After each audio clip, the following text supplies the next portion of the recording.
Hello, this is DrPaulCottrell, and I'm going to be doing this live stream. This is December 2nd. This is also being recorded, so please make sure that you subscribe to all my channels. I have 4 channels on YouTube, Brighteon, Bitchute, and Rumble. I also have a live stream on my website. You can see this live stream on the larger channel and on my smaller YouTube channel. On the smaller YouTube channel, you'll be able to see the dashboard of the market. The market's going to be opening up in about 8 minutes or so in New York. This is all live feed on the dashboard, so you can take a look at what's going on in real time on the S&P 500, the VIX, the Euro USD currency, and oil. I also have on the ticker. You can take a look at some of the ETFs that I'm watching. But I'll go over what's going on in the market throughout the broadcast. So you can watch the live stream on the big channel, on the second to largest channel on my YouTube. You can also watch it on live stream. I have to set up the website for the live stream right now. But I'll be playing a video while I'm doing that. But that's how you can watch my work live. This is supposed to be interactive. I'm going to be setting up the X spaces so you can participate. You can do a call-in. That's the whole purpose of the X spaces. Again, we're going to be covering the news, and this is supposed to be interactive. So please participate in the chat and also in X spaces to do a call-in. I do appreciate people calling in to give me their opinion about what's going on in their area or the particular topic that we're covering. But the idea is this is interactive. All right, we have to be a little bit careful on what we say on certain topics because I do get censored on YouTube. I have a couple strikes on one of my channels, and we have to be careful of that. But we're just going to be going the way we can. So let's begin with just dropping into Bloomberg. Right now, the futures market. Right now, the futures market is at 6,052. It'll probably go down a little bit during the open for the S&P 500. The Euro USD is trading at 1.049, so roughly about the same as last week. VIX is still low. It's at 1394 before opening. And oil is trading at 68.85. So everything looks pretty positive for the market right now. So let's just drop into Bloomberg, take a look at that, and I'll set up the live stream on the website. Into this is if you think about the offices, a lot of organizations had moved to more collaborative spaces, more of a hoteling model versus actual personalized offices that you go to every day. And that is playing into this. How do you get to the social aspect? How do you get engagement with the organization? So I think, one of the things as employers grapple with where they want to ultimately land on hybrid and how many days in the office, those kinds of things, it really is looking at what are some of the things you're going to do with your work site itself, your design of your space, how's that going to be utilized, what kind of amenities will you have, what does the footprint look like, and really maximize the investment that you're making and really driving some of those cultural aspects to drive engagement, which ultimately, hopefully will allow your folks to, not be doing this quiet quitting, if you will, because we've still got, again, 40% of folks that are actually saying they will move to another employee or quit in the next 12 months. Yep. All right, Kim, fascinating stuff. Kim Biller, Global People Consulting Leader at EY Parthenon. I find it interesting that we're almost 5 years since the beginning of the pandemic, yet corporate America hasn't really. It doesn't feel like corporate America is found a new normal. No, they haven't coalesced around something in particular, and I wonder if that just varies by geography as well, certainly by sector. But yeah, I mean, 3 of my kids in the workforce, their age range 25 to 28. They can't even conceive of a world where it's 5 days.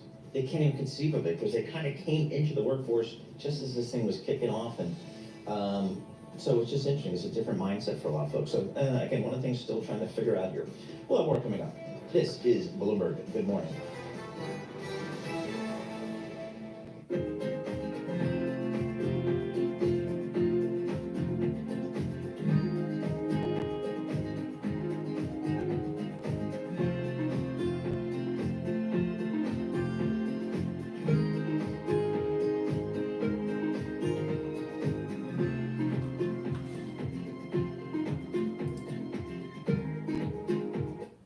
so let's go to Fox News while they're in break. This is Brett Baer on the pardon issue. I'll give you my opinion on the pardon after this.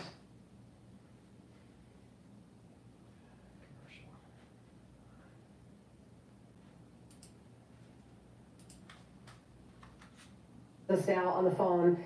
Brett, what is your reaction? Probably no surprise or shock, but nonetheless, what do you think?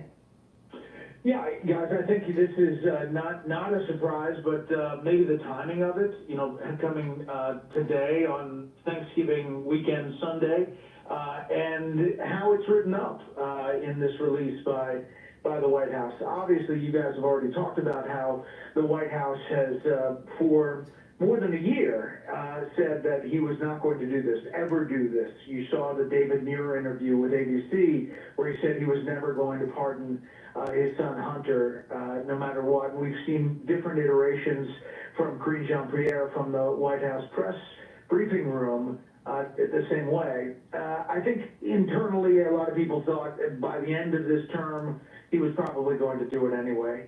And so in that sense, it's not a surprise. I think to your point, the timing of it is, you know, it's going to be a lot of reaction on Capitol Hill. You're already seeing Congressman Comer and others say that it was a lie, that President Biden said he wouldn't pardon him, and expect the focus from Republicans to be on this as they get ready for their own battles with nominations that President-elect Trump has put forward. So, Brett, as we're getting ready to start watching some of these confirmation hearings in the Senate, what does this amp up the partisanship, or does it temper it down, or does it have no impact whatsoever on what's already going to be pretty contentious hearings coming up? No, I think it's going to amp it up, and I think that, you know, Republicans will use this as ammo against Democrats who are going after various nominees, and I think that, you know, there'll be a lot of pointing back to all that President Biden has said, that he wasn't going to do this, and here he is. And there'll be a lot of talk about lawfare and the use of that against President-elect Trump all throughout this time. You know, there were some people in certain circles that said if Biden didn't pardon Hunter, that maybe when President Trump was inaugurated, that maybe he would. You know, and that actually was being tossed around as a possibility. But obviously that's all to the wayside now, as President Biden has made this decision, and he's made it early, well before he leaves office on January 20th. I was trying to remember, and I couldn't come to mind right away, the last time a family member, and I bet you have that's something you might have on the top of your head, the last time a family member had to be pardoned by a president. I don't have that, and I Okay, think feel a little bit better that, about that. yeah. I mean, don't feel bad, because it's not on the top of my head, and I think we'll have to look back and see where exactly that might. I mean, we've had some pretty good family members, but maybe not quite this level of family members. This is a little bit longer video here for Fox, but I did set up the live stream on the website so you can watch it three different ways. On the larger channel, on my smaller YouTube channel with the dashboard, or on my website, and you can send either the large screen or the dashboard screen. It's up to you. So there's three different ways to watch. I just set up the call-in for X Spaces on my channel, so please follow me on X and on GETTR. I have two actually feeds on X, so take a look at the Dr. Cottrell feed, and you can do the call-in there. So, you know, it's about being interactive here. The market just opened. So the S&P 500 is at 6,045. Again, I have a target at year end anywhere from 5,800 to 6,100. Most likely it'll be around 6,000 for the year end close. It might even be higher. There might be a little, but the higher it is, the little bit more worry I have of the first quarter maybe doing some sort of correction. But let's just see. But the S&P 500 did open up at over 6,000. It's at 6,045. VIX is trading at 1387, so really low risk. And we have euro trading at 1.049, and oil is trading at 68.91 a barrel for WTI. So it's pretty good. Now, we'll see how it emerges throughout the day. But Hunter Biden's, news yesterday, the two big news things that happened, I think, that happened during the weekend were Kash being nominated for the FBI, and we'll cover that, and then obviously Joe Biden's pardon of his son, Hunter Biden. My take on this, if you zoom out, I see this as election interference of 2020, right? By the mainstream media, by the agencies like the FBI, slow walking the laptop, trying to frame it as some sort of Russian, disinformation campaign. It was found to be legit, right? They slow walked it at the Justice Department. If this was in the news during the 2020 election, most likely Biden wouldn't have been quote president. And there's other issues with that. I don't want to bring it up, but there's for sure. Assuming that everything was above board with the vote count in 2020, which probably it wasn't. But the thing is, let's just assume that it was. The Hunter Biden laptop would have deep sixed Joe Biden's campaign against Trump. The FBI slow walked it. The media spun it as some sort of disinformation from Russia. So there was election interference at the media level and at the FBI level. Why do I say this? Kash is going to take a look at these nefarious things that are going on. Because yes, he's pardoned and there's nothing that they can do. Maybe they can do some investigation and smear his name in the public eye and blah, blah, blah. But he's not going to do any jail time, all right? Because the way the pardon goes is it goes all the way back to when he started his funds, as a consultant and all this. So he's not going to do any time. But, Hunter Biden's not going to do any time. But the thing is that there's a larger issue here, and that is multi-agencies, including the power of the press, the power of the media, using that whole Smith modernization to try to convince the public nothing to see here, right? There's nothing to see here at the laptop from hell, right? No, there was no way that the Biden family was, doing nefarious things with Ukraine or China. That's all Russian disinformation.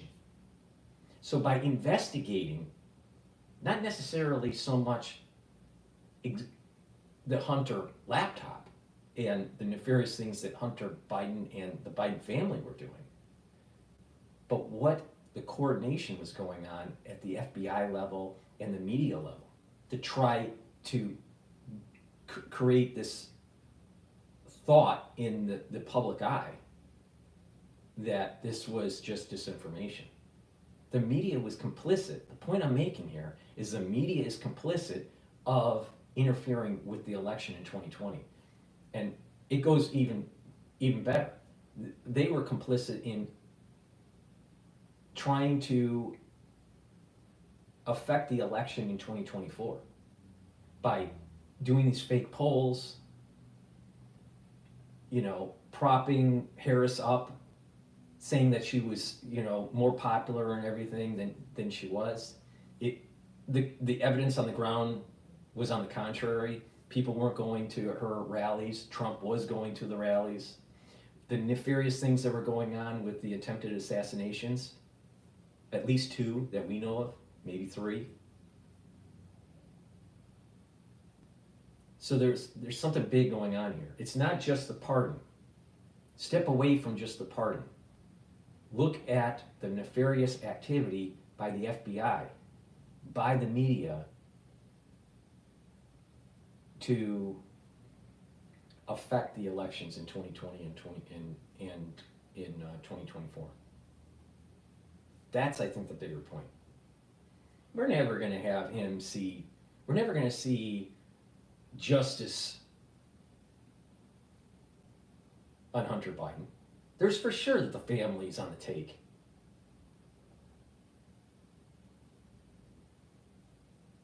But we can investigate through Kash and the ones that and the one that's going to run the DOJ, Bondi. So Bondi and Kash together can really look at what was going on at the DOJ with election interference in 2020 and in 2024. What was going on with the smear campaign saying that everything was a Russian, some sort of Russian misinformation or some sort of collusion going on? Why did they slow walk stuff that was related to Hillary Clinton and Joe Biden? What about the nefarious things that were going on with the Obama administration when he said start investigating Trump's campaign? This is back in 2016. When you look at that, not that so much the pardon, you look at the coordination that was going on during Obama's administration. What was going on with trying to sweep it under the rug with classified information that Hillary Clinton had that she shouldn't have? A president can have classified information. That is a fact, all right? A president has the authority to actually declassify anything by just his action declassifies it. So, Mark Levin went into detail the law on that. So we need to look at the FBI, the DOJ, and the ones in power that were slow walking investigations and also going after political enemies. So in the Trump administration, second term, I hope that Bondi at the DOJ and Kash at the FBI really investigate what was really going on, going all the way back to the Obama administration.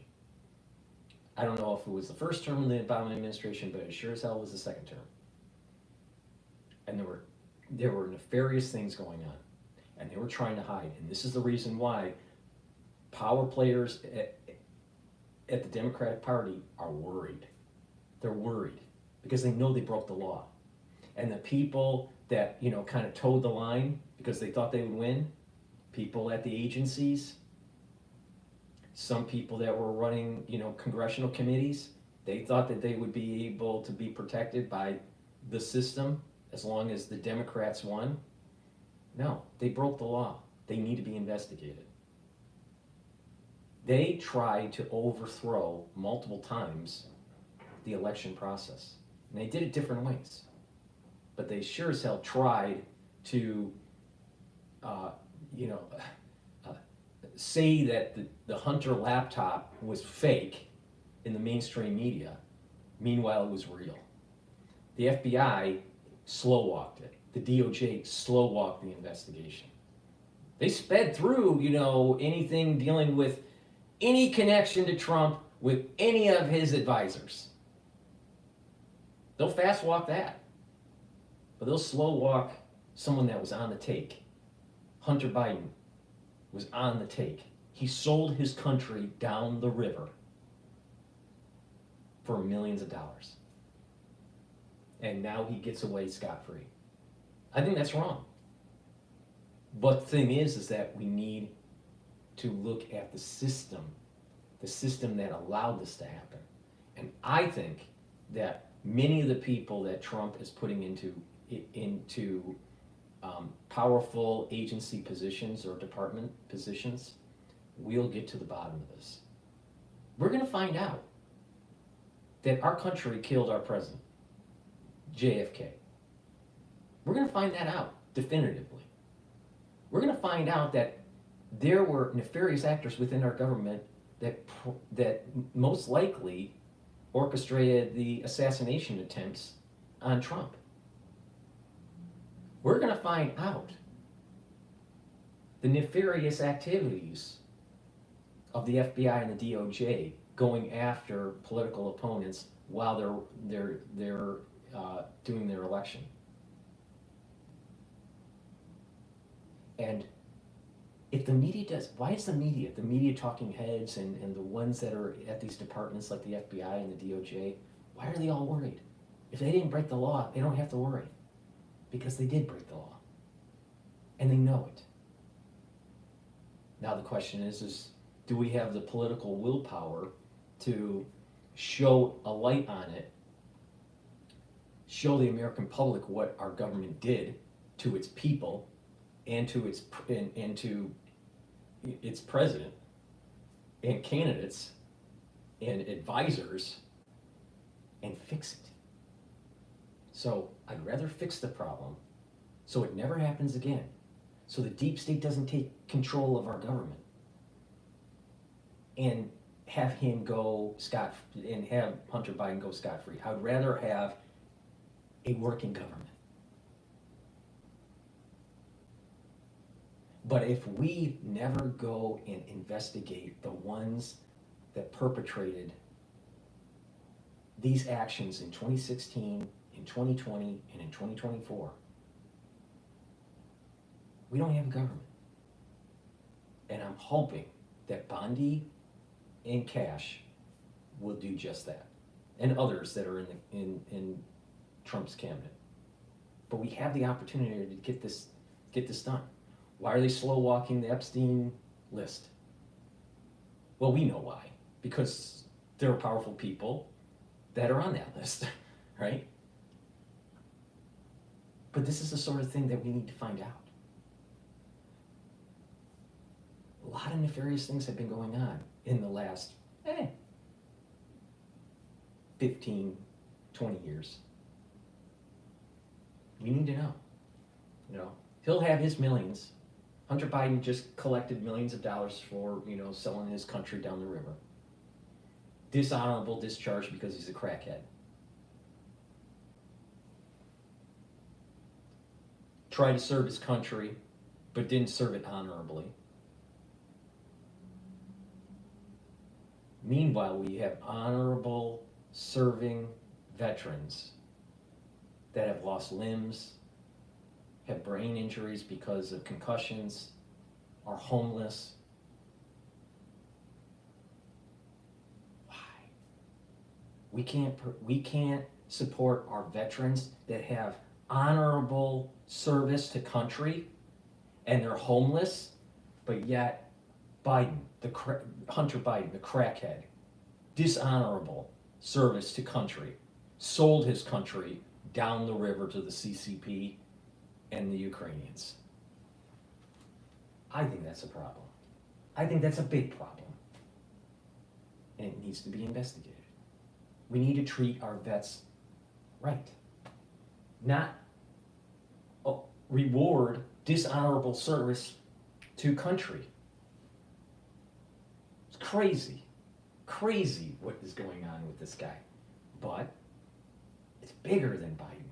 It's bigger than Hunter Biden and the laptop. It's a symptom of the Hunter laptop and Hunter Biden pay to play is a symptom of a major disease. And that disease is the deep state eroding our constitutional freedoms and eroding the balance of power. It needs to be investigated. Powerful personalities need to be put into position at the DOJ, at the FBI, at the DNI, at the Defense Department to fix it. And of course, the deep state is going to say, we don't like these people because they weren't inculcated to our culture, and therefore, they may be compromised by Russia. The moment you hear something like they might, they're compromised by Russia, or they have an affinity to Putin, and it's on CNN, you got to think the opposite. You got to just think the opposite. They're scared of this person because they're going to actually lift up the rug and realize there's a lot of junk underneath the rug that was swept under the rug because of the deep state trying to hide stuff. So they're trying to demonize Tulsi, saying that she's some sort of Russian agent or something. That's BS, total BS. Now, obviously, what we went through in 2016 and in 2020, I think they, cried wolf too often in the mainstream media. But there's some stupid people out there still, right? That includes, some of the alumni at Harvard that, think that, the Democrats are all lily white. They're not. They're not. And investigations need to happen. And you need to prosecute these people if they broke the law. Like Comey and like, Adam Schiff and, high up at the FBI level and at the DOJ and Garland and all of them. These people, they went after the Trump campaign and the Trump presidency and tried to manipulate the election to go into the favor of the Democratic Party. That's what happened. And we as a people need to do something about it. Our government needs to hold these people accountable so it never happens again. If that's the only thing that Trump does, he has now launched America 100 years into the future of prosperity. He could have a tanking economy, right? The economy sucks. Let's just assume that the economy completely sucks. It won't. But let's just say the economy completely sucks. If he does that one thing and restructures these agencies, reduce their power, and can put in guardrails to prevent the overreach by these agencies, and have a prior president, Obama, go after his political opponent through lawfare. If we can stop that, Trump will be successful and be one of the best presidents the United States has ever had, going all the way back to Washington. I think Washington is the best, but it's going to be close if Trump can do this. If Trump has the staying power to get the job done on this. All right. Again, I have X spaces on, so if you want to do a call-in, please do that. Please, follow. Just raise your hand in X, and I'll take your call. Please help support my work. How do you support my work? Make sure you subscribe to all my channels. Make sure you follow me on social media like X, GETTR, and follow my podcast, Apple Podcast. You can listen to me on Podomatic. I also have put audio files so you can listen to me on my website, and that's called radio. So broadcast. I have a broadcast button, and so you can listen to my audio through radio or through live, and that's just the live streams.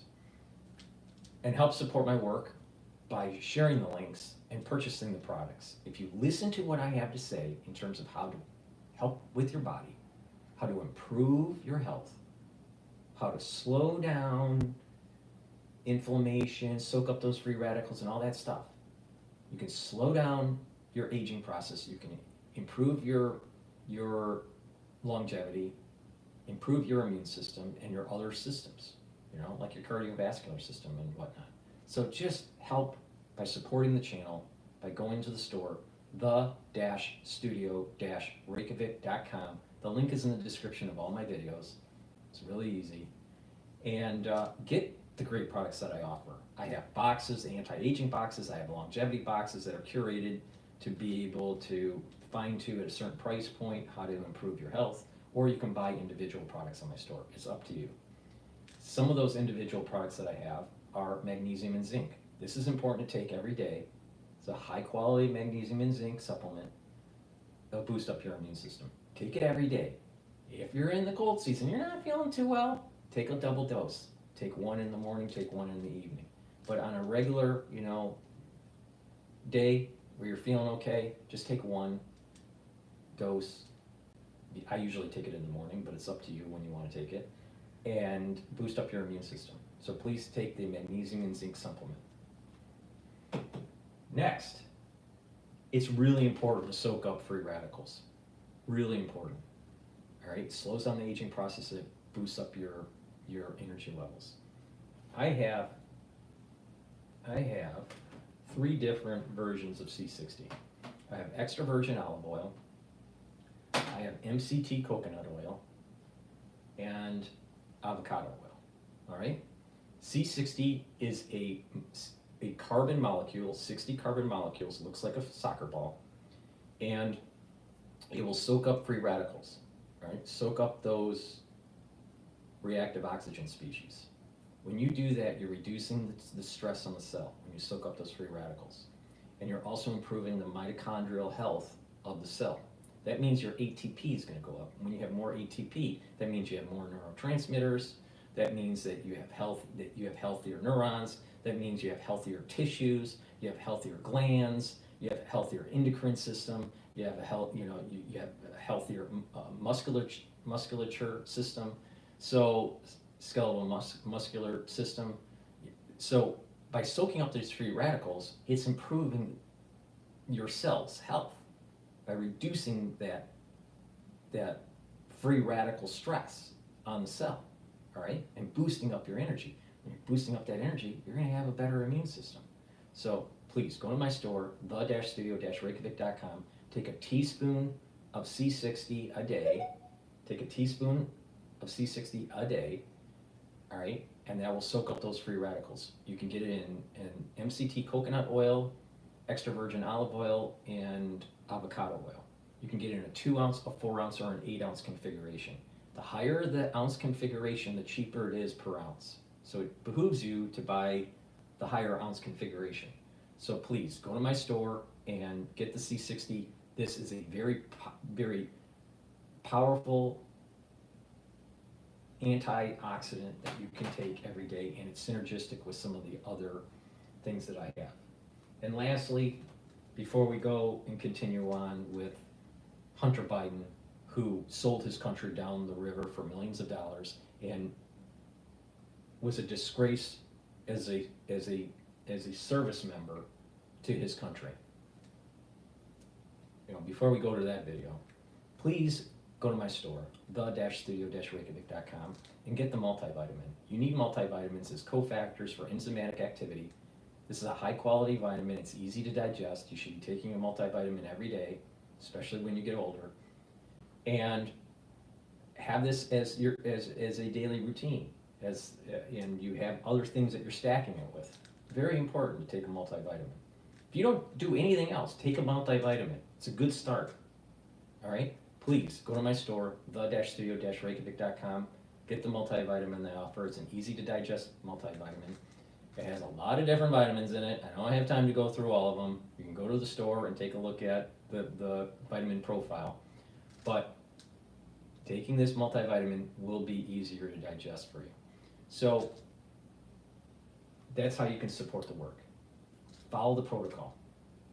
Everything that I'm going to be talking about, I take, all right? Slows down the aging process, boosts up the immune system. It helps with bringing down inflammation and reactive oxygen species. It does a lot. If you follow what I do, you'll improve your health. Or don't follow. It's up to you. All right. Let's continue on with Hunter Biden, the guy that actually sold his country down the river for $1. Brings it to a new level. That's right. And listen, think about how much coverage we've had on the Hunter Biden saga and all elements of it. Not just the gun charge, which he goes into, President Biden, in this release pretty specifically about all of that, but then, he doesn't talk a lot about the taxes, which also are covered in this 10-year going back to, how far this goes back as far as a pardon goes. And perhaps those are more serious of the charges that we hadn't really gotten to. Well, in the federal tax evasion charges, he actually pled guilty to. The question is whether he would have really served time. That's what something the president is saying would not be likely. But nonetheless, I mean, the federal tax evasion charges is a serious thing. So he gets away with all of it. And there's going to be no recourse. My question is, will there ever be answers to the many questions as to the president's knowledge of Hunter Biden's dealings, both internationally, the federal tax charges, all of it? How much did the president know? Will we ever know? Listen, we've gone down this road and obviously confronted President Biden. Peter Ducey did it numerous times. If an investigation shows that, definitively that Joe Biden received cash payments while he was vice president, or even, after being vice president, that seems like it would be open for, prosecution of Biden. Because it sounds like that he took those payments in an unofficial capacity. And based on what the Supreme Court said, you do something that seems to be illegal, and you're doing something illegal that is a non-official capacity, then you can be charged. Now, they were more focused on presidents, but was Joe Biden getting payments while he was president? I don't know. Seemed like he was getting payments when he was vice president and after he was vice president. Maybe that, is the way to handle this situation. But he got away with something that most people would not get away with. And he sold his country down the river. That's the thing that bothers me the most. Dishonorable service and selling your country for $1. That fucked up. That's fucked up.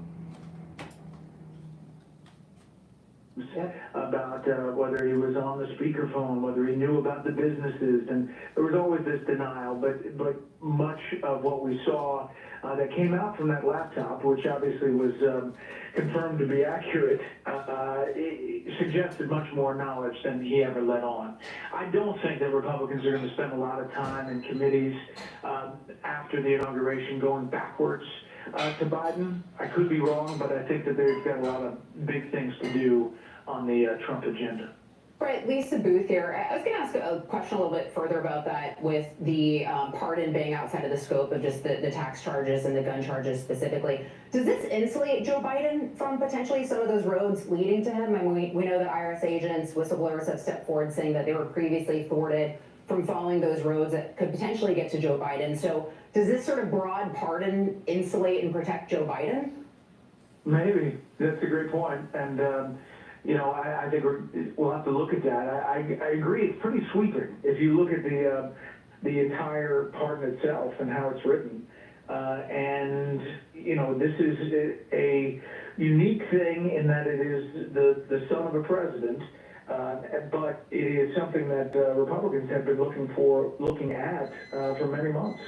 Absolutely. President Biden, obviously, as you just brought up, had said that he was never going to pardon his son. Now he's being called out as a liar. He actually did say that he would respect the jury's outcome no matter what it is, and that he said that he would not pardon Hunter. That's back in June. Let's listen to that. As we sit here this is the premium Garmin Duffel 45-liter by Half Day. It's a transforming 2-in-1 travel duffel bag for long weekends, weddings, and business trips. ISM manufacturing index rises 48.4, estimate was 47.5. So the manufacturing index is slightly higher than expectations. As we sit here in Normandy, your son Hunter is on trial, and I know that you cannot speak about an ongoing federal prosecution. I mean, think about this.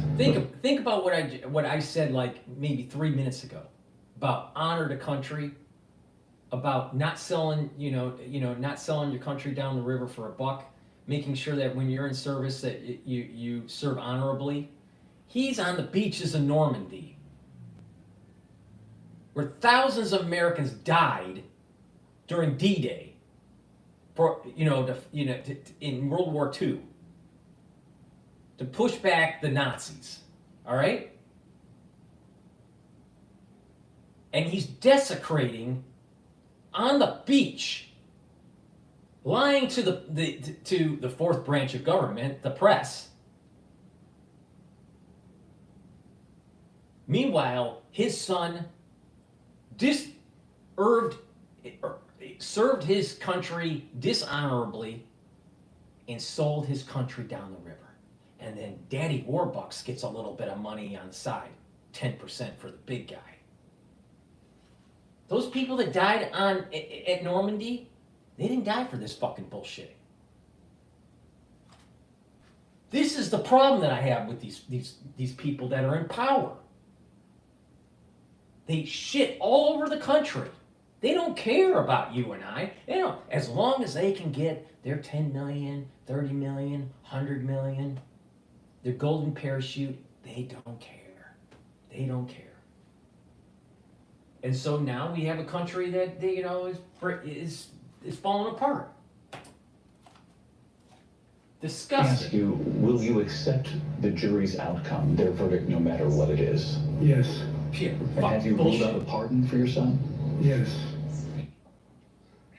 I mean, did he have any choice to answer any differently there, Brett? I mean, honestly. In the middle of an election, No. at that point he's still running.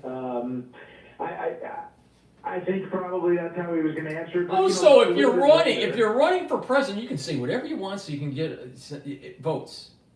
And then once you get your votes in, and you win the office, you can do whatever you want.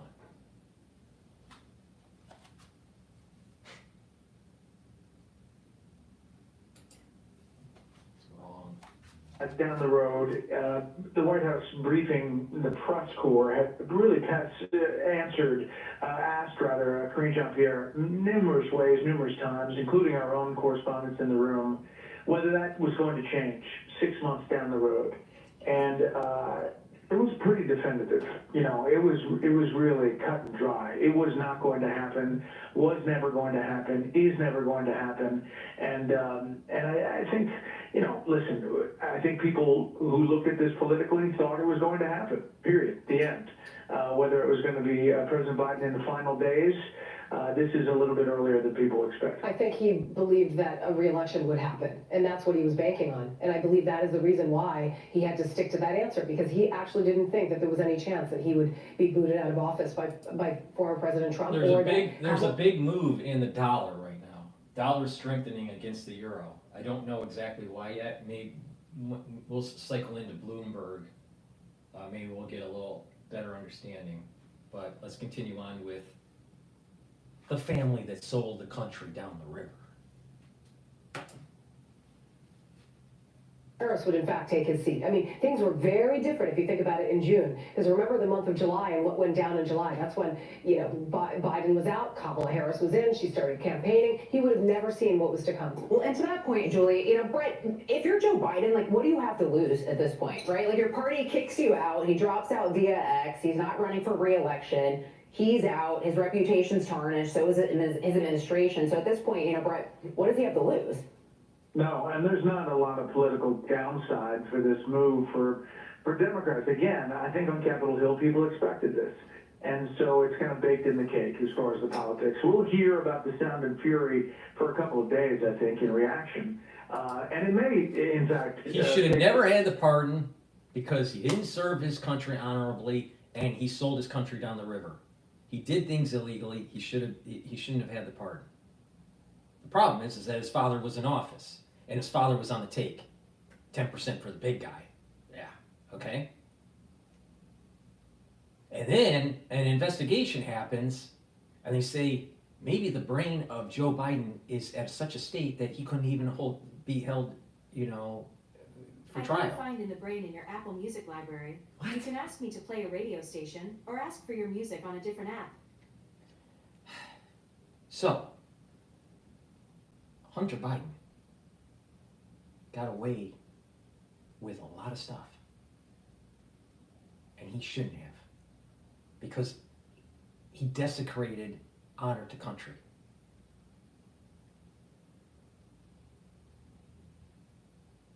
And so, the people behind the scenes go, well, this was part of the calculus. Of course he was going to do this. Yeah, I mean, it seemed the logical move if you want to just look at game theory and not care about country, not care about ethics, all right? It seemed to be the logical move. But the thing is here, it's a bigger picture, bigger story. The mainstream media tried to hide it, to overthrow the election for the Democratic Party. They were spinning it, this whole story, back in 2020 in such a way where it was all fake, Russian disinformation, blah, blah, blah. They affected the election in 2020, assuming that all the counts are correct. Let's just assume that. Probably not, but let's just assume that all the counts in 2020 were right. They affected the election by slow walking this. The DOJ affected the election by slow walking it. The FBI affected the election by not investigating promptly.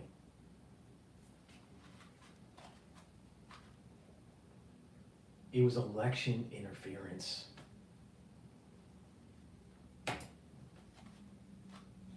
The oxygen out of the room for some of the focus on some of the president-elect's nominees. But get ready, because once we get to January 6th and that process starts, it'll be full court press when it comes to politics. So, Brett, I knew that there was a bell ringing in the back of my mind. It was Bill Clinton, in fact, who pardoned his half-brother Roger on cocaine charges.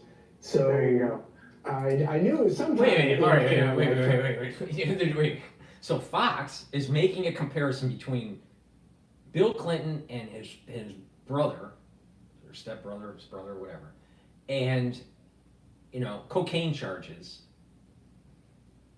But the big guy got 10% for selling the country down the river. It's not the same. It's not the same. It's totally not the same.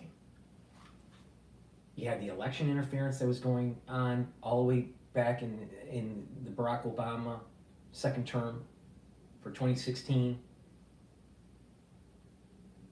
You have the slow walk of the laptop. These are election interference issues.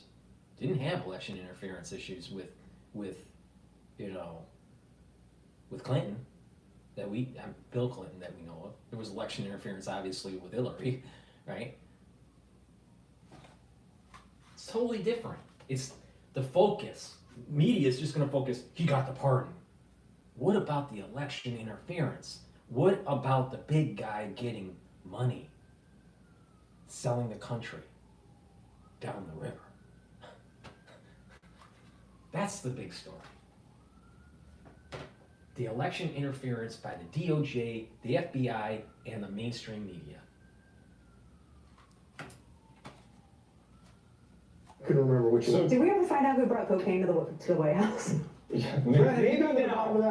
now we can uncover that one. Yeah, But I wonder if this frees up Hunter to now, go into the pardon business. This is what Roger Clinton was doing, running around lobbying for pardons and collecting cash in the process.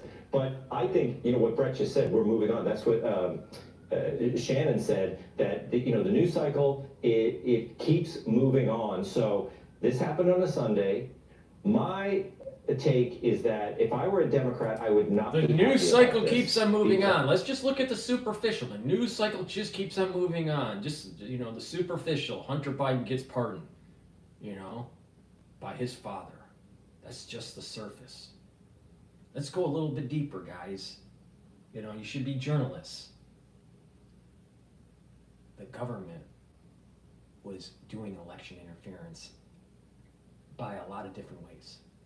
And slow walking this story of the laptop and the payments,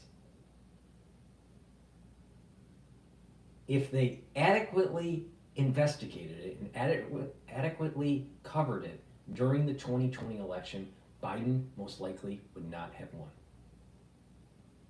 Assuming that all of the electoral, all the votes were counted appropriately. All right, let's just give them that, assume that. Of course it wasn't, but let's just assume it. The mainstream media, CNN, MSNBC, Bloomberg, swayed the election in such a way because of pushing a story that this was just Russian disinformation, get Biden into the White House, further investigation takes place, and it seems as though the big guy got some money.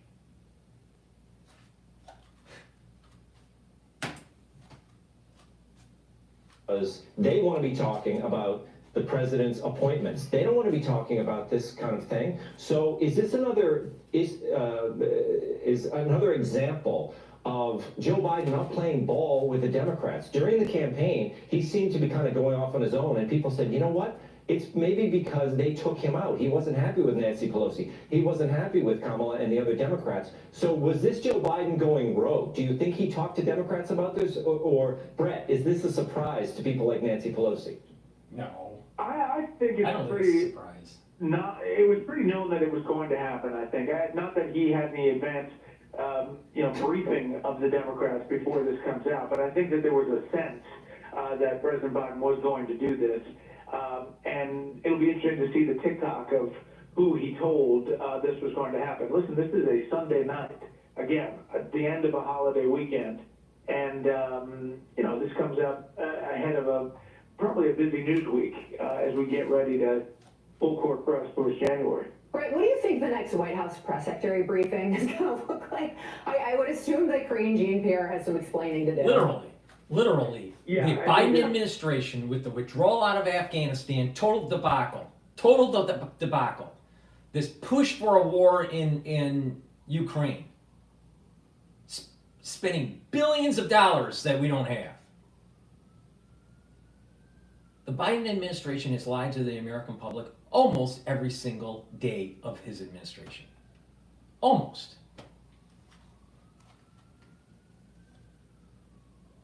I think the only day that he didn't was when he pardoned the Thanksgiving turkey.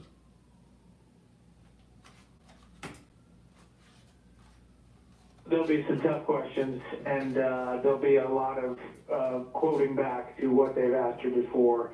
And she'll have to say this was the president's decision. And I bet we will go back to that briefing book many times about how to read that the right way.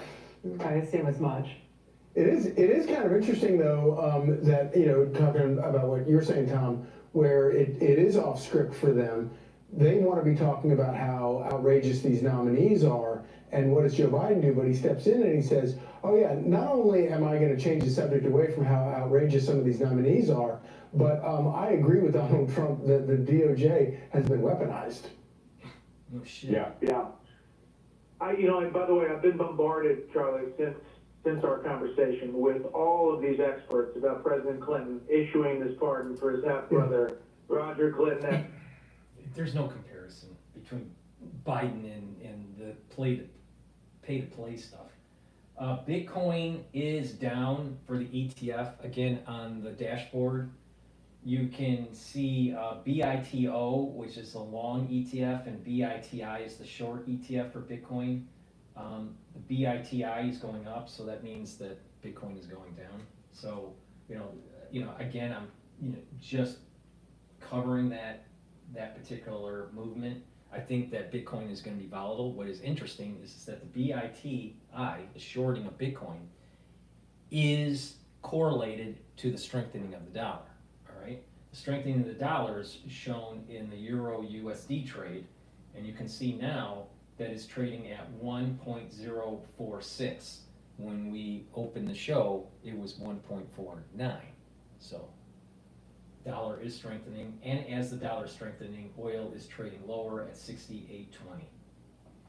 It probably is due to the manufacturing index coming up higher than expected, but I haven't seen anything besides that that could have driven the dollar stronger. So let's continue. Again, I'm on X Spaces too, so please go to X Spaces, follow me on X. The link is in the description of this video, and you can do a call in if you want to chime in and tell me how you think, Hunter Biden, should spend the rest of his life. Served a year in prison for pleading guilty to cocaine distribution charges. So thank God you went back to this. That's fact. Yeah, I have too. I just didn't want was blowing up. I didn't want to give any of them the satisfaction of realizing that they actually did remind me. Although, you know what's so fitting? Joe Biden leaving office with another massive whopper. Right? Like, it's just so fitting for Joe Biden, someone who's told every lie under the sun throughout his entire political career, going out with this massive lie, having previously said, I'm not going to pardon Hunter Biden. The whole family, that is exactly and he's what on the take. doing. It's ridiculous. I don't think anybody, go ahead, Brett. The What were you saying? Clinton pardon was one of 140 that Clinton issued on his last day in office, and the only presidential family pardon up until this point today for Hunter Biden. So if it's 140, we could have a lot of pardons yet to come. Well, it's a missed opportunity because you could issue 140 if you were Joe Biden, and we wouldn't be talking about 139 of them. Now we're going to be scrutinizing all of his pardons going forward. My take would be do it on the way out the door. Hunter Biden's going to be the only news, and then anybody else is going to go under the radar. Am I right? Yeah, no, that's absolutely true. But Brett, what you mentioned earlier is that, this incoming administration has a lot of work that they want to get done, and they're not going to really bother with Biden and his dealings and getting answers from President Biden, which is an interesting point considering when the Biden administration took over, they basically spent the last 4 years hammering Trump, trying to bring him up on criminal charges, invading his home and Mar-a-Lago. I mean, they did not give up. They did not let up. You're saying the Republicans are going to take the higher road and they're going to actually focus on getting things done. Yeah, I think that there's a lot of the Trump agenda that they want to push forward, and there's a lot of moving parts to try to do that. I mean, first and foremost is getting all the people he wants into their positions.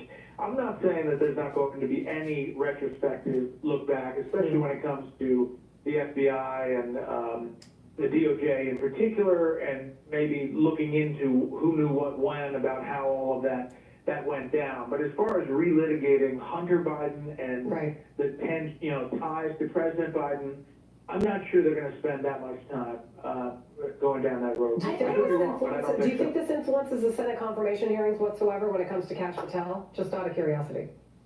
I think it's That's a great question. I think it's strengthens. I think in recent days there have been more supporters of Kash Patel who have come out, and our own Trey Gowdy has spoken highly of Kash Patel, and others have come out and said that they think he can be a change agent. So I would expect the thing to turn on some of the media stories that you've seen of the people that are supporting him. So does this affect that? I don't know. It does take some of the oxygen for a couple of days where this will be the focus. But see, can't put me down. I don't know if I want to take...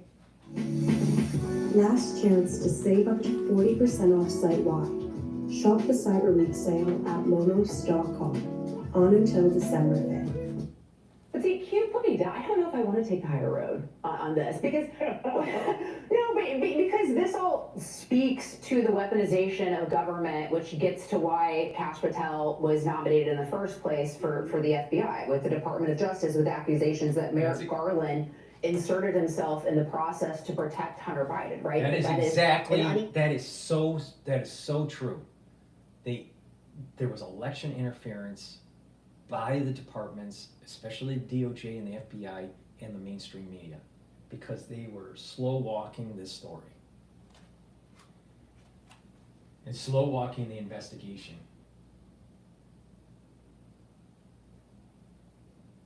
Because what it was is by eating up the clock, it prevented them from prosecuting for certain things that Hunter Biden did, and also investigation on the big guy getting some money.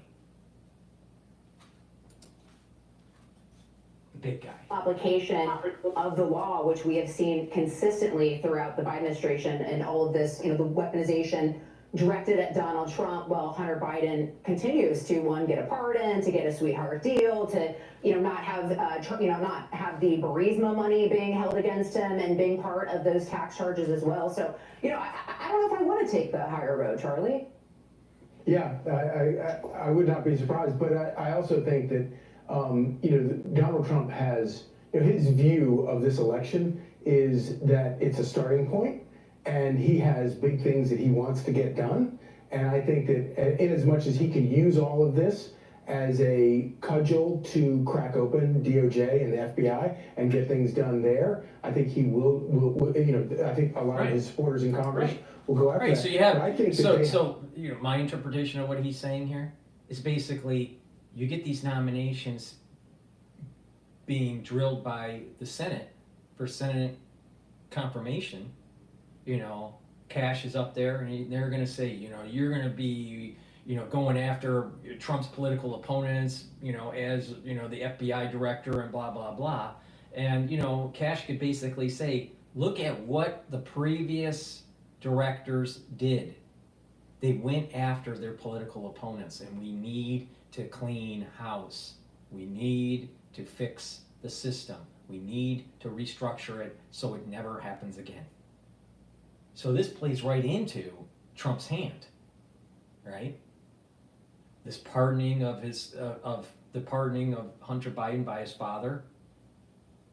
Well, that's just sweeping under the rug. You don't have to be accountable for wrongdoings. You don't have to be accountable. And because of the slow walking of the investigation by the FBI and the spin that it's some sort of Russian collusion, everything out of their fucking mouth is Russian collusion, Russian disinformation, everything on CNN, everything on FBI. So investigating the people that were in charge of these agencies is really important. And I think that what we just saw happen will play into the nomination calculus for Kash Patel. It will help him. It won't hurt him, because he just can keep on going. There's obviously a problem at the FBI and the DOJ. There's obviously a problem. They're going after their political opponents. So what's wrong with investigating these people so it never happens again? Put guardrails on these agencies. They ballooned out too large. Like I said in our previous video, these agencies want to circumvent the power of the executive branch. Really big other fish to fry that are more policy oriented, and they're going to be off to the races on that stuff. But you could do both, and then also, but also one of those big policy initiatives is reforming, taking a look at the Department of Justice, reforming the FBI. And so I do think that this goes hand in hand with those goals that you just laid out, the big ambitions of Donald Trump for this next administration as well. Should we let Brett get back to his cold turkey sandwiches? Brett, do you want to keep hanging out? I'm just going to run, but I'll leave you with this. Yeah, this please is do. really sweeping, and it is sweeping. So it's not only for the guns and the gun and taxes convictions, but it also really amounts to any crime he might have committed in the last decade. So if you do have a Congress that looks back or was going down a different road. The reason why he said that was because there's stuff that the government hasn't looked into that of nefarious activity where the big guys get money. The Hunter Biden and Joe Biden is corrupt. The Biden family is corrupt.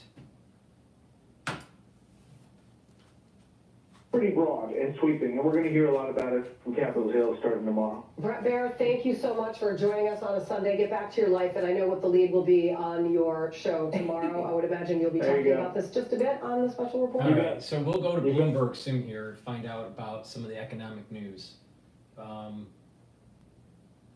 Equities is still trading at 6,047.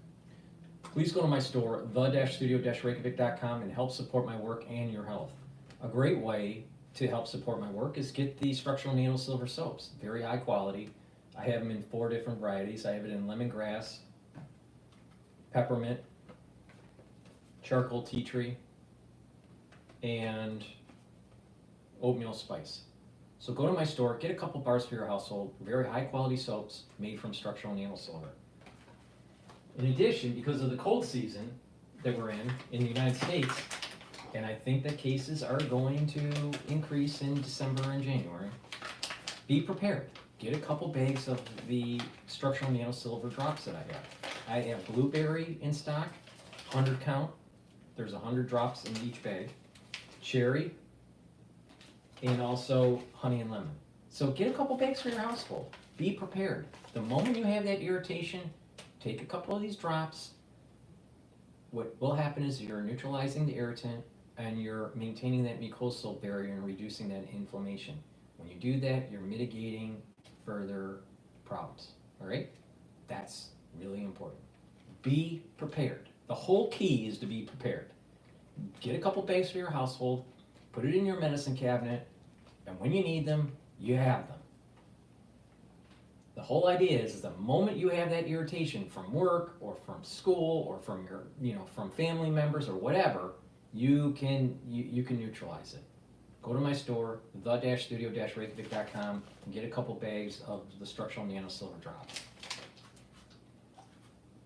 All right, let's take a look at what Bloomberg has to say about the economic data. How about if you're a value investor? What do you do here? How does this new world that we're kind of entering, how does that? I've been making the standard deviation argument for a while, which is that performance and valuations have reached extreme levels. That is true. But if you look at this year, utilities have outperformed technology, right? Financials have outperformed, industrials have outperformed. And if you look at the trade since Trump, value's done very well. I mean, the Mag 7's done fine, but mid caps, for instance, which are more value laden, have outperformed. Small caps, which obviously have a lot more financials, since June 30th are up twice as much. So I think, I hate to say, we're overdue because we've been overdue for a while, but I do think the value trade has some substance to it. And if what we're trying to do is drill another 3 million barrels of oil per day, which is a ton, because we're drilling, 13 and change, that's going to benefit materials companies, that's going to benefit industrials companies, and a lot of the Inflation Reduction Act infrastructure spending hasn't even come out yet. So I think industrials end up being kind of the darling. In Trump 1.0, energy actually was negative, even though the S&P 500 was up 70% over that period of time. So, I'm not sure all value sectors benefit, but I would say industrials look good, financials can continue to look good, especially with less regulatory pressures, and materials should look good. So, and utilities, the earnings there are pretty substantial, and there's some obvious link with what's going on in AI. So it may be that value's overdue and that 2025 will be the year of value. We'll see. We'll see, exactly. I was going to say, who doesn't like 3 million barrels of oil a day, extra oil? Oil companies. That's right. Which is why the industrials and the materials seem more attractive. What do you do then with tech? You said, earnings outlook for technology is definitely going to be lower next year, right? But it's not nothing. Right. It's going to be double digits, probably in the mid-teens. How do you invest in big tech currently? Well, it's kind of curious, if you look at the stocks, like half the semi-index. Yeah, half the stocks in there are negative this year, and I think the index itself is up about 13%. So it had a great 2023. It did not really have a great 2024. But if corporate taxes are $450 billion, and Trump's going to cut them by another 33%, that's going to create a lot of ammunition for CapEx. So I don't think the tech trade is over. It's just more fun when other people participate as well. So I think everything. So you don't have to sell tech. No, I don't think you sell tech. But I do think you start moving towards more mid-cap, small-cap exposures. In fact, since Trump, I think, was elected, the number one performing factor was small cap growth. So mid cap tech, small cap tech, a lot of capex. I see all of that as bullish. Bond market, 2-year treasury, 4.2%, or do I take some credit risk here? Here's the thing. So during Trump 1.0, nominal GDP was 4.8%. Real GDP grew 2.8%. Inflation was 2.1%. So we're sitting on the 10-year, which is where the equity market really prices, at 422 or something, call it, whatever it says. That means that we're priced appropriately from a PE perspective for the stock market. So I think things have got it right. What'll be curious is when the Fed comes out on the 18th, they'll release their summary of economic projections, and we'll see where they think the neutral is. Obviously the number of rate cuts has come off the table to about 2.5 over the next 12 months. And so if the Federal Reserve decides to do rate cuts, it's going to hurt the bond market, right? In terms of the rate you would be getting as a coupon payment. But either way, the Fed raises rates or cuts rates, the equity market's going to be going up. Now the question is if it goes up too fast, then there's going to be some serious correction, 10%, 15% correction sometime maybe in 2025. But right now, it's very bullish equities, very, very bullish equities. So, and it's easy to do. You look at the S&P 500 or the Russell 2000 or some of these large indices. You don't need to get fancy and pick stocks, all right? Unless you know a lot about that particular stock. I don't like individual stock investing. Why? Because it has a lot of idiosyncratic risk. It's better to just kind of invest and have a steady increase over time than to have all this volatility that's going on with certain stocks. Now, yeah, you can make a lot of money in certain stocks if you get in with the right stock at the right time. NVIDIA, if you're not in NVIDIA now, you probably missed the boat. Yeah, they're going to make money, but will they have the appreciation in the stock price as much as that they have had in the last year? No, they won't. So getting into NVIDIA now may not be a smart idea. So, it's just better to look at it from a macro perspective instead of these micro trends in a particular industry or a particular company. I don't like individual stock picking, but the S&P 500 is going to be going up a lot, I think, in 2025. But it depends on the speed of the increase. If that speed of increase is too high, then it increases the chances of some sort of correction in that year in 2025. But we'll see. We'll see how it emerges. But again, it's trading at 6,045 for the S&P 500. Well, we're not that far away from 6,100, right? We have less than 30 days left, right? To get there. So we'll see. This morning. Next up, we're going to talk about Super Micro and the positive news there. That's not. All right, so I'm going to go back to Fox News, and this is Maria Bartiromo, and she has some choice words to say about Biden. I said I abide by the jury decision, and I will do that, and will not fight. Does the president have any intention of pardoning him? We've been asked that question multiple times. Our answer stands, which is no. Yeah, well, President Biden releasing this statement, quote, "From the day I took office, I said I would not interfere with the Justice Department's decision-making, and I kept my word, even as I have watched my son being selectively and unfairly prosecuted. Here's the truth. I believe in the justice system, but as I have wrestled with this, I also believe raw politics." It is rich for him to be on the take, 10% for the big guy, his son to dishonorably serve his country and sell the country down the river for $1. And then have a statement on December 1st saying there was a miscarriage of justice and that, there was just, it was unfair. Look at what's going on with supporters of Trump and how the FBI and the DOJ went after them, or the family members, or cabinet officials, advisors, how they were lawfared by the DOJ, the Trump family, Trump himself. The miscarriage of justice was not investigating and prosecuting Hunter Biden. The miscarriage of justice with this whole situation was that we had a deep state that was interfering with the electoral process. And, trying to use a lawfare to demonize a candidate to try to prevent him from running. And it was, all you had to do was just watch in this slow-moving train crash, and you could see for sure that we had a DOJ that was weaponized against Trump supporters, Trump's family, and and President Trump.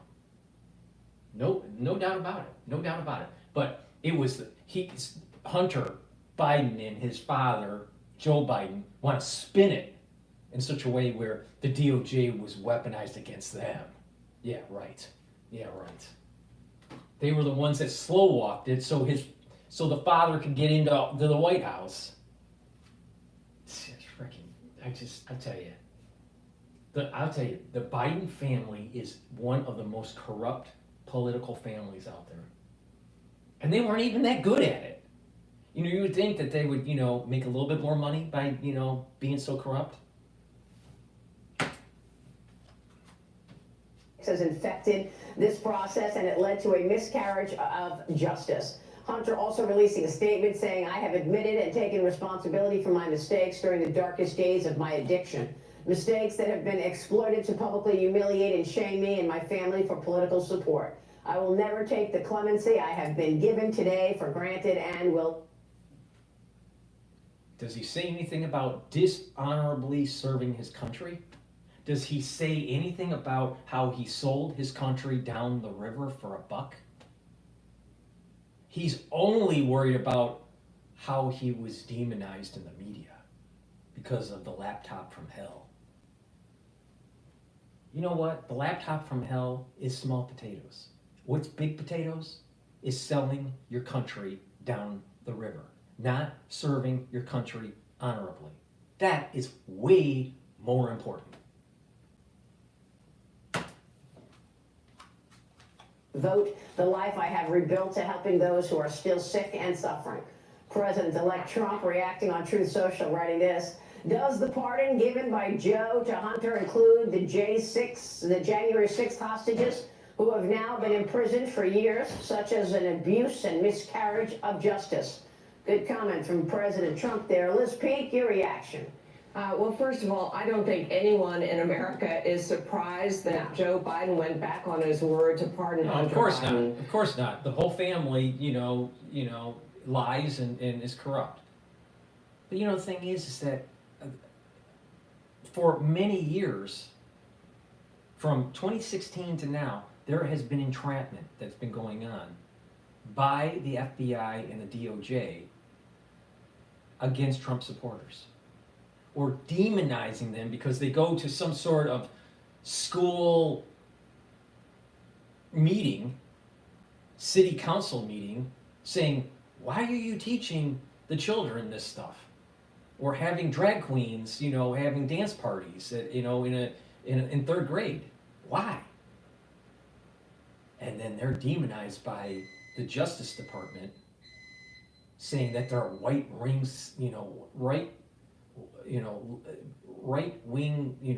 supremacists. I just It's crazy. It's crazy how who the hell is running the DOJ? Who the hell is running the FBI? You know, how could they be so compromised? Are they on the Epstein list? Maybe. Who knows? But honestly, he did it in a way that I think really undermines the case that the Department of Justice is not political. I mean, he's saying, look, Hunter Biden was singled out, prosecuted for political reasons. We know, in fact, the opposite is true, Maria. They bent over backwards, the FBI and the DOJ, to let Biden, let Hunter Biden get basically off scot-free from various things that he has done wrong, and obviously a jury felt the same way. But I think Biden has inadvertently opened the door to Trump's argument that he has been prosecuted unfairly and that the DOJ indeed has been weaponized. That's his case. An awful lot of Americans think it's true. And we'll be talking about Kash Patel in a moment. But listen, that's the entire story about the DOJ and the FBI. Yeah, and that's absolutely right. Totally agree. But what really gets me on this pardon is that this exonerates Hunter from everything. Yeah. Everything. Not just the federal gun charges, not just the drug charges, everything from 2014 to today, a 10-year period. Even crimes he has yet to be charged with. Yeah. And we all know how we have reported so extensively on what the Oversight Committee has said Hunter and Joe have done. And that is money laundering and influence peddling. So that's gone. I mean, this pardon does not apply to Joe Biden, but Cheryl, you know that this basically wipes away everything from Joe as well. And that was the initial question mark, was did Joe Biden do this for his son, or did Joe Biden do this for himself? And to be clear, even Democrats are criticizing President Biden's move on this. Not that pardons don't happen. You know, Bill Clinton, pardoned his brother Roger. Joe Ford pardoned Richard Nixon. But even Jared Polis on X wrote this. He said, as a father, I certainly understand Joe Biden's desire to help his son. I'm disappointed he put his family out of the country. Greg Stanton, a Democrat from Arizona. I respect Biden. He got this one wrong. He said this wasn't a politically motivated prosecution. Hunter committed felonies, and he was convicted by a jury of his peers. So, look, I mean, those charges, any average American that would have committed the gun charges, the tax charges, which were actually more serious than the gun charges because of the lying on the forms, any other American, Maria, would have been prosecuted even worse. Hunter still got that sweetheart deal in the beginning that was reversed. He finally goes in front of a jury, convicted, and Joe Biden says, nope, not happening. Well, I think Liz makes the right point, because this puts an underlining under what Trump has been saying for so long, that this government is so weaponized. I mean, for God's sakes, Donald Trump was indicted 89 times. This is so much BS. It's unbelievable. This is all politically motivated. Trump officially nominated Kash Patel for the director of FBI to replace Director Christopher Wray. And this is important because he has said for so many years he wants to clean up this weaponization. Now, I spoke with Kash Patel just last week on Sunday Morning Futures and asked him what it is going to take to make people trust these government agencies again. Can they be restored after all this weaponization that Biden and company put in place? Watch this. Exposure of corruption. Put out the documents, put out the evidence. We only have gotten halfway down the Russiagate hole. The people need to know that their FBI is restored by knowing full well what they did to unlawfully surveil them. The people need to know that there's been a de-weaponization, a defanging of the Department of Justice, and their houses of worship will no longer be raided. But they need to be shown the documents that said this was the reasoning they weaponized justice. And that, in my opinion, is how Congress can most importantly secure the trust, or resecure the trust, of these agencies and departments. So we'll see, John Lonsky. I mean, those. I personally think that this is an appendage, a tributary off of the Patriot Act. All right, and ones that haven't been paying attention, I've been saying that it morphed into something called the Bio-Patriot Act. Right, so the Patriot Act happened right after 9/11, right? And there was an erosion of constitutional freedoms and gave more power to these agencies to fight terrorism, right? The problem is that, how do you define terrorists? And should it be in the domestic arena or should it be in the international arena? And these powers that were given to these agencies could go after people wrongfully in the domestic realm because of these new powers from the Patriot Act. Well, the Bio-Patriot Act is a supercharged version of the Patriot Act, right? It wasn't called the Bio-Patriot Act. It was powers that were given during the emergency of the crisis in 2020. But it wasn't just about the crisis. The crisis was the catalyst that allowed for additional powers to be given to HHS, FBI, DOJ, all these things, to be able to curtail the society during an emergency. Some of these things are already written in the procedures for, let's say, nuclear detonation, all right, nuclear war, tactical or, intercontinental, all right?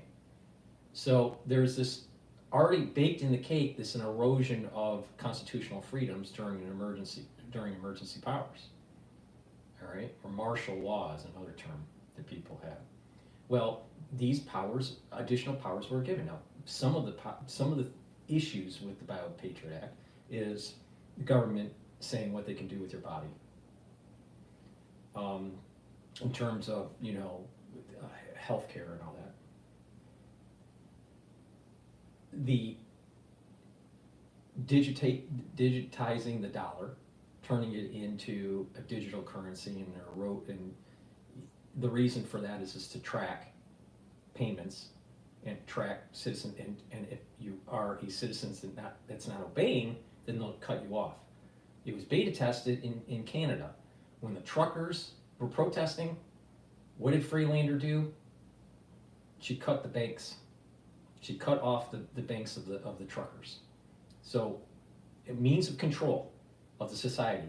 If you go digital currency, 100%, and you stop those transactions from happening, how does someone get along in the society? There's some rumors of prominent people being debanked by Bank of America or Chase because of the bank doesn't want to be associated with these influencers. That's wrong. That's wrong. But it's being weaponized, and that's part of the Bio-Patriot Act. All right. Another is surveillance technologies at the municipality levels, such as using artificial intelligence and cameras to track the society. It's being built out in New York. Who has it, on steroids is England, in London, right? But it's being built out. And and these things have been tested not just in London, but also in China, all right? And Israel also does development of these types of technologies. I'm against that. That's 1984. We shouldn't have Big Brother looking at us or little sister, all right? No little sister, no Big Brother, right? But part of the Bio-Patriot Act is providing money for surveillance of the society using artificial intelligence and video, video surveillance. And so when someone, because of the facial recognition, you're walking down the street, they already know what you're doing. And there's so many cameras, they can triangulate all your movements.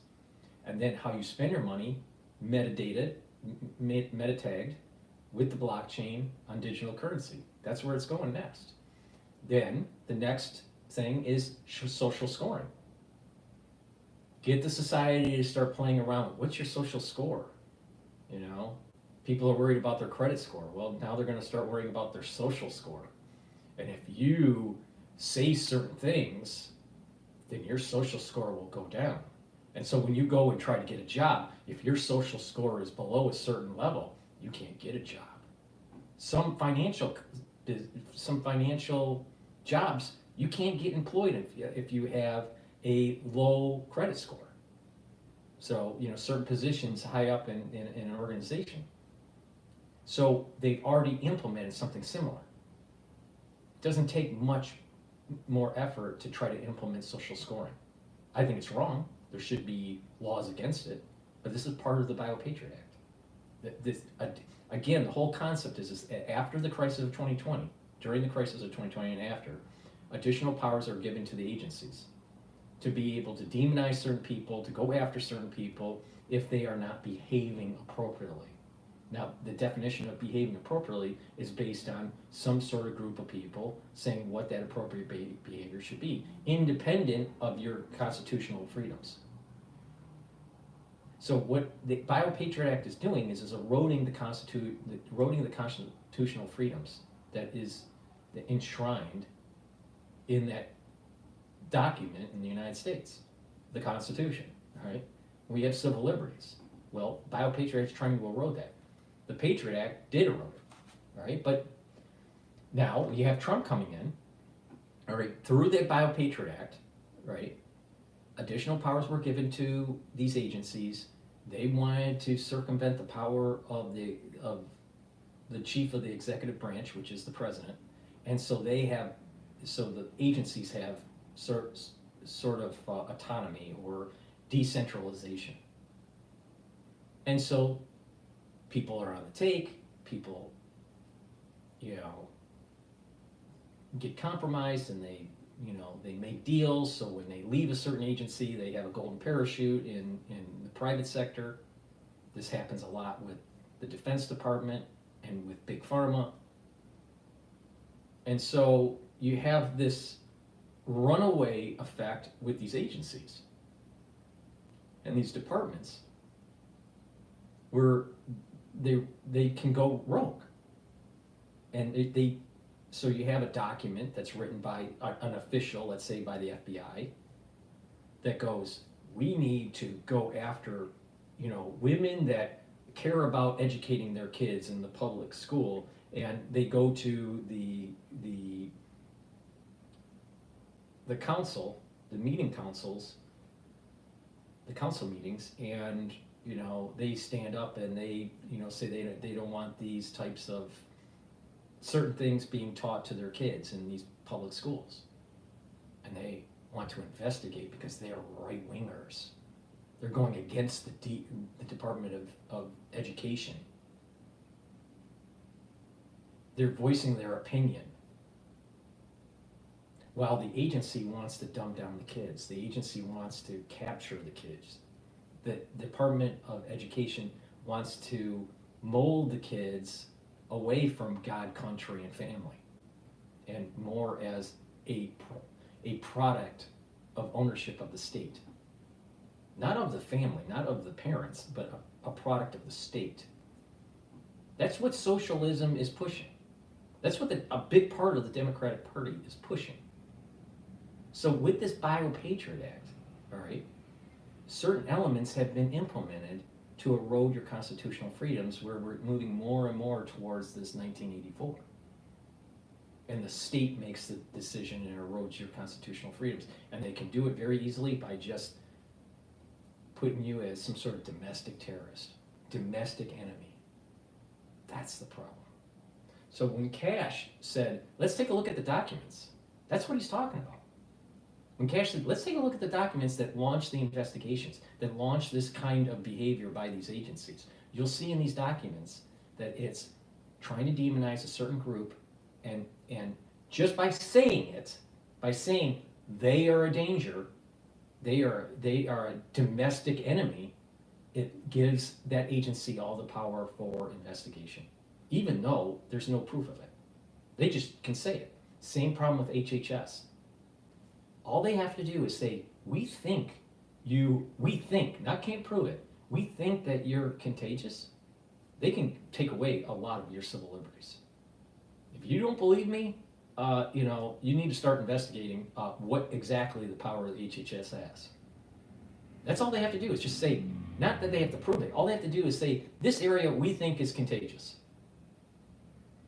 And civil liberties should be shut down.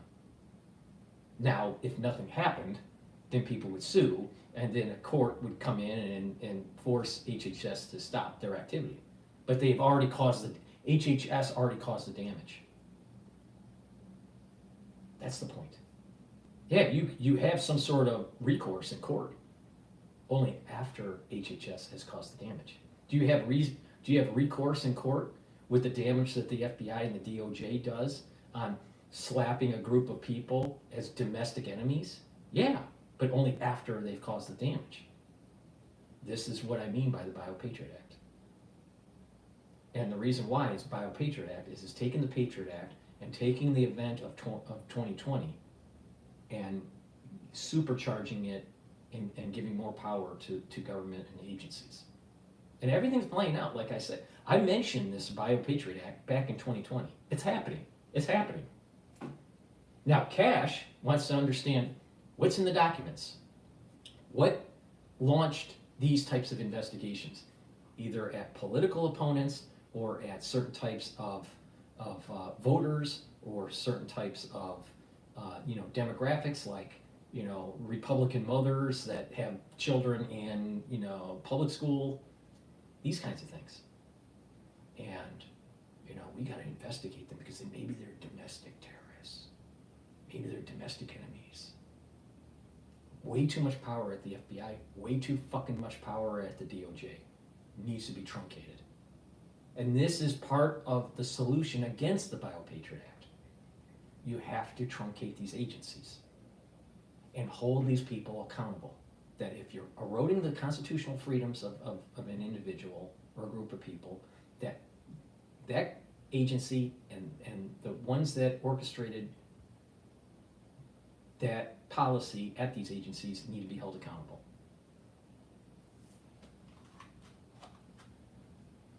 So I have on X Spaces a call-in feature. So if you want to call in, just raise your hand and I'll take your call. It's live. Again, we're live on the big channel. We're live on my website, the-studio-reykjavik.com. We're live on the smaller channel with the dashboard. So please help support my work by, participating in this live stream, but also getting the products that I have. Please go to my store, the-studio-reykjavik.com, and get the NAD+. NAD+ helps to boost up your energy levels. NAD+ helps to repair your DNA damage, and NAD+ helps to protect your neurons, your neural health. Very important, especially when you get older. Please go to my store, the-studio-reykjavik.com. Take NAD+ every day to protect your neurons, boost up your energy levels, and repair your DNA. Ubiquinol is the most bioactive CoQ10 that you can take. This is a very high quality supplement. I've been taking ubiquinol for a long time. What it does is it's an antioxidant, so it's soaking up free radicals. It's synergistic with C60.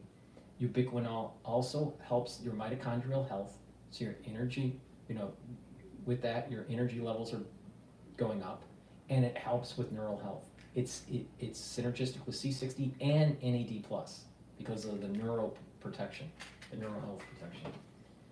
And lastly, zeolite, a great way to detoxify your body from chemtrails, from heavy metals, toxins, and chemicals in your food and your water. All right. How this works is it's a negatively charged molecule. You just put a couple drops underneath your tongue, drink it with filtered water, soak up those free radicals, or soak up those toxins, heavy metals and chemicals, and it'll allow you to urinate the toxin out in about 6 to 8 hours. All right. You can take it year-round. Just take a couple drops underneath your tongue, just small drops underneath your tongue, drink the filtered water, do that once a day, do it all year. There's other people that decide, I just want to do a detox once or twice a year. That's fine too. What you want to do is just take maybe 4 drops or 5 drops underneath your tongue, just small drops. Drink the filtered water, do that daily until you're done with the bottle, and do that once or twice a year. All right? It is better to do a maintenance year-round, but go to my store, the-studio-reykjavik.com. It's the-studio-reykjavik.com. Get the zeolite, soak up those heavy metals, toxins and chemicals. It's really important that if you want to detoxify your body, you should be drinking filtered water and eat better quality foods. Stay away from the processed foods. They have the chemicals in it that you don't want. So you can improve by detoxifying your body. You can improve your immune system, you can improve your endocrine system, your exocrine system, your memory, your metabolism gets better. Lots of good things can happen when you detoxify your body. So please go to my store and get the Zeolite. Very high quality way to detoxify your body. All right, let's continue on with Bartram Romo. Are still running around. No accountability there. We'll see if Kash Patel comes in, gets confirmed, and can clean this up. You know what's even worse is the fact that you have the FBI going ahead, running around and chasing people that disagree with a woke agenda as it applied to education. Also the pro-life crowd. He was speaking about church members being followed by the FBI. That's ridiculous. So this politicalization of the FBI has to end immediately. We got to get politics out of justice. Otherwise, we're not going to have justice anymore. Yeah, well, we'll see if this is a trigger for that now that everyone is obviously exposed and we're watching what Joe just did for Hunter. Well, you know, we got an out of control government coupled with the BioPatriot Act. Big problem.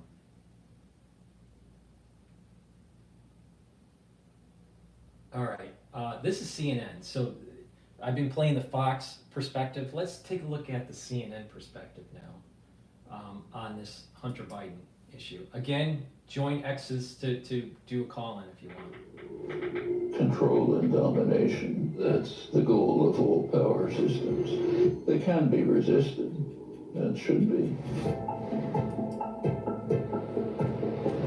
Joining us right now for more on this is CNN senior legal analyst, former state and federal prosecutor, Ellie Honig.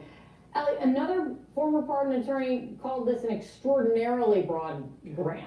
Why is this so broad, more so than a typical presidential pardon? What do you think of it? Because there's corruption. Okay, this is as broad as a pardon can possibly be. Ordinarily, a pardon will specify a certain case, and that happened here. It says, I hereby pardon Hunter Biden on the gun case in Delaware and on the tax case in California. But what's different about this one is it also says this is a full and unconditional pardon for all conduct going back to January 1 of 2014, which means Hunter Biden cannot be federally prosecuted for anything going back to 2014 and really before then, because before then is going to be precluded by the statute of limitations. And as you said before, the only historical precedent, the best historical precedent for this is the pardon of Richard Nixon by Gerald Ford, which has similar language that says full and unconditional pardon. So Joe Biden has pushed to the absolute outer limits of the breadth of the pardon power here.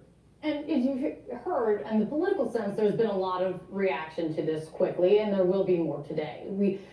But looking at it kind of in the, keeping it in the legal sense, past presidents generally have cited how pardon recipients have accepted responsibility for their actions as a reason to grant them a pardon. Biden is not here. He called it a miscarriage of justice that Hunter Biden was unfairly singled out, which is something that we have heard Donald Trump lean into before in targeting the Justice Department and the so-called deep state. Does Biden, in this move here, give... So-called deep state. Honey, she is not paying attention to what happened right after 9/11 with the Patriot Act. She is not paying attention to what happened in 2020 with the BioPatriot Act. She is not paying attention with the weaponization of the government against its people because certain people want to exercise their constitutional freedoms. I mean, can't a reporter on CNN be honest? Can't they? I mean, really? I mean, you know, the CIA, you know, Central Intelligence Agency, CNN, Central News Network.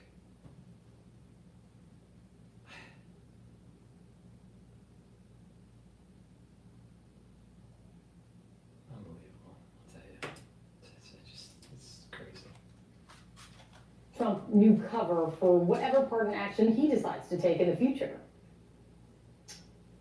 To be sure, Kate, we're already seeing that. The first reaction from Donald Trump and his team essentially is what an injustice. Now we get to do the same thing, which is sort of an interesting twist of logic there. But without question, I mean, look, there has long been a fair debate, fair on both sides, about whether Hunter Biden is being treated overly leniently or overly zealously because of his status as Joe Biden's son. I think there are points to both sides of that. But what I think is not disputable is that this is a historic act of political nepotism. This is the granting of a pardon by the president to his son. Joe Biden even says, if you really parse his statement, he acknowledges that a substantial part of this is because Hunter Biden is his son. And that will land Joe Biden on a historic list that he probably doesn't want to be a part of, along with Bill Clinton, who pardoned his half-brother Roger Clinton, along with Donald Trump, who pardoned Charles Kushner, who is the father of his own son-in-law, Jared Kushner. So I'm sure Joe Biden understands the historic implications of what he's done, and now he's earned his way onto that list.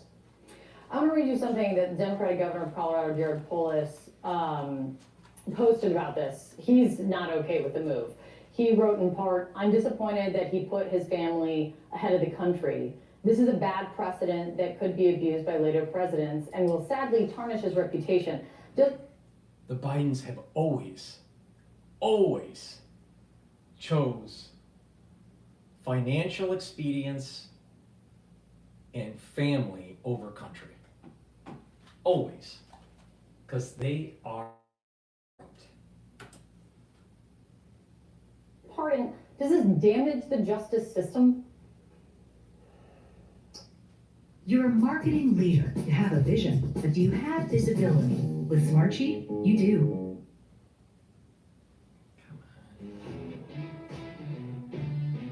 Too many commercials. So my wife got me this weird new kitchen knife as a Christmas gift. God, I love her. At first glance, one of them looked like a Viking sword. I was blown away by its perfect balance and feel. And when...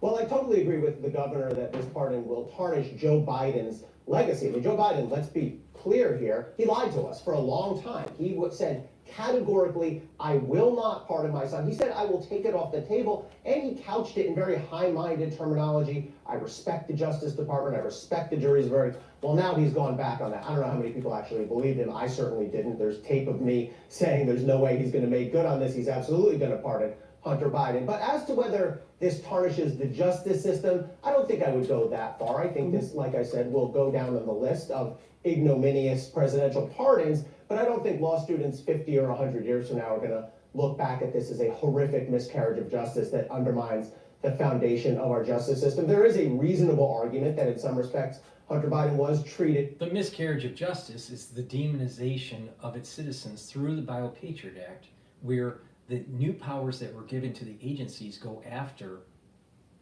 enemies of the state. That's the miscarriage of justice. Unfairly, and I think that will give Joe Biden some degree of cover here. All right, joining us now is Democratic Congressman Glenn Ivey of Maryland. He currently sits on the House Judiciary and Ethics Committees. Congressman, I'm so grateful to have you on the program this morning. Thanks for being here. Thanks for having me.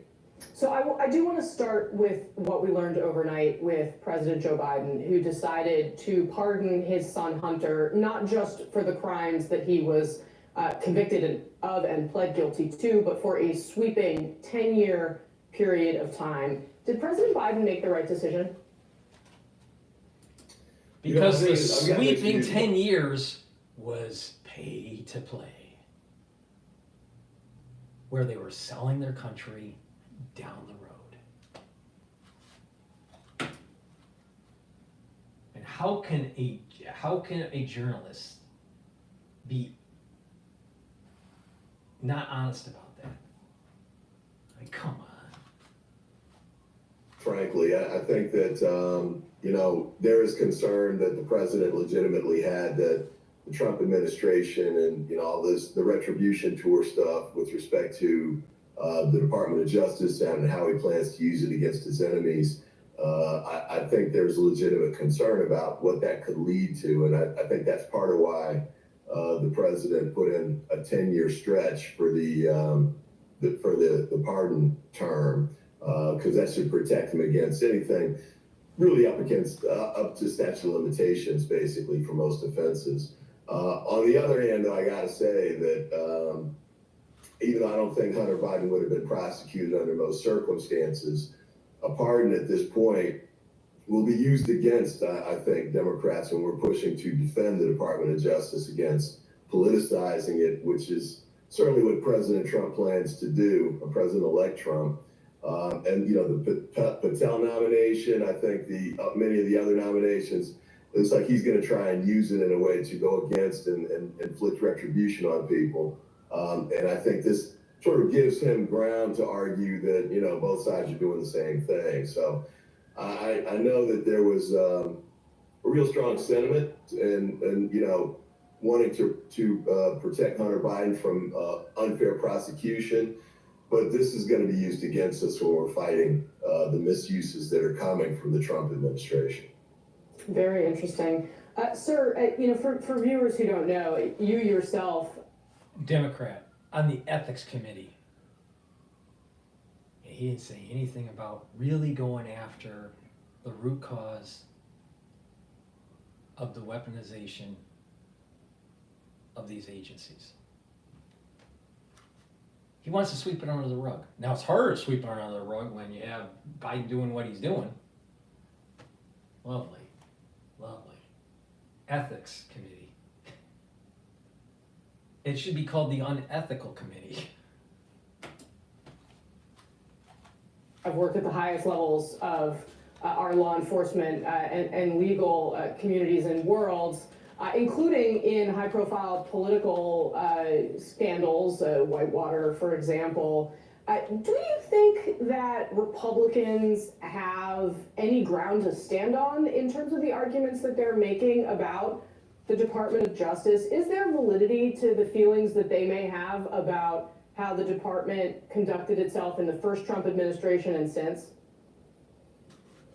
No, I think most of that stuff is really overblown and intentionally so. I mean, it's Trump. The one thing about Trump is it's not new when, you know, politicians are under investigation by the Department of Justice that they say it's political, a witch hunt. Those are phrases that have been used for decades by people in the crosshairs, say like Senator Menendez, for example, who was recently convicted for misconduct in office. What about the demonization by the Department of Justice and the FBI going after Republican women that cared about the way their kids are being taught in public school? See? Not focusing on the real problem.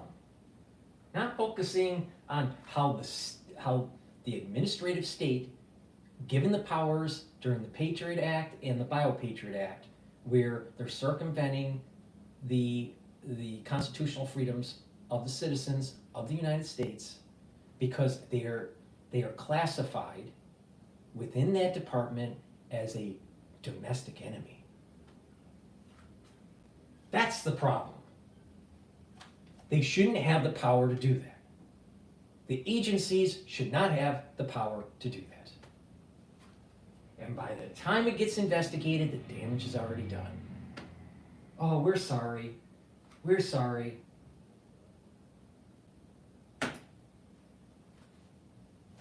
Here is that twofold. One is a lot of people started believing Trump, and, you know, his MAGA base is, you know, fully on board with the argument that the entire Department of Justice is somehow, you know, an abuse of power and is just running out of control and needs to be quote unquote reined in. And I think that's one of the big problems. The other one, though, is that he's going to be the president of the United States and will have full control over the Department of Justice. And, you know, the Patel nomination for FBI, I think, is a bad He's on the Ethics Committee and Homeland Security Committee. Wow. Wow. Wow. For what he might want to do with that. And his statements about it have been pretty explicit. So it's pretty concerning, I would say. And, you know, what's at risk is the overall rule of law in the United States, which has been a real bedrock for us for more than a century. And we need to fight to preserve that. Congressman, Democrats did spend, of course, the last campaign strenuously arguing to Americans many of the points that you just laid out. Why, in your view, did Americans vote to put Republicans in charge of the White House and both houses of Congress? And what do you think your party needs to be doing differently going forward? Well, it seems like the exit interview data that I've seen so far and, the post-mortem polling data seem to indicate that it was really driven by their views of the economy. And I think there were a couple of factors there. One was, I think we spent too much time talking about how good things were from a macroeconomic standpoint. And even though they are, frankly, and, in a lot of ways, the U.S. economy is the envy of the world. But there were a lot of individual people who just weren't feeling it in their daily lives and at their kitchen tables. And so I think they turned to the alternative, and that was Trump, unfortunately. Now, one of the things I think we could have done better there was communicate. I think a lot of times we passed landmark legislation that was helping people and will come to help people. Some of the especially the infrastructure big projects will come to bear, probably in the next year or two, so they take time to roll out. But people didn't know all the particulars, so they heard like initials, ARPA and that kind of thing. But they didn't know specifically what was going to benefit them, with one or two exceptions, like the prescription drug costs for insulin, for example. But overall, I think they didn't really know what we had done, and we didn't do a great job of telling them, and that led them to misunderstand where they stood in the economy and who was going to help them more than the other party. And I think the Democrats have done a great deal to help, but I don't think we got the message across. All right, Congressman Glenn Ivey, very grateful to have you spend some time with us this news morning. broke with Intel. It looks like the CEO has been pushed out by the board. So I don't know what the... You guys have to use some of the foundry options within the US. TSMC or Samsung don't have that kind of capacity that Intel has within the US. So would the pitch be to spin off the foundry business kind of thing and then keep the PC chips and the AI chips? Yeah, I mean, look, the foundry business is an $18 billion revenue business, although most of it is Intel outsourcing their business and counting as revenue, so it's not external foundry revenue, but it's negative gross margins. So the core PC business is about a 40 to 45% gross margin. The foundry business is negative gross margin, and they are spending $25 billion a year on CapEx just to buy the machines to keep up with the advancement in nodes. Why do I have a business that has negative gross margins? Because it's like Intel is the vertical integrated player in chip design and manufacturing. Okay, so it's all so they vertical. do it all in-house, and for a while that's why Intel's gross margins were the best, because they were doing everything in-house. But the moment they missed out on that node advancement where TSMC leapfrogged against them, that's when it all started to go wrong. Amazing stuff. All right, Andy, thanks a lot. Really appreciate it. We'll clearly be talking to you every day on this for a while. Andy All right, Zimmerman, let's go to Senior Technology Analyst, joining us on Fox Intel News. and reportedly. So today, go to Fox President News Trump's about nominee Kash, for Attorney Patel. General Pam Bondi is set to visit with senators on Capitol Hill. He comes as Trump's pick to lead the FBI, Kash Patel, is causing panic on the left and somewhat worried on the right. Bill Malusia is in West Palm Beach. Bill. And Brian, good morning to you. Donald Trump's pick for Attorney General Pam Bondi is going to be on Capitol Hill today, where she's expected to meet with some key Republican senators. Bondi has been serving as the state of Florida's Attorney General, and she was picked by Trump after Matt Gaetz withdrew his own nomination for AG. Bondi is widely respected. She's repeatedly sued the Biden administration over its open border policies, and she's also been a longtime Trump loyalist. GOP Senator Chuck Grassley announced he's going to meet with Bondi this morning in D.C. She's also expected to meet with other key Republicans today to try to pave the way for a smooth transition and confirmation process. Now, in addition to Charles Kushner, who Trump picked to be ambassador to France, another splashy pick that Trump made over the weekend was his nomination of Kash Patel for FBI director. As you can imagine, that announcement sent shockwaves through Washington. It was outrage from Democrats Democrats and praise from Trump's allies. Patel served in intelligence and defense roles under Trump during his first administration. Trump has called him a brilliant lawyer and investigator and, quote, an America First fighter who has spent his career exposing corruption. Some critics and Democrats have said Patel just doesn't have the experience for the job, but Republican Senator Bill Hagerty is firing back. There are people that are serving in the current administration that are woefully inexperienced. I think Kash does have relevant experience, particularly when it comes to the mandate the American public has assigned of turning these agencies around that have become completely corrupted. Kash has pointed it out. He's probably the best at uncovering what's happened at the FBI, and I look forward to seeing him taking it apart. And the current director of the FBI... When someone says that a nominee from Trump's administration isn't experienced enough, that's code for they're not inculcated into the culture of that agency to maintain the status quo. Now, we the people don't want the status quo.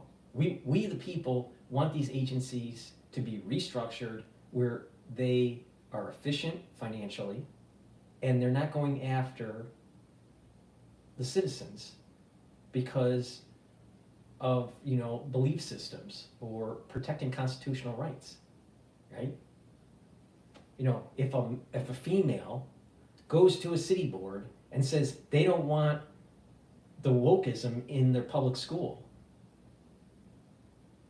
they should have the right to be able to voice their opinion, and not only voice their opinion, but to force that school system to change its ways of teaching its pupils. But the way the system is right now, with the Patriot Act, you're considered a domestic enemy and need to be investigated. Really? Really? So they won't investigate the Hunter Biden laptop in due time during the 2020 election. But they have tons of agents to be able to start sniffing around to find out if some conservative mother is doing anything wrong.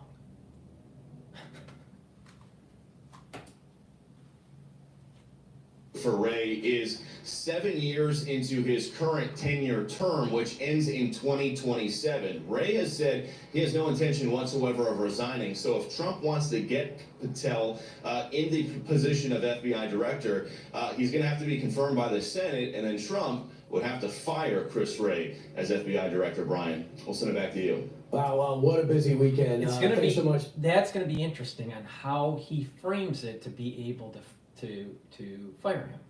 Now, it may be under the umbrella of the corruption and mismanagement and blah, blah, blah. I'm sure there's wasteful spending, going after, you know, political opponents, slow walking investigations for the you know, for the benefit of the Democratic Party, so, you know, that kind of stuff.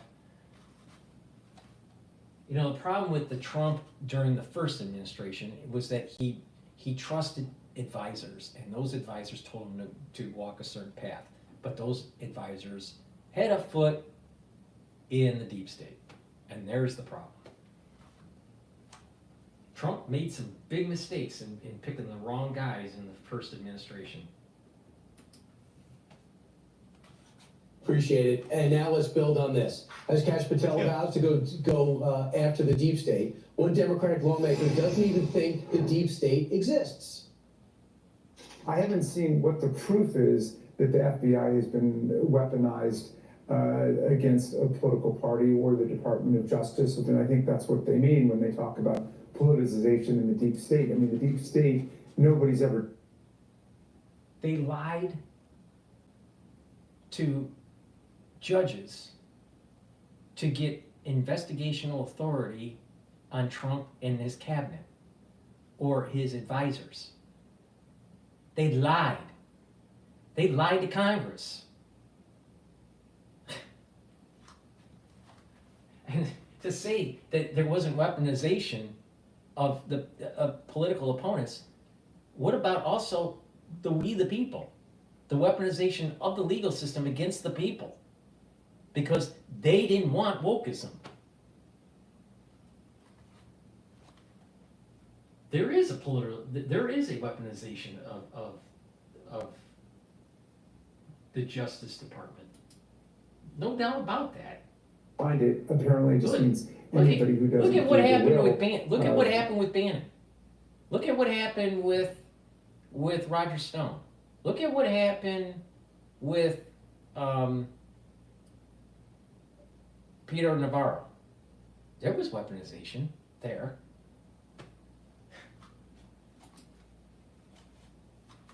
Donald Trump.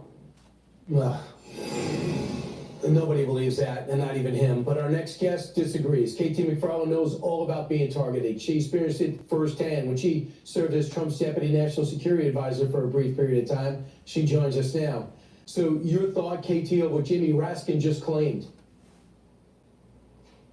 There is going to be so much evidence, and Kash Patel will know how to find it all. You know, government workers are not really, they're not gutsy people, right? They'll always want a paper trail to protect themselves for what they were doing. There was a lot of intimidation and prosecution and persecution of Trump administration people. There will be files and files of that. Now, normally, when a director of intelligence, whatever the organization is, comes into office, you know, the staff says, oh, look, we can't find it, or we've got to protect this secret information because it's going to reveal sources and methods.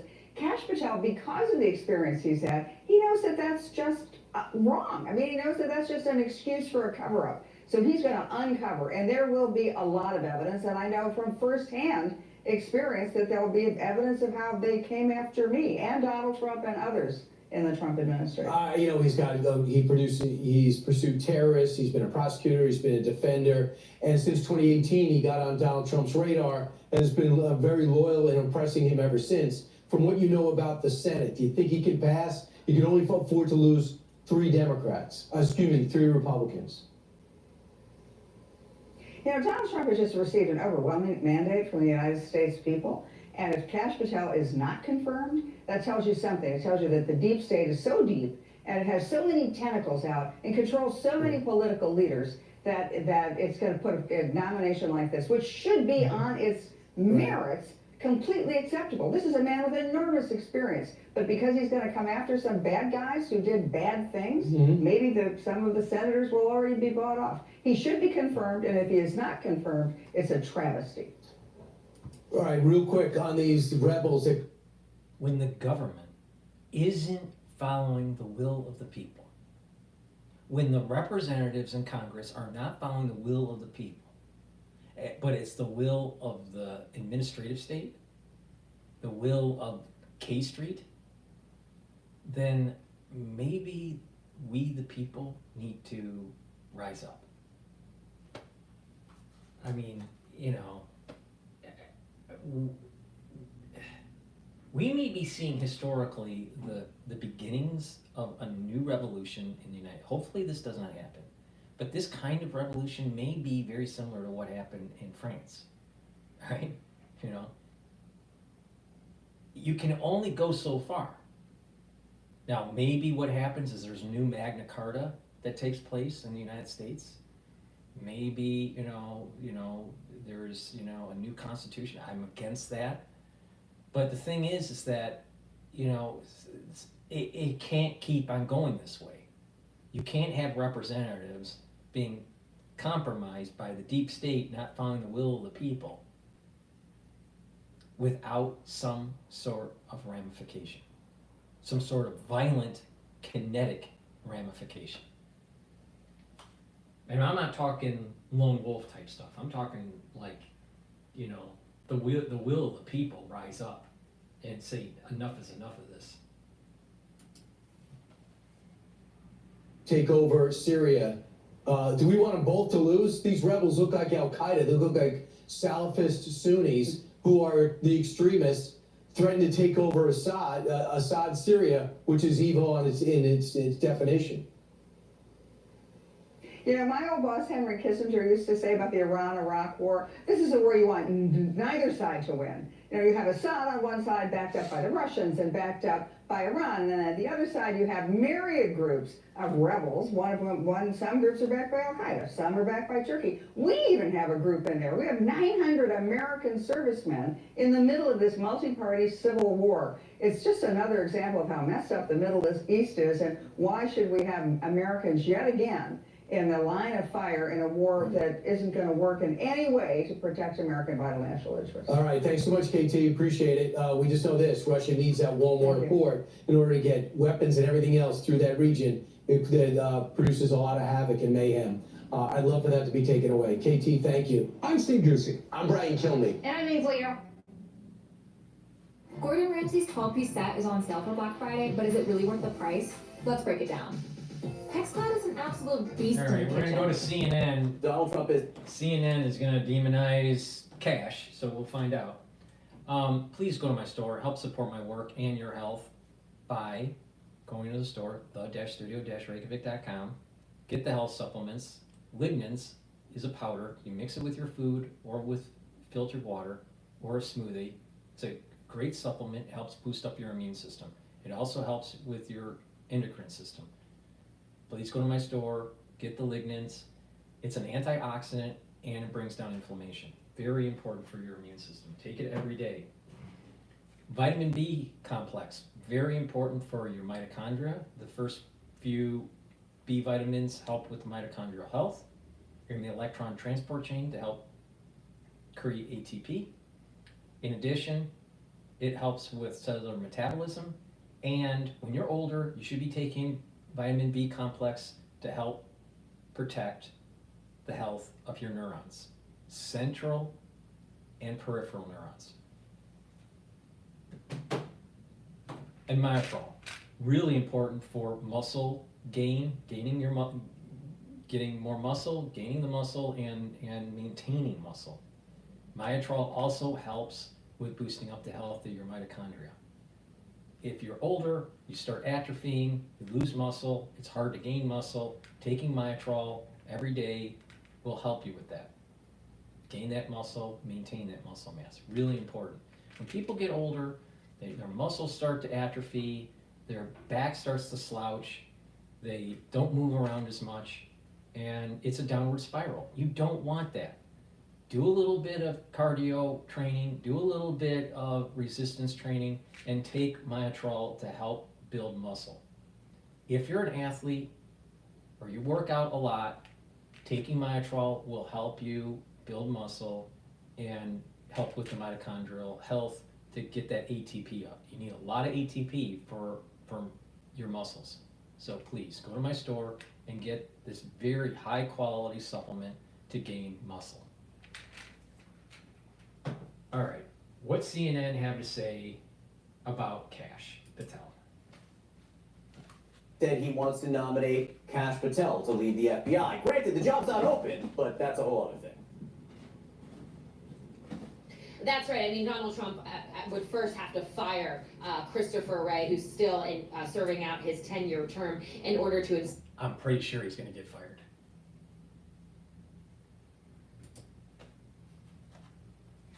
Kash Patel at the helm of the FBI. But look, that is playing exactly into what I was just mentioning. I mean, Patel is someone who has called for shutting down the Bureau's Washington headquarters, for firing FBI leadership, and also for rooting out bias that they believe agents have really permeated the Bureau, I should say, over the last several years. This is something that is very important to Donald Trump. I was told when he was making this decision, he was between two candidates, Patel and Missouri Attorney General Andrew Bailey. And the reason he didn't like Bailey, I was told he was not impressed with his in-person interview with him, but also because he didn't believe that he had the personality traits or fit the mold that Donald Trump is looking for, which is really a legal pit bull and someone who will carry out his agenda and really reform and disrupt the agency that Donald Trump has really been gunning to do for several years now. John? All right, Elena Train for us in Florida, where no doubt it will be busy over the next few days. Kate? Joining us right now on this is CNN senior law enforcement analyst, former deputy director of the FBI, Andrew McCabe. And what's your take on Kash Patel being picked to head up the FBI? So Kate, it's a somewhat confounding pick. You know, there's a whole conversation to be had about whether or not he's qualified for the job. I would argue he's clearly not. He doesn't have the experience and knowledge of the law enforcement community. Is a fairly undistinguished legal career. He doesn't really have a fraction of the qualifications that any former FBI director chosen by any president has. But that's really not my main concern. My main concern is what it says about Donald Trump's intention for the FBI and where Kash Patel might take the FBI if he's confirmed as director. And that all points in one direction, and that is back to the FBI's regretful history of acting as essentially the enforcement arm for the president's political activities. That's where we come from as an institution. That's who we were under our first director, J. Edgar Hoover. But it is something we've gotten away from in the last 50 years, the post-Watergate, post-Church Committee, Pike Committee investigations. And the FBI today is an independent entity that the nation relies on to enforce its criminal laws and protect it from national security threats. So I think it's a really, really concerning pick. And some of the things that we know Kash Patel has said he would like to do with the FBI Justice Department. Kash Patel wants to take a look at the documents to see how they demonized domestic enemies, how they demonized political enemies. And with that paper trail, it's going to be prosecuting people and shining a light on people like him.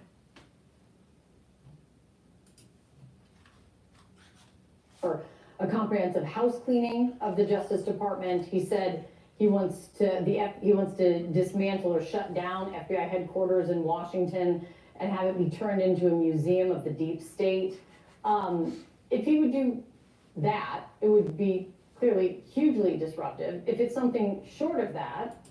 Disruptive to who, honey? Disruptive to the deep state. That's what the will of the people want. Is it going to be really disruptive on really the core mission of the FBI? I don't think so.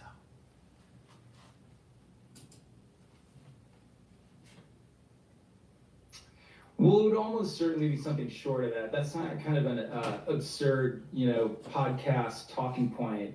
If he's actually serious about that, I guess it means he doesn't understand that the 7,000 people who work at headquarters, 6,000 of them are not even agents. They are scientists and computer specialists and analysts and secretaries and professional support staff. Maybe they don't need as many analysts to look into Susie the homemaker wanting to have a good education for her daughter and son.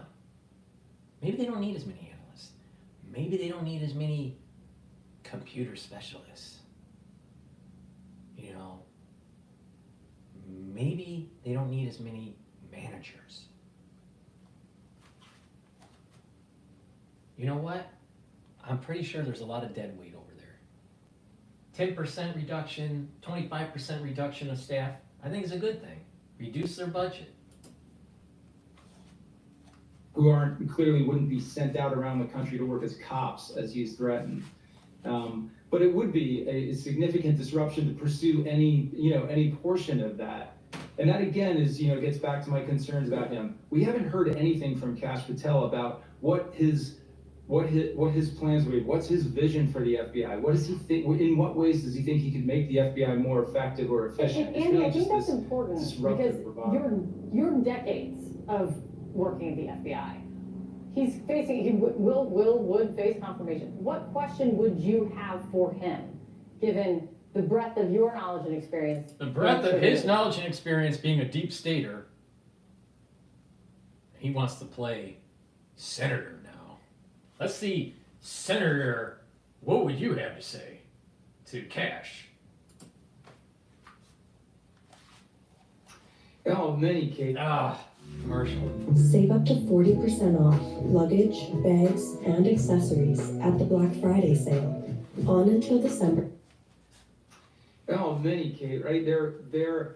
You shouldn't even think about accepting a nomination like this unless you're someone who has spent a lot of time thinking about understanding the FBI, knowing its people and how it works, and having a clear, articulable vision about where you intend to take the organization.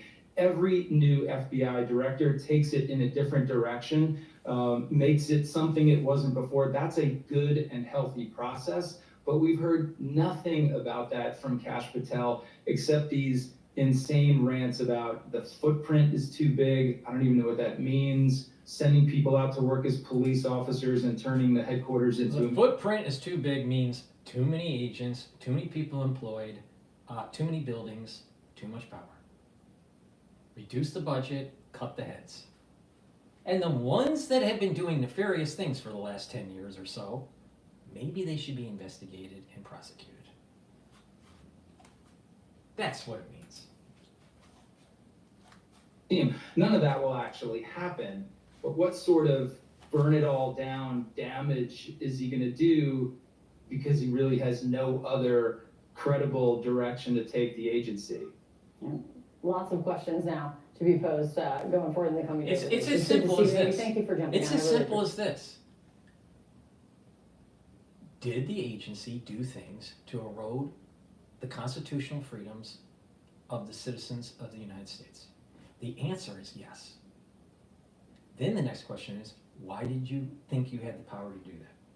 And when you start investigating that kind of thing, you start to realize they have too much power because of the Patriot Act and the Bio-Patriot Act. They need to be truncated.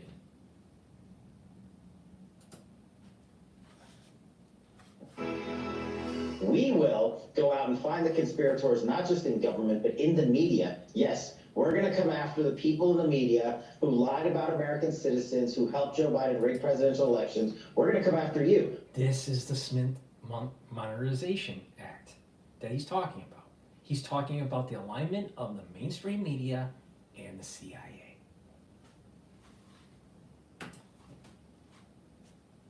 Whether it's criminally or civilly, we'll figure that out. But yeah, we're putting you all on notice.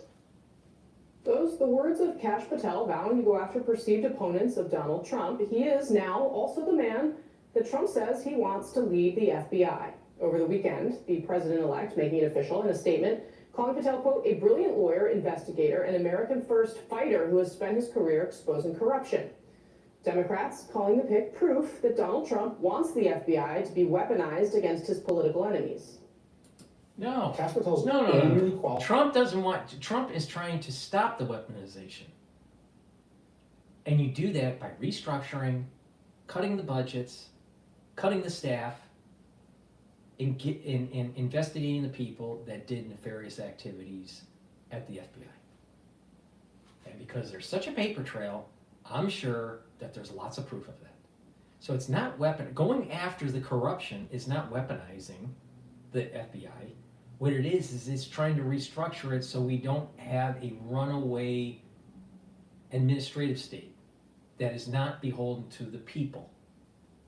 Now, can someone honestly say that the FBI is beholden to the people when the FBI lies to Congress?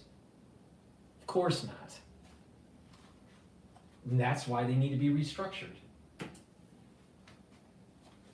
Is because he agrees with Donald Trump that the Department of Justice should serve to punish, lock up, and intimidate Donald Trump's political opponents. But some congressional Republicans The political opponents broke the law, eroded this constitutional civil liberties of the people, and they need to be held accountable. Going after their corruption is not going after your political opponents. It's trying to root out that administrative state. Now, the administrative state wants to maintain the power, so they're always going to spin it as, if you try to take away our power, you must be going after your political opponents. Nope. Restructure it. Truncate the CIA and FBI and the NSA. I want a pre-9/11 day. This election is exactly why Donald Trump was elected in the first place. Do you have any reservations about not once did these investigative journalists or or anchors at the mainstream media. Not once did they say, maybe the power that was given to these agencies after 9/11 was a little bit too much.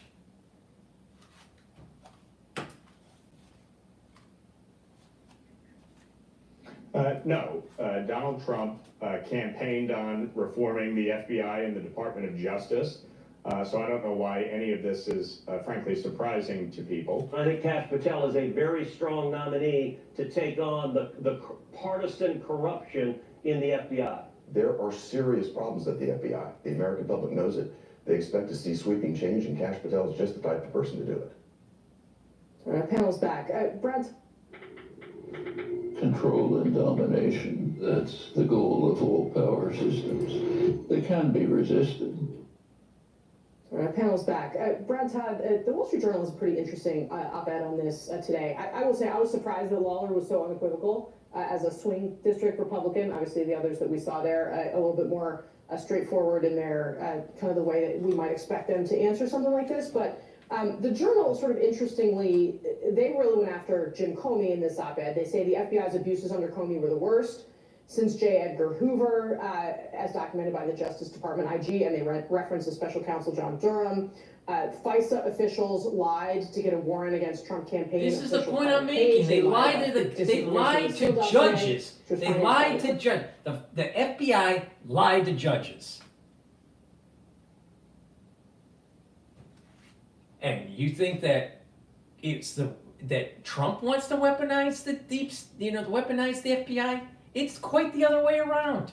The FBI was weaponized against Trump. And not only that, they were weaponizing him as a candidate. They weaponized the system against him as a candidate and as the President of the United States. Now think about that.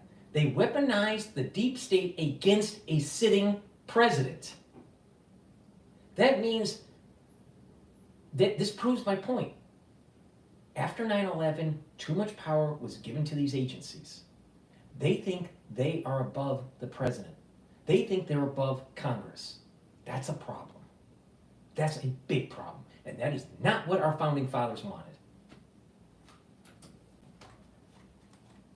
Campaign, but they reference John Bolton, who told our Jake Tapper over the weekend that Trump has nominated Kash Patel to be his Lavrenti Beria, who is, of course, the head of Joseph Stalin's secret police. And he says the Senate should reject this nomination. Now, everyone knows where the deep state is. It's not in Washington. It's not in Utah. It's not even in Hawaii. It's in the mustache of John Bolton. That's where the deep state is. You shave the mustache of John Bolton, and you find the deep state.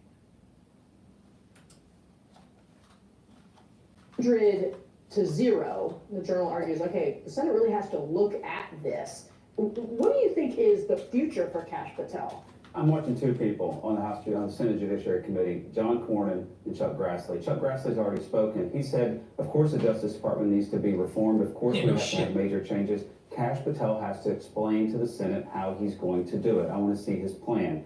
John Cornyn also was Chief Justice of the Texas Supreme Court.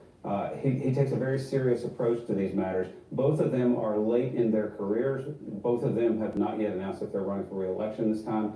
I think that the way those two men handled this on the Senate Judiciary Committee holds the fate of Kash Patel's nomination. For sure, there are probably 2 or 3 Republicans who could vote no. If you're looking for a fourth one, what I would first So if they're a senior senator that might not rerun, they're probably bought off, and they're probably not going to confirm.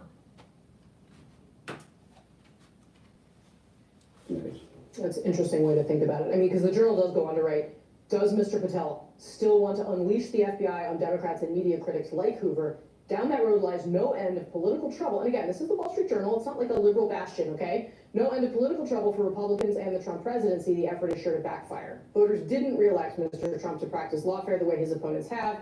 The country wants a bureau it can trust.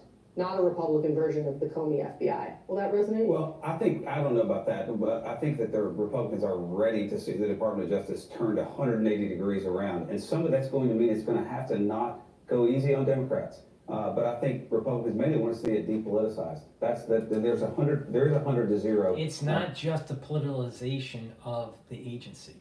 It is too much power given to them post 9/11. That's the problem. Before we go, maybe to Bloomberg or a different video, please help support my work. You help support my work by sharing the links, by making sure you subscribe, by donating on my store, the-studio-reykjavik.com, and following my protocol and getting the supplements that I offer on my store, the-studio-reykjavik.com. A very important supplement, vitamin that you should be taking every day is vitamin C. This also has magnesium in it. This is good for your immune system. We're in the cold season. It's important to be taking this every day, and if you're not feeling well, take a double dose. Make sure you drink it with filtered water. Resveratrol. It's an antioxidant. It also helps with the health of your mitochondria, so it boosts up energy levels. And it helps to get rid of senescent cells. This is stackable with C60, NAD+, and ubiquinol. So please, take resveratrol as part of your anti-aging protocol and boosting up your energy levels, your immune system, and longevity. So go to my store, the-studio-reykjavik.com, and get the resveratrol. And, because, a lot of people don't realize, and I keep on, telling everybody when I do these premieres, you can get a discount on my store. It's been around for like 5 years, all right? It's discount 5, all caps. Discount 5, you get $5 off on any order. And Goodnight Formula, really important to take. Take it every day if you're having problems sleeping. You need to have 3 cycles of REM sleep and deep sleep to be able to consolidate memory, detoxify your central nervous system, and to be well rested. If you have chronic sleep deprivation, you're increasing your chances of early onset of dementia.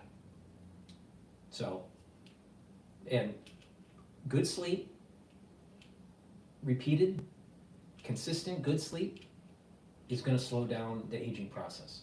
That means you're going to have more energy, you're going to have more mental clarity, your mood is going to be better,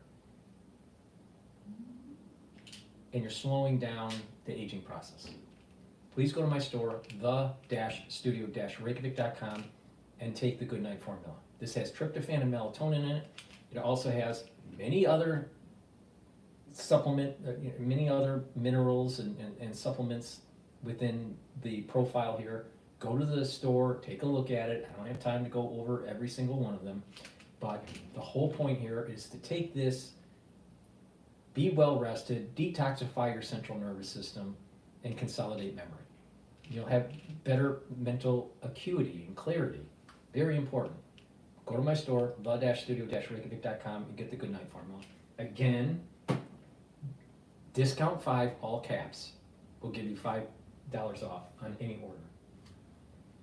And the ones that are on X, you can do a call in. All you have to do is raise your hand. I'll put you on live, and you can, tell me what you think about Kash Patel or what's going on in the news. What's your opinion about something? Whatever. The whole idea is this is more interactive.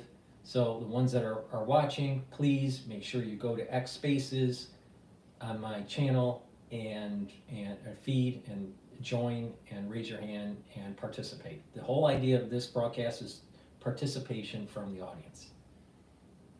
Okay, so now Bloomberg is on commercial.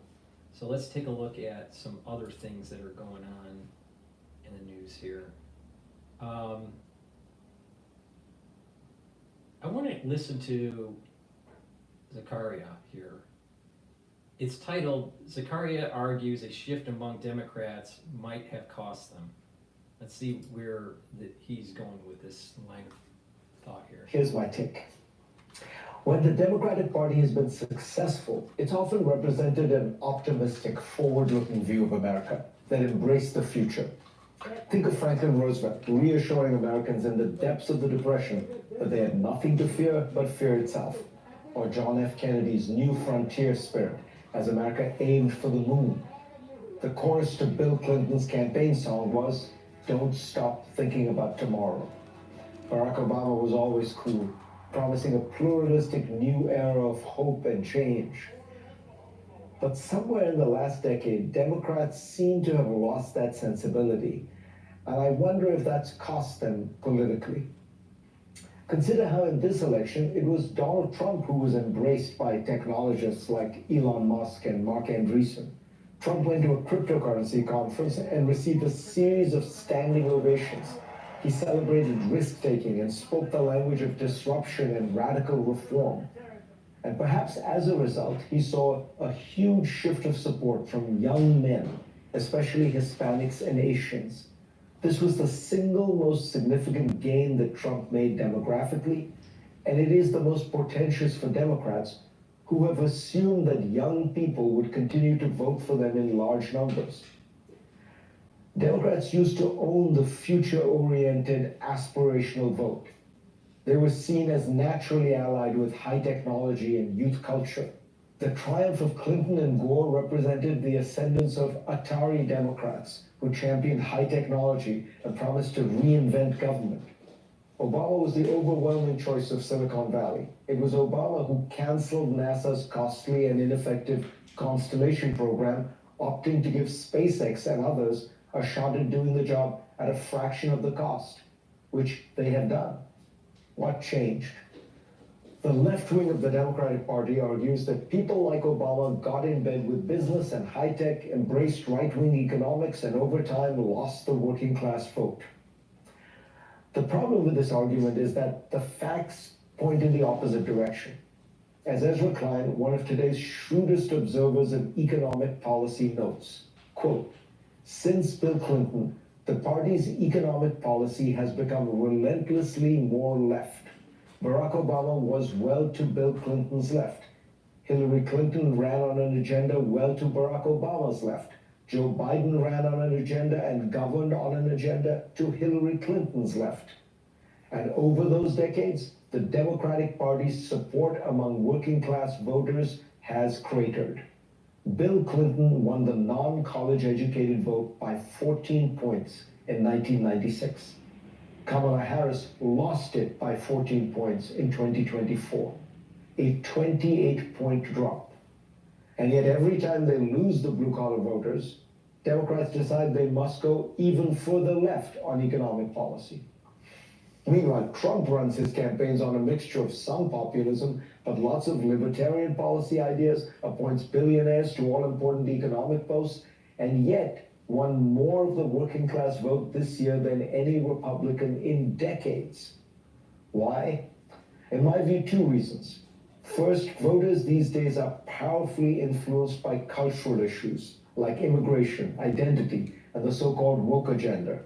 This is also true of the Democratic Party's upper middle class voters who vote for the party that promises to tax them more because they agree with it on social issues. Second, the working class is not overwhelmingly anti-capitalist. When he was running for president, polls often showed that Bernie Sanders' economic ideas, such as Medicare for all, were more popular among college-educated voters rather than working class ones. Trump's anti-statism appeals to outsiders who feel that the system is corrupt and inefficient. There is such a thing as a Republican progressivism that's starting to pop up. In history in the United States, political scene, progressivism was primarily a Democrat thing. The idea here is that the middle class needs to have a government that's representing them, not just the wealthy, all right? The government should not be just representing the wealthy. So the Democrats in contemporary history typically had that in their wheelhouse. The Republicans have now shifted and said that no, there is this progressivism for the middle class, but it's also about God, country, and family. So as the Democratic Party moved more and more woke, more and more ultra left, demonized country, demonized God, demonized family, it allowed space for the Republican Party to increase its tent and bring in this more conservative middle class person. Now, there's a lot of people that are highly educated that are voting Republican also. So it's not just the non-college grad or just the blue collar worker. There are a lot of people that voted Republican, all right? But there is a shift in American politics, and it's about representing the middle class and having proper economic policies, proper international policies, proper domestic governance policies that are beholden to the middle class. Now, you may say that this is progressivism or whatever, but that's what's happening. And the Democratic Party totally blew it. Totally blew it. Most people in the United States want kind of a centrist kind of politic. Not super left, not super right, all right? Centrist. But when the Democratic Party moves towards this ultra right, or ultra left kind of mentality, when they move ultra left, then they're demonizing God, country, and family. And there's a big part of America that wants a shift towards conservatism. They're tired of the woke. That's what's happening. Democrats now say that they need their own Elon Musk and Joe Rogan, except that they had them in Elon Musk and Joe Rogan. Rogan was a Bernie bro. In 2022, Musk said he voted overwhelmingly for Democrats historically, and he only ended up endorsing Trump after his attempted assassination. This is not an endorsement of either Rogan or Musk, who are strange characters and have gone on their own complicated political journeys. But it is a critique of policies that have needlessly alienated many young aspirational voters who identify with the idea of risk-taking, disruption, and new technologies. Politics is a game of addition, and rather than growing their base, the Democrats are subtracting from it while Donald Trump is expanding his fans.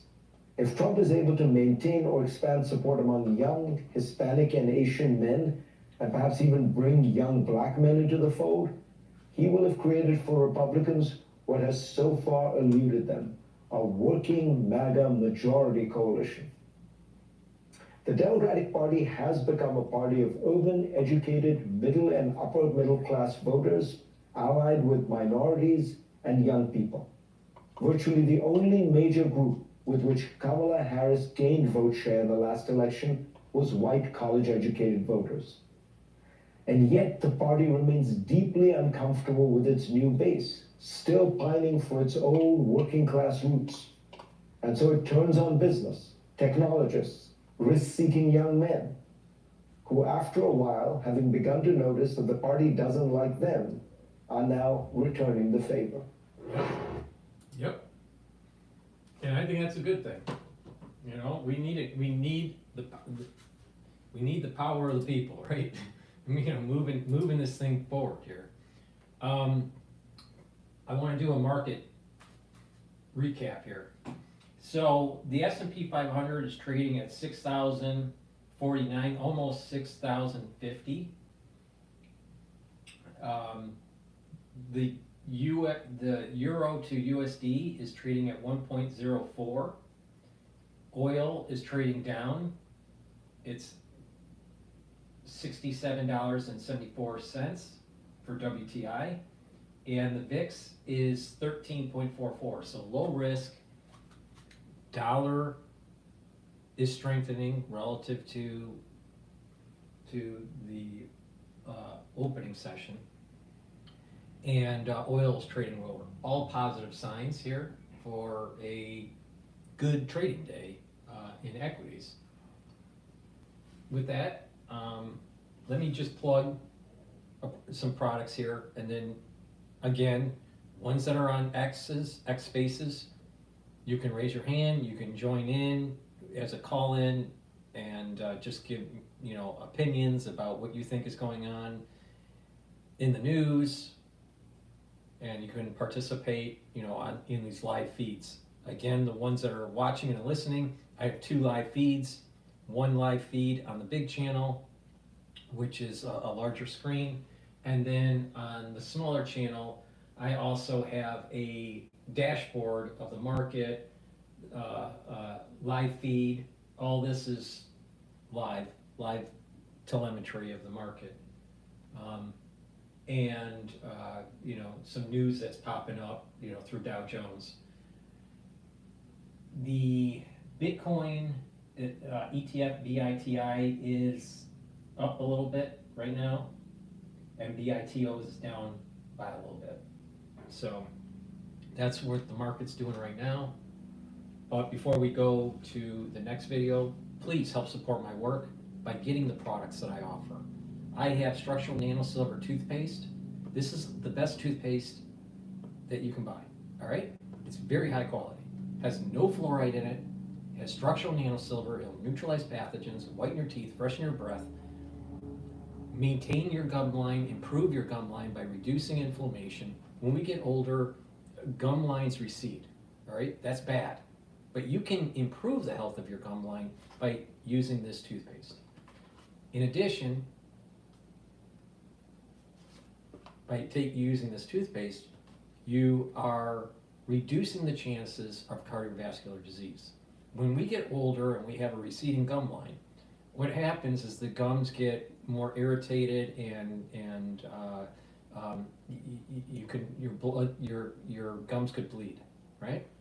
So you can get small little plaque into your bloodstream or bacteria into your bloodstream from poor oral hygiene.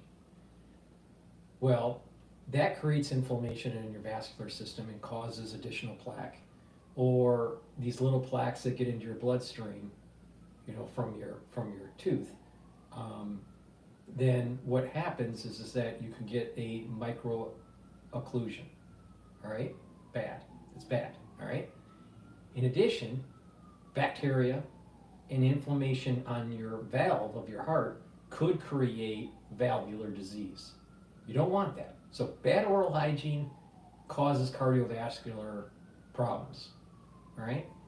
On the valve, with inflammation or bacterial vagination, what can happen is that the valve could get irritated and weakened. You might have a prolapse, you might develop regurgitation, or stenosis, where the valve starts to harden with calcium hardening. Well, if your valve isn't working right, your heart's going to start remodeling, and it's the beginnings of heart disease and potentially heart failure. When you have these plaques that start to build up on your valve, they can break off, and you could have a stroke. So really bad things can happen if you have bad oral hygiene. This starts to develop when you get older. Well, you need to take very good, very high quality toothpaste. This has no fluoride in it. So go to my store, the-studio-reykjavik.com, get a few tubes of this from my store for your household. Use this toothpaste. You can't get a better toothpaste, all right? Most people use the crap from like Colgate and stuff. Don't use that. Go to my store, use this, all right? Neutralizes pathogens because of the structural nanosilver, and improve your oral hygiene, reduce the chances of cardiovascular disease. Get a few tubes of this from my store, the-studio-reykjavik.com. Support your health and help support my work. In addition, take Max 35 or Max 14. You take a teaspoon a day, swish it in your mouth, gargle, swallow. What it does, neutralizes pathogens, maintains the mucosal barrier in your oral cavity, and by doing that, you're improving your oral hygiene, you're neutralizing pathogens, and you're maintaining that mucosal barrier, so you're mitigating infection. All right? I take this every day to get the max 35 or the max 14. The max 35 is 35 ppms. The max 14 is 14 ppms. Take a teaspoon of it a day. Every day. All right? If you're not feeling well because of the cold season, take a tablespoon or 2 a day. Again, you swish it in your mouth, you gargle about 20, 30 seconds, and then swallow. Really simple. Do it every day. All right, let's go to Bloomberg here. This is the balance of power here. You thought we'd be talking about Kash Patel all day, right? I did, till last night, when the pardon dropped. This, of course, is our top story. Joe Biden, following a Thanksgiving on Nantucket Island with the family, deciding to do what he said he would not do. Let's go back to June, the G7 in Italy, and President Biden. I'm extremely proud of my son, Hunter. He has overcome an addiction. He's one of the brightest, most decent men I know, and I am satisfied that I'm not going to do anything. I said I abide by the jury decision. I will do that, and I will not pardon him. Fast forward to the 1st of December, Joe Biden, quote, "For those offenses against the United States, which he has committed or may have committed or taken part in during the period from January 1st, 2014 through December 1, 2024, an executive grant of clemency for his son." Which is where we start our conversation with Laura Davison, Bloomberg Politics editor, driving our coverage here on what I see was another working weekend. You just can't escape, can you? It's usually though Trump that's making news Yes. in the evening, How so about it was a fun surprise to have Biden making You news. just imagine Joe Biden thinking of this in Nantucket as he considered his options. What brought him to this extent? And it might not be a single event. I just wondered if Kash Patel, having that name out there, having the conversation that he was hearing in the media, brought him to this point. You know, and it's not Matt Gaetz, but it is Pam Bondi. So looking at the cast of characters who Trump has slated to run at the top law enforcement agencies, that certainly has weighed a role. But also remember that the clip you just played of Biden saying, "No, I'm not going to pardon my son," that's June 13th. June 13th, Biden is still running for president. You know, Biden now in early December is no longer running for president. The political stakes are not there. The election is over. And just the calculus and the risk are a lot less to him. You know, now he says he's looking more at sort of what do I want to do in my last 3 or 4 weeks in the White House versus, you know, sort of what does this mean for my legacy? What does this mean, big picture for my political future? Hunter Biden was to be sentenced later this month on the conviction on the gun felony charges and then, of course, the federal tax crimes he pleaded guilty to in September. Was there a concern that there would be that more charges would materialize? Because this didn't only pardon him from these crimes. The pardon, the language of that pardon certainly indicates that that they were at least worried that this would be, you know, that either there were other crimes that may be out there, or that, you know, there would be sort of an impetus among these Trump officials to go and try to see what else might exist out there. So this is a really, really broad pardon. You know, this is not something since Richard Nixon that we've kind of seen this kind of language. Usually it's, you know, clemency for a specific act, a specific crime, much more narrowly targeted. Full and unconditional, as we read. We've seen some Democrats wavering on this. The governor of Colorado, Representative Greg Stanton, the first to come out in the House, Democrat from Arizona, saying Hunter committed felonies and was convicted by a jury of his peers. But who cares if you're not running for re-election? Is that the way we're looking at this? Yes, and I think now a lot of people, particularly in areas where their you know, sort of political calculus, you know, wants them to separate a little bit from Biden. This is something that they can, you know, say, hey, look, you know, I don't agree with the president on this, and then, you know, say, hey, but look, you know, look at this infrastructure money, look at this CHIPS money, something else that they give them a little bit of. It's a politically convenient thing to criticize if you need to distance yourself from Biden. So they go to Nantucket every year, right? That's what the Biden family does for Thanksgiving. What do we think went on at the Thanksgiving table? Is that when this was decided? Yeah, and this was a very quiet weekend in terms of public appearances. You know, the president was very much, you know, behind closed doors with family, and, you know, I think the gravity of just both, you know, Hunter's, you know, the date for him to be sentenced was just, you know, a couple weeks away, Plus, Biden also knows that he's not going to be in the White House, another 6 weeks or so. So Right. this is all kind of culminating and weighing in. And I think that as they kind of sat down and talked about this, it said, look, we may have said this, but what's in the best interest of our family? He's not thinking Sure. about that versus the party or the country. By the way, we are waiting to see President Biden in Africa, stepping off Air Force One shortly in Angola. This is the last big trip of the term. He is making good on a promise to visit Africa before he leaves the White House. After this trip, he comes back, it's a couple Christmas parties. I mean, what's the rest of Joe Biden's presidency look like? There's a couple things that his... It's amazing how they spin. Well, he's just trying to, keep his promises that he was going to go and visit Africa. But why doesn't he keep his promise about not pardoning his son? Money can they get in place that because there's a lot of these things that Trump would like to rescind or make more difficult going forward. So that's sort of the focus, but it's not going to be a big splashy exit. It's going to be the sort of the perfunctory parties trying to sew up what they can at the administrative level. Well, he will be at the inaugural. Those will be some interesting optics, right? Yes, I mean we'll get some more interesting photos like we did a couple weeks ago when Trump came to the White House, and the handoff that Biden didn't get 4 years ago, when he knocked on the White House door. Yeah. As we spend time with Laura Davison on this Monday after the long weekend, I'm just curious to hear where your head is on transitions. As I mentioned earlier, I thought Kash Patel would be the lead story. In any other world, it would be.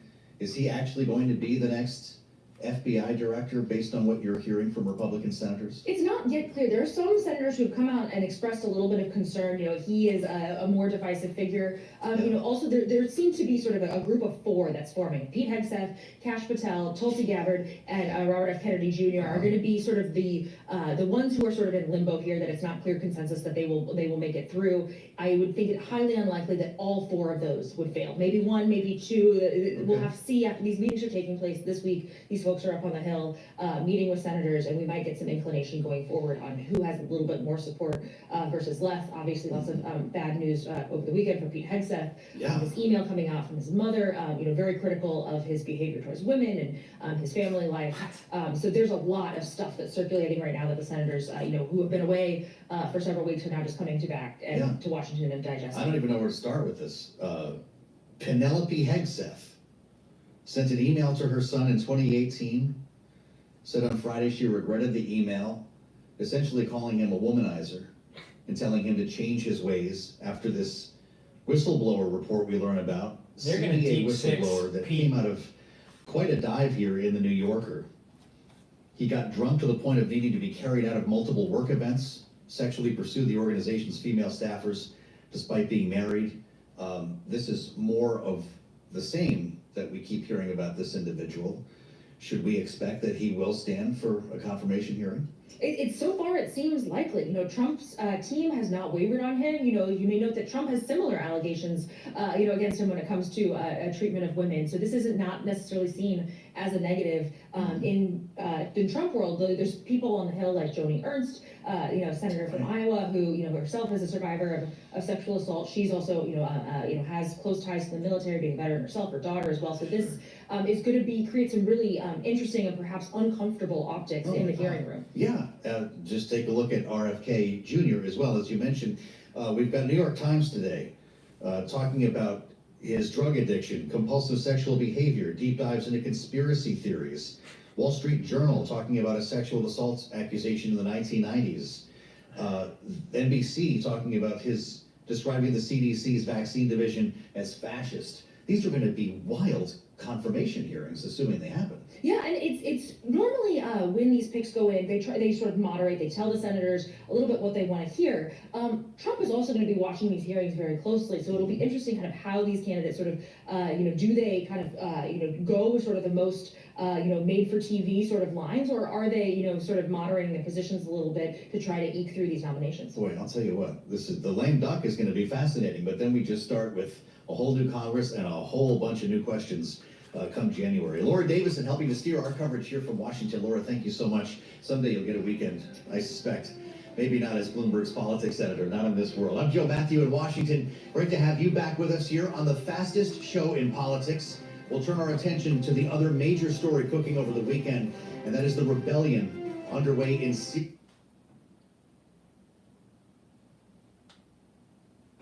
I think that Trump is going to have some confirmation problems with his nominees, especially Pete Hegseth. He might be dropping out. Please go to my store, the-studio-reykjavik.com, and help support my work. Now, I have 3 new great products that are on the store now, okay? Boomer Boost powder. You mix this with your food or with filtered water or a smoothie, right? Or with milk, right?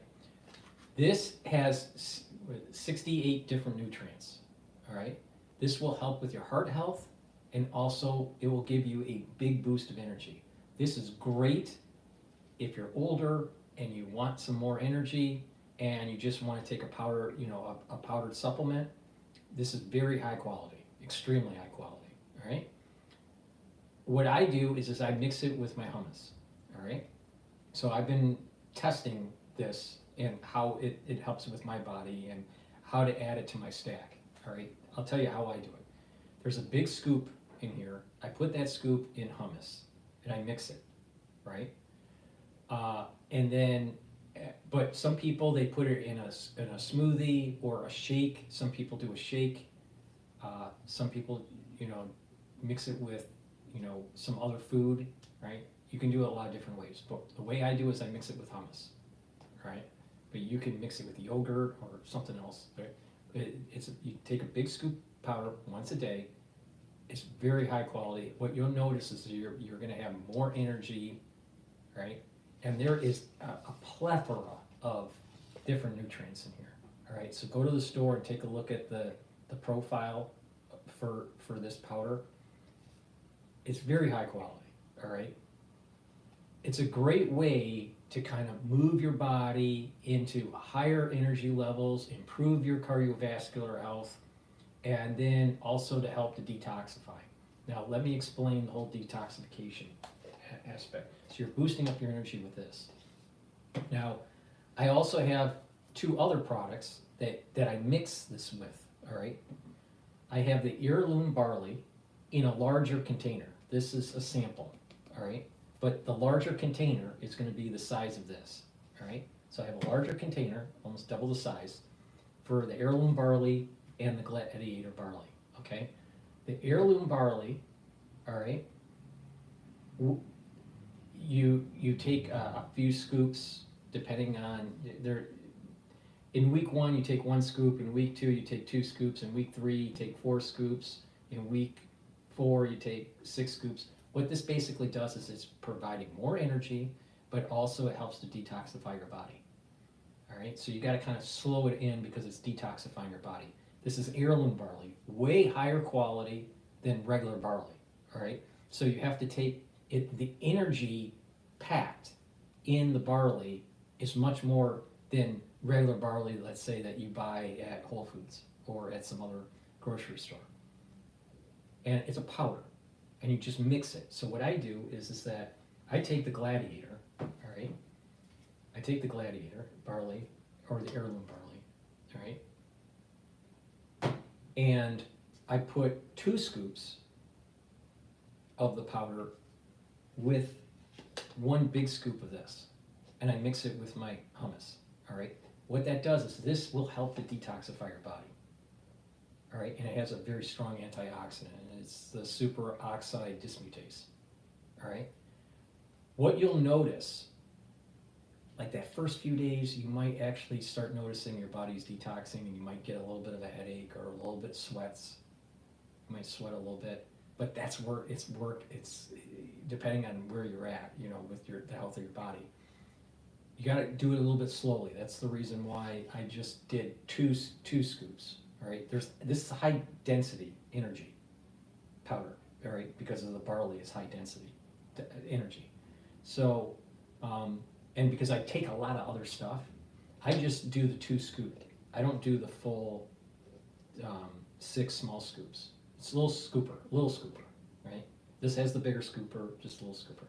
So I take 2 small scoops of this, all right, and I mix it together in the hummus. And they're synergistic, right? So you're boosting up your energy levels with this.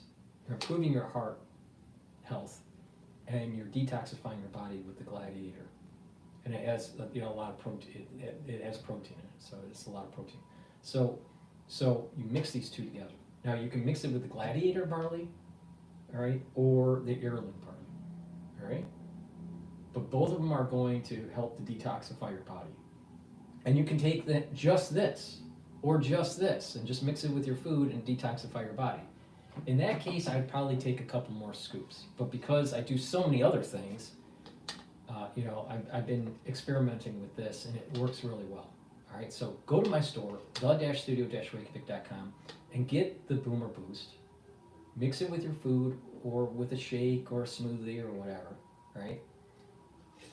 And for best results, either take a couple scoops of the Gladiator barley or a couple scoops of the heirloom barley and mix it in, and you get that added detox and protein, okay?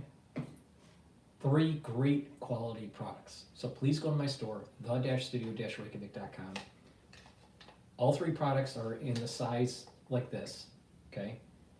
Get the Boomer Boost. Great way to get 68 nutrients and help with your energy levels and your cardiovascular health. And you can get the Gladiator barley or the heirloom barley. Now, I've created a longevity box, and that longevity box is called Longevity Boost. And that is a box where you get the Boomer Boost and your choice of Gladiator or heirloom in the larger containers, because these are the samples. All right, so you can get the longevity box boost, and you can pick heirloom barley or Gladiator barley, and you get the Boomer Boost at a discount. Or you can buy them individually. It's up to you. But the best results is when you take the Boomer Boost and you mix it, a couple scoops or so, with either Gladiator barley or the heirloom barley. Okay? These are very high quality. It's a great way to get healthy. All right? But you mix it with, filtered water, create a smoothie, mix it with hummus or yogurt, or, some people can mix it with milk, if you like taking milk. Mix it with your food, whatever. It's up to you and how you want to take it. A lot of people do it a shake kind of way, where, you get like one of those shakers and you just mix it, that way. I like to take it with hummus, so I mix it with my hummus. And I also mix my probiotic with this stuff.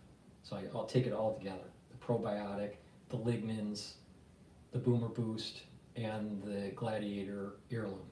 Works really well. It helps to detoxify the body, and you're getting the nutrients that you need. If you work out, if you are, let's say, really into working out, taking the Gladiator barley, probably a couple more scoops than I'm normally taking, to get your protein, right, and to detoxify your body because of the superoxide dismutase, but also taking the Boomer Boost, and that's a great way to fuel yourself for your workouts and for your recovery. Great way, all right? Very high quality product. I'm glad to have it on my store now. So I have 3 new products on the store. Go to the store, the-studio-reykjavik.com. Get the Longevity Boost box. Get it for a discount if you get it as a longevity box, or you can buy it separately on my store and get the Gladiator barley, the heirloom barley, or the Boomer Boost. Again, all of these products are in this container. What I have in my hand right now is a sample. But I've been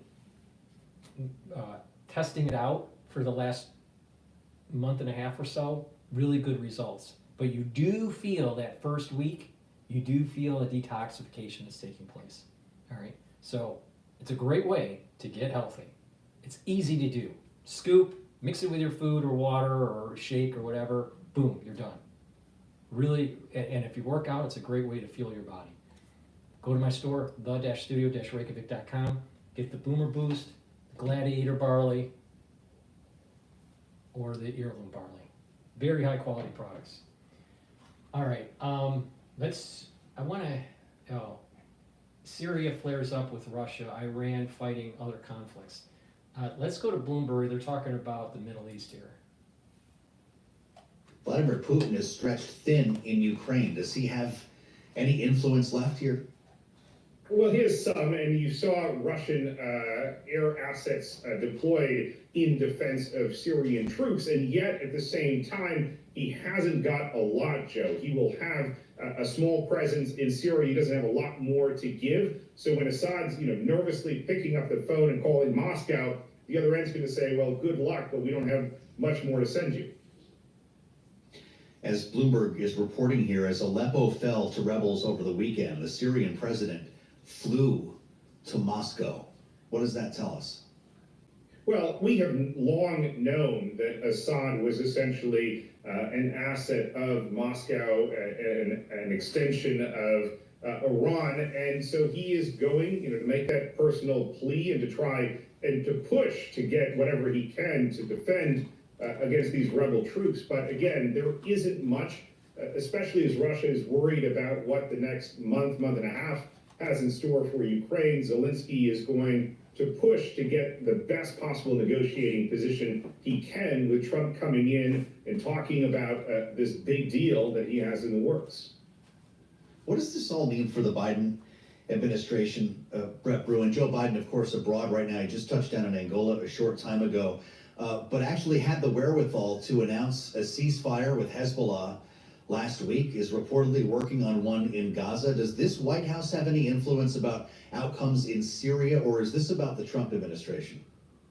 Well, look, Biden's influence is certainly waning, and they're trying to make a good effort to secure something with Hamas before the clock ticks midnight on January 20th. But at the same time, I think, quite frankly, a lot of these leaders know that Biden is old news, that he is no longer able to yield and wield the kind of power. And so you're going to see the Netanyahus, you're going to see even the Putins trying to hold on for Trump to come in and hopefully to get a better deal. We're having this conversation, Brett. We haven't mentioned the name Tulsi Gabbard yet, and I'm not sure that we should. But she's facing a confirmation hearing to be the nation's top spy, essentially, knowing of her dalliances with Bashar al-Assad, her opinion of the veracity of his regime, essentially her support, if I can call it that, for him. How does this color? See how they're trying to demonize on Bloomberg, Tulsi? Never-ending war. It's okay to have never-ending war on Bloomberg. Brings up the stock on Lockheed.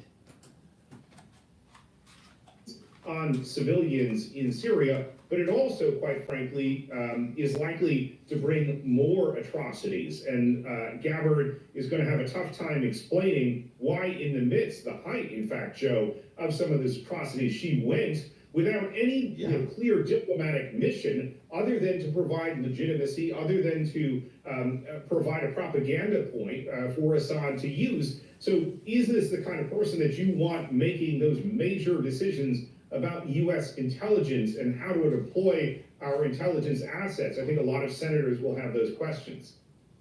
You better believe it. This is someone who has said that Assad is not the enemy of the United States. They're going to have images, video of her with him that is shown in these confirmation hearings, no? Well, and it raises the question, in terms of vetting, you normally, in a normal transition, would want to have checked these sort of things. Did that happen? The thing is that Trump wants to de-escalate war. He wants to reset the agencies so they're more accountable to the will of the people, and reduce the power of the administrative state, because they've been trying to circumvent Congress, and they have been trying to circumvent the executive branch, the leader of the executive branch, which is the President of the United States. How many lawyers does the FBI have so they can try to circumvent the rule of law? Find the loopholes.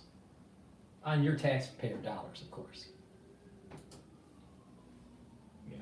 with just weeks to go Let's here. just demonize. Does this administration play a role internationally from here on out between now and January 20th?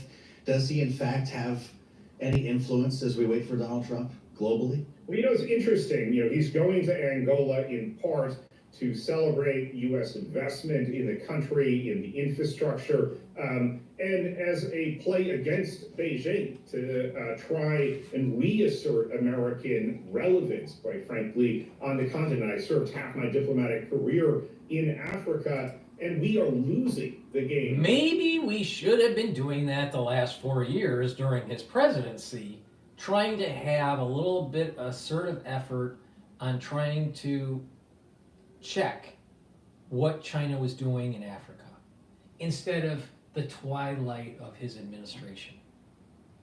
Oh, let's not forget that Hunter Biden was getting paid by the CCP. Amazing. Give Hunter Biden a pardon, go to Africa to try to push back on the expansionism of the Communist Party of China in Africa. Lovely. And whatever the next Trump administration brings here internationally. So thank you for the insights today. And let's stay close on all these issues. Brett Bruen is President and CEO of the Global Situation Room, a veteran of foreign policy and diplomacy here in Washington, D.C., and a perfect voice for us today as we keep our eyes on what is happening in Syria. Remember, we had this conversation. This one is not over yet. These rebel fighters continue their way southward, and we're still waiting, of course, for resolution in Gaza. All of that ahead as we turn our attention to our signature panel. Jeannie Shanzano and Rick Davis are with us on the Biden pardon and on the transition. Kash. All right. I'm going to go to the Hill and talk about the pardon, because I think Robbie from the Hill will have some interesting things to say. Please go to my store, the-studio-reykjavik.com. Follow the protocols. Reduce inflammation. It's really important. All right. You can reduce inflammation by taking turmeric. It's an antioxidant, but it brings down those pro-inflammatory cytokines. And also ashwagandha root. Ashwagandha controls your cortisol levels and your blood glucose levels. And by bringing down inflammation, you're improving your immune system and your cardiovascular system. These two are synergistic, so you should be taking them together. Take the turmeric and the ashwagandha, bring down that inflammation, help with your cardiovascular health and your immune system. And I have 2 probiotics, all right? I have the VeggieCap probiotic and the powdered form, which I mix with the Boomer Boost and also the barley. So it's up to you if you want to, take it in a powdered form, mix it with your food or filtered water, or take the VeggieCap form. But both of them are high quality products. You need probiotics. Why? You need good gut biome to have mental acuity, mental clarity, and improve your mood, right? People can be in depression because of just bad gut, all right? It also improves by taking a good probiotic on a regular basis. You're improving your metabolism, you're improving your communication between your gut and your liver, your gut and your brain, like I just said. And when you do this on a regular basis, you're reducing the inflammation within your gut. And by reducing the inflammation in your gut, you're going to have a healthier gut and reduce the chances of disease. So please go to my store, the-studio-reykjavik.com, get the probiotic either in the powdered form or in the VeggieCap form. And when you do this, you're going to improve your health. You're going to also see better hair, better nails, and better skin when you take a good probiotic. So please go to my store, the-studio-reykjavik.com, take the probiotics. Get the turmeric and the ashwagandha also. All right, let's go to the Hill and see what Robbie has to say about the pardon.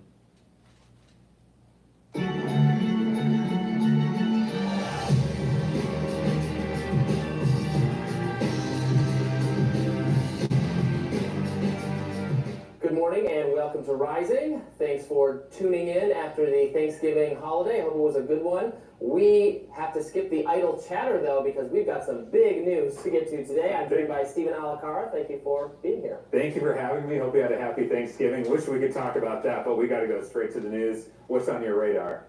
Indeed. Well, here we go. President Joe Biden has issued a blanket pardon to his son Hunter Biden for all offenses he has committed or may have committed since January 1st, 2014. That is, Hunter Biden is off the hook for any alleged criminal activities over the course of the last decade. Now, let us be very, very clear about what has just transpired. First and foremost, President Joe Biden has broken a promise, one he made unequivocally, that he would not pardon his son. When he ran for re-election, Biden told the public, in no uncertain terms, that this course of action, this exact thing, was off the table. Biden previously said, unambiguously, I will accept the outcome of this case and will continue to respect the judicial process. As White House Press Secretary Karine Jean-Pierre put it, Biden was very clear, very upfront, obviously very definitive. Let's watch.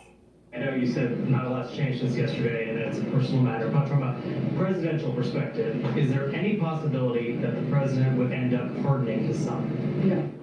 Well, is there I just said no. I just answered. Go ahead. Go ahead. Well, so much for that. Yeah, that aged well. JIRA is now for all teams. Even teams finalizing go-to-market plans for products that are anything. Well, so much for that. Now, as with Joe Biden's obvious mental decline, KJP was apparently asked to defend the indefensible, to defend a lie. With a stroke of a pen, Joe Biden has made the sweeping decision to shield his son from the law, from public order, from justice. Now, it's worth digging into the details here. The blanket pardon covers the legal jeopardy Hunter Biden already finds himself in, as well as potential corruption issues for which he has not yet been charged or even fully investigated. Earlier this year, a Delaware jury convicted Hunter Biden of 3 felony counts of improperly purchasing a firearm while addicted to drugs. Now, he could have faced up to 25 years in prison for that, but was expected to serve just 16 months or less, maybe no jail time. Now, the honest truth, you're going to get it from me, the honest truth is that the prosecution of Hunter Biden for lying on a firearms possession form was always a sideshow. I support the Second Amendment. I support decriminalizing drugs. Drug addiction should be a medical issue, not a crime. Showing Hunter Biden leniency in that case would not have been altogether improper. But Hunter Biden was also convicted of tax fraud, and on that issue, he is not a sympathetic figure. Wealthy, well-connected political figures should not be protected from the IRS to a greater degree than ordinary people. Cheat on your taxes, and the federal government descends upon you to make your life a living hell. It is not wrong to show the scions of important politicians even more scrutiny than average citizens. Okay, but the biggest issue, much bigger than tax fraud or improperly filling out a gun form, is the one for which Hunter Biden was never charged: influence peddling. For years, during Biden's vice presidency and afterward, Hunter sold his access to his father, and he sold it to foreign interests in China and Europe. So much of what the mainstream media assured the people about Hunter Biden's foreign dealings turned out to be a lie. In fact, Hunter Biden arranged for Dad to call into business dinners to meet with business associates. That's not all. Hunter Biden also sought to leverage his influence with his father to benefit foreign business interests. Here are the highlights from a report from just 3 months ago. Report related to Hunter Biden. Newly released records show that Hunter sought State Department help while his dad was vice president. New York Times reports that Hunter, acting on behalf of a Ukrainian energy company, Burisma, you probably know it by now, requested help from the U.S. Embassy in Rome, in Italy, for a potentially lucrative business deal. Now, Hunter wrote at least one letter to the U.S. ambassador to Italy in 2016 seeking assistance for Burisma, the Ukrainian gas company where Hunter sat on the board. Now, the officials seemed uneasy with Hunter's request and wrote back, quote, "This is a Ukrainian company, and purely to protect ourselves, USG should not be actively advocating with the government of Italy without the company going through the DOC Advocacy Center." It's just what we know so far. That was a recent revelation. Imagine if they actually dug into it. Now, was any of this criminal? It doesn't matter because Joe Biden has taken it off the table entirely. Hunter Biden cannot be investigated and charged for any of it. He has received blanket immunity for anything he might have done wrong since the year 2014. This is a stunning level of protection from the slow grinding wheels of justice.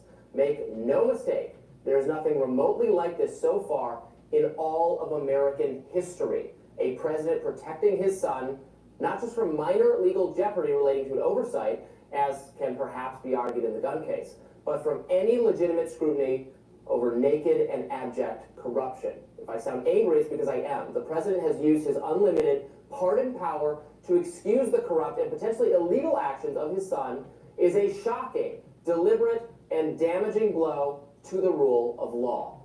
Donald Trump did this. We would have never heard the end of it from the mainstream media. How did the media cover the news of Biden's unwise action? One outlet, Politico, tweeted, "Republicans pounce on Biden pardoning his son, Hunter." Republicans pounce, really? As if that's the real scandal. Not that Biden did this, but that his political opponents dared to point it out. This tweet formulation, of course, follows a well-worn formula that anytime a Democrat does something wrong, that wrongful action is not the story. The Republican counter-reaction, or according to the media, overreaction, that's the story. Enough of this. Biden broke a campaign promise, betrayed his legacy, betrayed the principles of law and order and justice for all.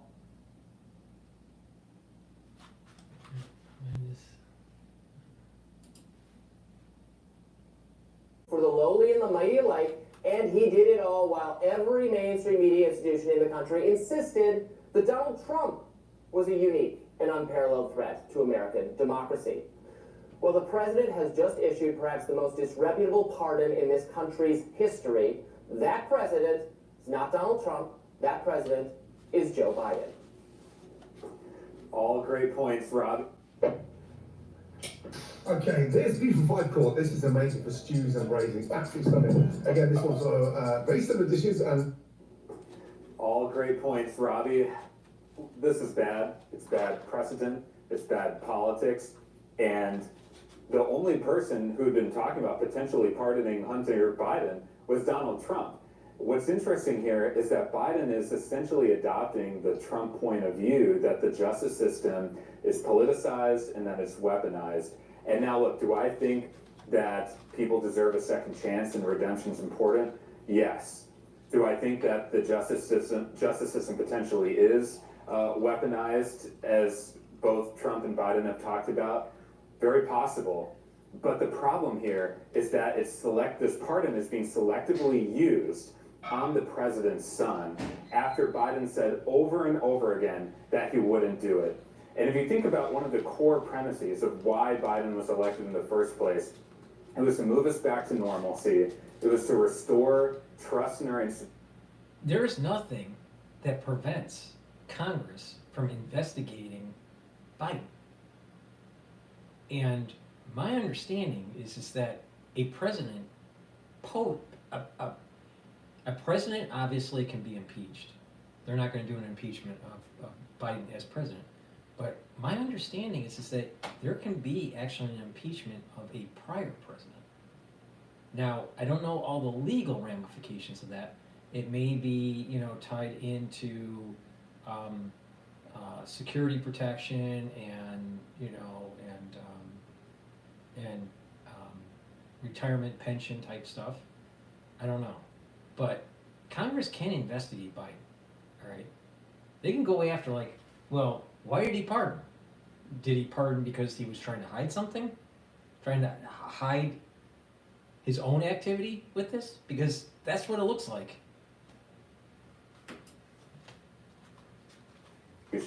And in 2020, it was to defeat MAGAism. Now, if you look at where we are today, he's failed on those counts. Trust in institutions remain at an all-time low, and I think decisions like this only feed the cynicism and strengthen Trump. And, I think for the Democrats who are going to follow Biden, the future Democratic leaders, they're going to have to dig out of a pretty steep hole. For Biden to point out that the system can be politicized and weaponized against people like Joe Biden is a fine and valid thing to say. I've been saying that not just on Trump's behalf, but on behalf of other political figures for a long time. And I want to be really clear here that I understand the argument that the gun issue was over-interpreting a statute that I myself am not sure passes constitutional muster, because I support and agree with gun rights, and that was being blown out of proportion. And if that was it, I'm not sure I would give this a second glance. But this is blanket immunity. The same, I should say, kind of immunity that they wanted to give Hunter Biden when he made the plea deal. And the judge looked at him and he said, wait. They're trying to hide the activity of the family members.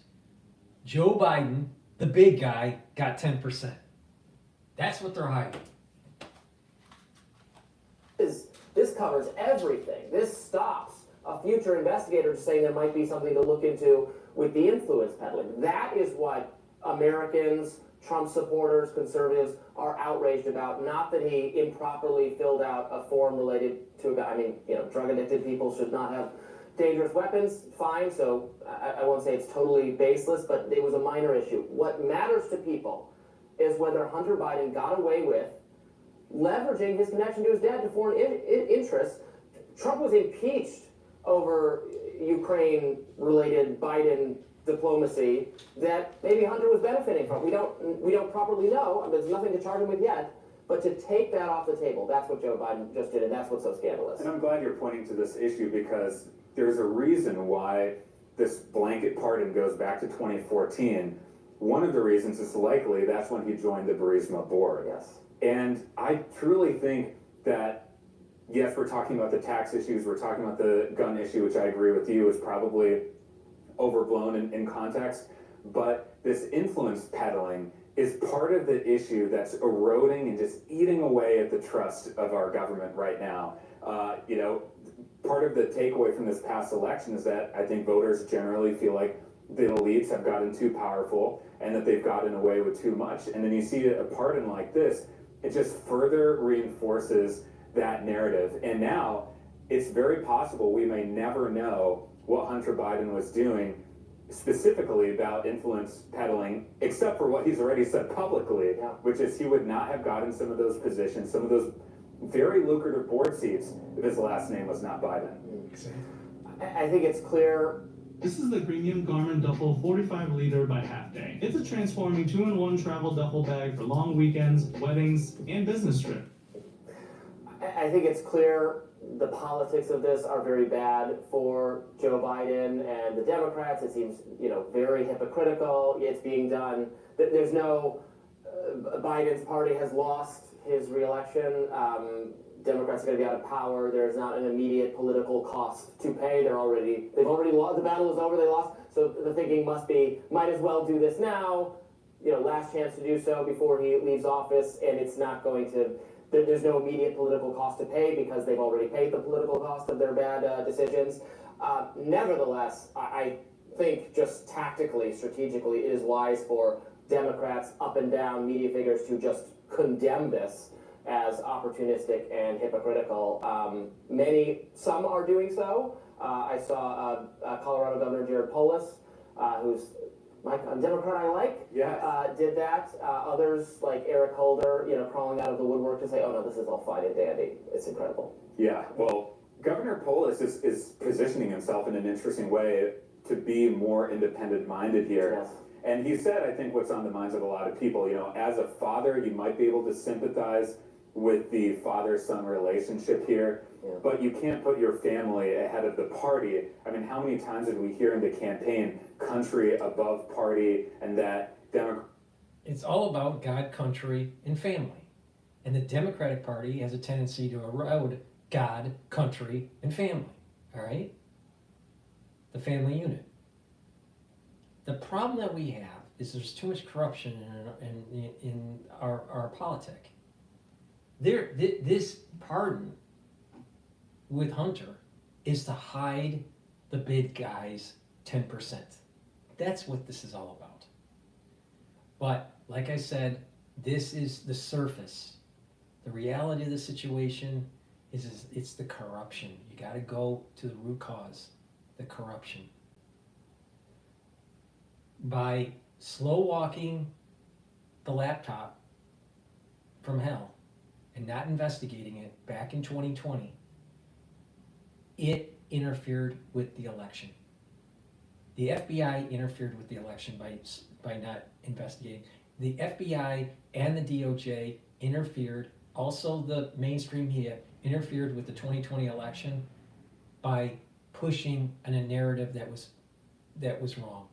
And that was this, it's a Russian disinformation.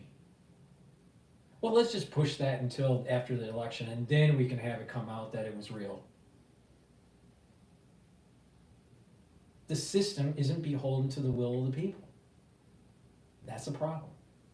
The deep root cause of this is a runaway national security state, a runaway administrative state. Needs to be corrected. Criticizing Trump for only wanting to serve himself. You know, this is obviously a pretty self-serving decision. And 2 points on the timing as you're referencing. One is that Hunter Biden's sentencing hearing was going to happen this Wednesday for one of the cases. And the second is Biden could not have done this pardon during the campaign. That would have created even more problems for them. And I do think that the result so of they this can't election, give the pardon during the campaign because that might affect the election. Oh, we can't investigate the Hunter laptop computer in 2020 because that may affect the election. Election interference. Never-ending election interference. Well, too, I think that Biden does not want to play any games or take any risks with a Trump Justice Department in the future. So hypocrisy just all around here. Well, and some people will be wondering if it's just about protecting Hunter, is it actually about protecting himself as well? We've got lots more to talk about on Rising today. We're not done talking about the Hunter Biden pardon. In fact, we have Michael LaRosa, former press secretary to Jill Biden, going to be on the show to discuss, and we'll look at reactions from across the political spectrum coming up in a bit. Unbelievable. All right, let's play another one from the Hill. The CIA has particular skills in developing relationships. Life is all about relationships. I would love to see the FBI, the CIA, and the NSA be truncated at least 50%. Cut their budget, cut the staff, and hold these people accountable for what they have done to the American people. They have broken the law. They've broken the confidence in the social contract. Continuing to follow the big news this morning, President Joe Biden pardoned his son, Hunter, on Sunday, reneging on his re-election campaign promise not to do just that. Hunter had been facing up to 25 years behind bars for tax fraud and gun charges. In a statement released on Sunday, Biden wrote, quote, "I believe in the justice system, but as I have wrestled with this, I also believe raw politics has infected this process and led to a miscarriage of justice. And once I made this decision this weekend, there was no sense in delaying it further. I hope Americans will understand why a father and a president would come to this decision." President-elect Donald Trump railed against Biden, suggesting he should have pardoned the January 6th Capitol rioters, posting on Truth Social, quote, "Does the pardon given by Joe to Hunter include the J6 hostages who have now been in prison for years? Such an abuse and miscarriage of justice." There has been swift condemnation on both sides of the aisle. Joining us now to discuss is Michael LaRosa, former press secretary for First Lady Jill Biden and a spokesperson for the Joe Biden 2020 campaign. Michael, thanks so much for joining us. We appreciate it. So, Stephen and I already discussed this at the beginning of the show. We are very concerned and disfavorably inclined toward it, but we want to platform all sorts of views and perspectives on this show, certainly. So generous. You have worked with the Biden family very closely, so why don't you share with us your reaction to this news?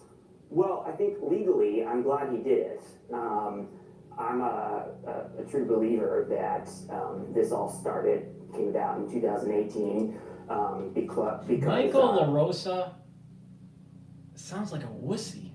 His voice. What the hell? I mean, get some testosterone or something. Before we continue with La Rosa and his female voice, please go to my store, the-studio-reykjavik.com. Get the digestive enzyme complex. This helps to digest carbs, proteins, and lipids. Really important to reduce the load on your pancreas, especially when you get older. All right?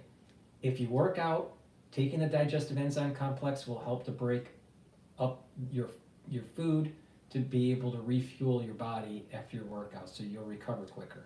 So this is a great supplement to take to reduce the load on your pancreas. And if you do work out or you're an athlete, this is great to take to refuel your body. This also has proteolytic enzymes in it that helps to break up glycoproteins. That was really important in 2020, trust me.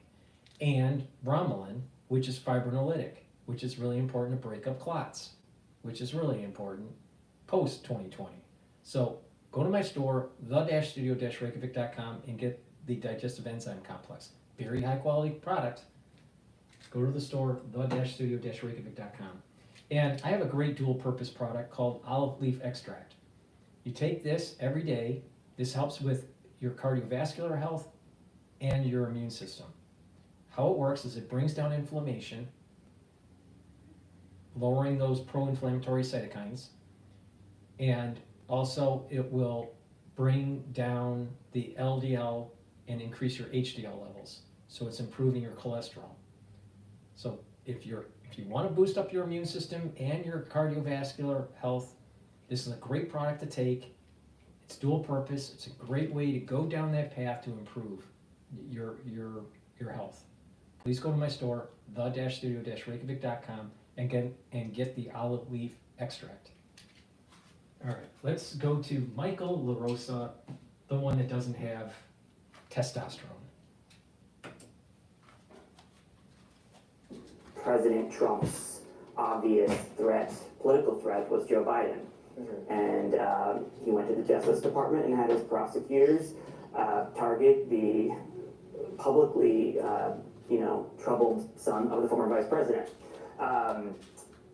And 5 years later, longer than Monica Lewinsky, longer than the investigation that Ken Starr ran to Whitewater, they came up with 2 minor first-time offenses. Nobody under those standards, first of all, the DOJ would never be prosecuting or investigating anybody for those kinds of offenses, let alone charging people for them. And I'm glad the president is pardoning his son, because that's what the pardon power is used for when there are circumstances that are unjust. And in this situation, I think he's right. There was raw politics at play. Let me just push back on that. This is a very unprecedented. What about the 10% to the big guy? Don't you think that the pardon is trying to hide that? I mean, there's never been a case of so proximate a family member receiving this kind of pardoning, and also not just for what you mentioned. I agree and I understand as his brother. Sure, but a father pardoning a son for not just the wrongful convicted criminal activity that I tend to agree with you on was overblown. I'm a Second Amendment supporter. I'm a drug legalization supporter. I don't care particularly for myself about the gun thing. But not just for that, which has already been litigated, but taking off the table the idea of anything being looked into involving corruption or influence peddling. Just a few weeks ago, it came to light that he tried to meet with Italian authorities for a business reason. There could be more stuff that comes out, prompting an investigation, prompting an inquiry. But now that is done forever. Well, what were the last 5 years? Let's just forget all about how Hunter Biden had dishonorable service to country as a service member, crackhead Hunter Biden, and sold his country down the road to the CCP and to ones in Ukraine.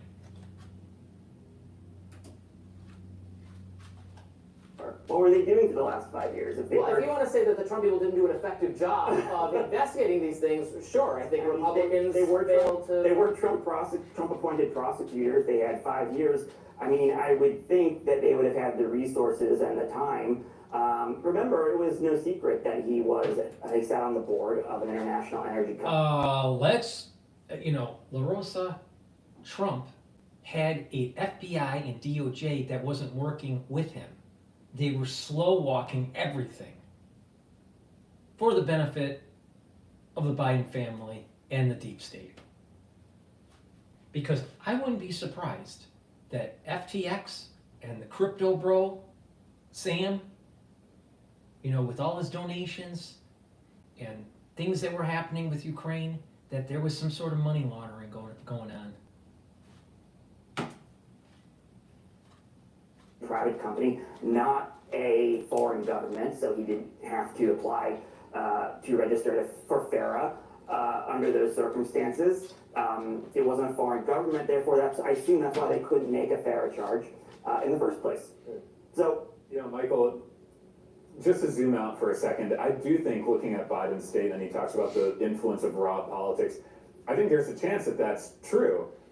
But that's the case that Trump has been making for a long time about the Justice Department being weaponized and politicized. So is Biden agreeing with Trump on that case? This is where I tend to believe the politics of this is a bit of a mixed bag and has some damaging consequences for Biden personally and his legacy, and for the Democratic Party. And we, on the Biden campaign and in the White House, we always tried, at least publicly, we always said we were holding ourselves to a much higher standard than the Trump people that came before us.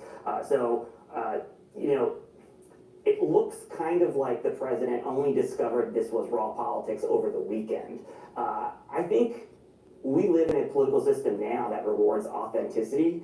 And have he been a little bit more candid over the last 5 years and said, yeah, this is clearly political. I'm all for restoring the faith in our institutions, and we should believe in the independence of our justice system. But there is no way on the face of this you could look at it and not say it's political. And I think when, as a father and government official, he was trying to, I guess, reach for a standard that just wasn't believable, that he could be. It's not political. He broke the law. And the deep state slow walked it to affect the election of 2020. So if there's investigations that go on and someone is actually prosecuting him for crimes, it must be all political. It wasn't political in 2014 when he was taking cash from the CCP and from Ukraine dealing. Come on. Yeah. I mean, I'm going to have a heart attack. So I don't want you to have a heart attack. So please go to my store, the-studio-reykjavik.com, and improve your cardiovascular health by taking vitamin K2 MK7. This helps with your bone health and your cardiovascular health. So take it every day, something that I do every day, and you stack it with D3.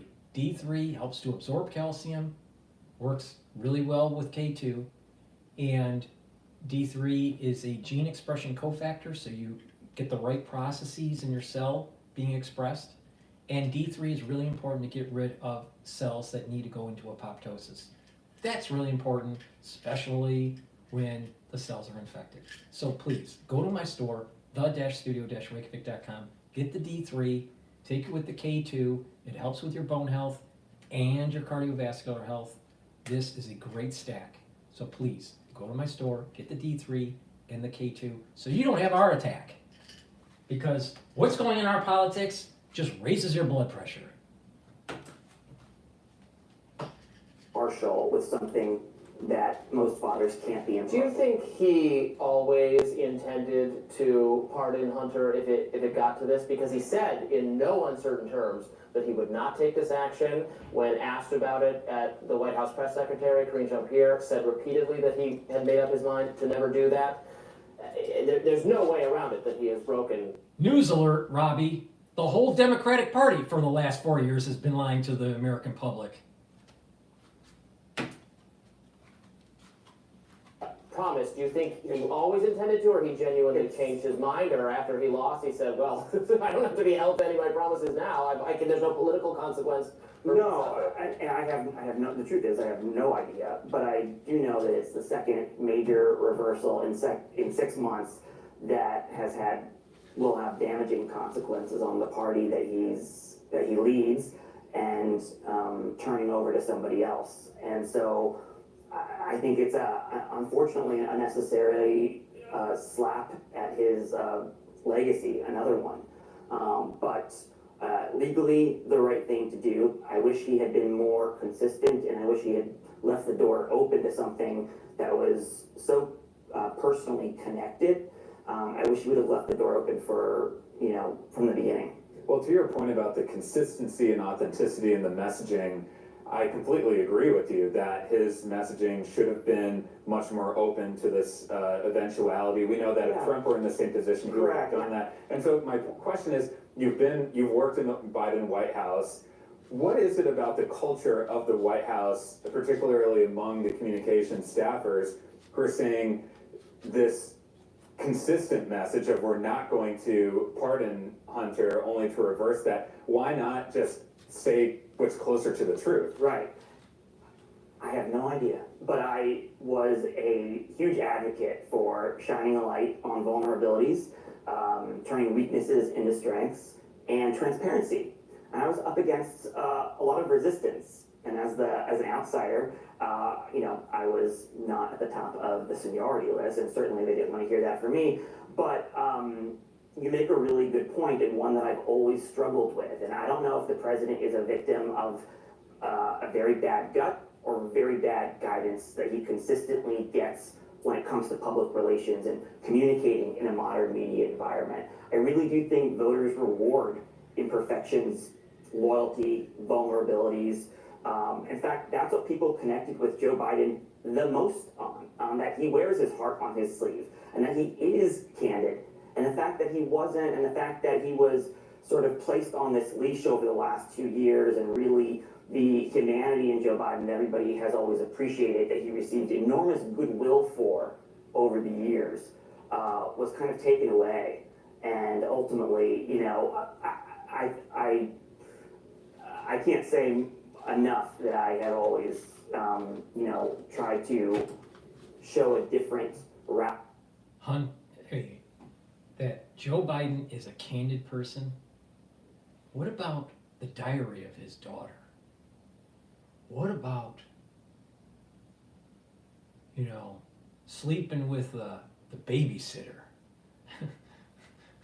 What about taking money as the big guy, his 10% cut? Yeah, he just, he's all above board. Joe Biden is an above board guy. Lunch Bucket Joe. Lunch Bucket Joe is just above board on everything. No, he's corrupt.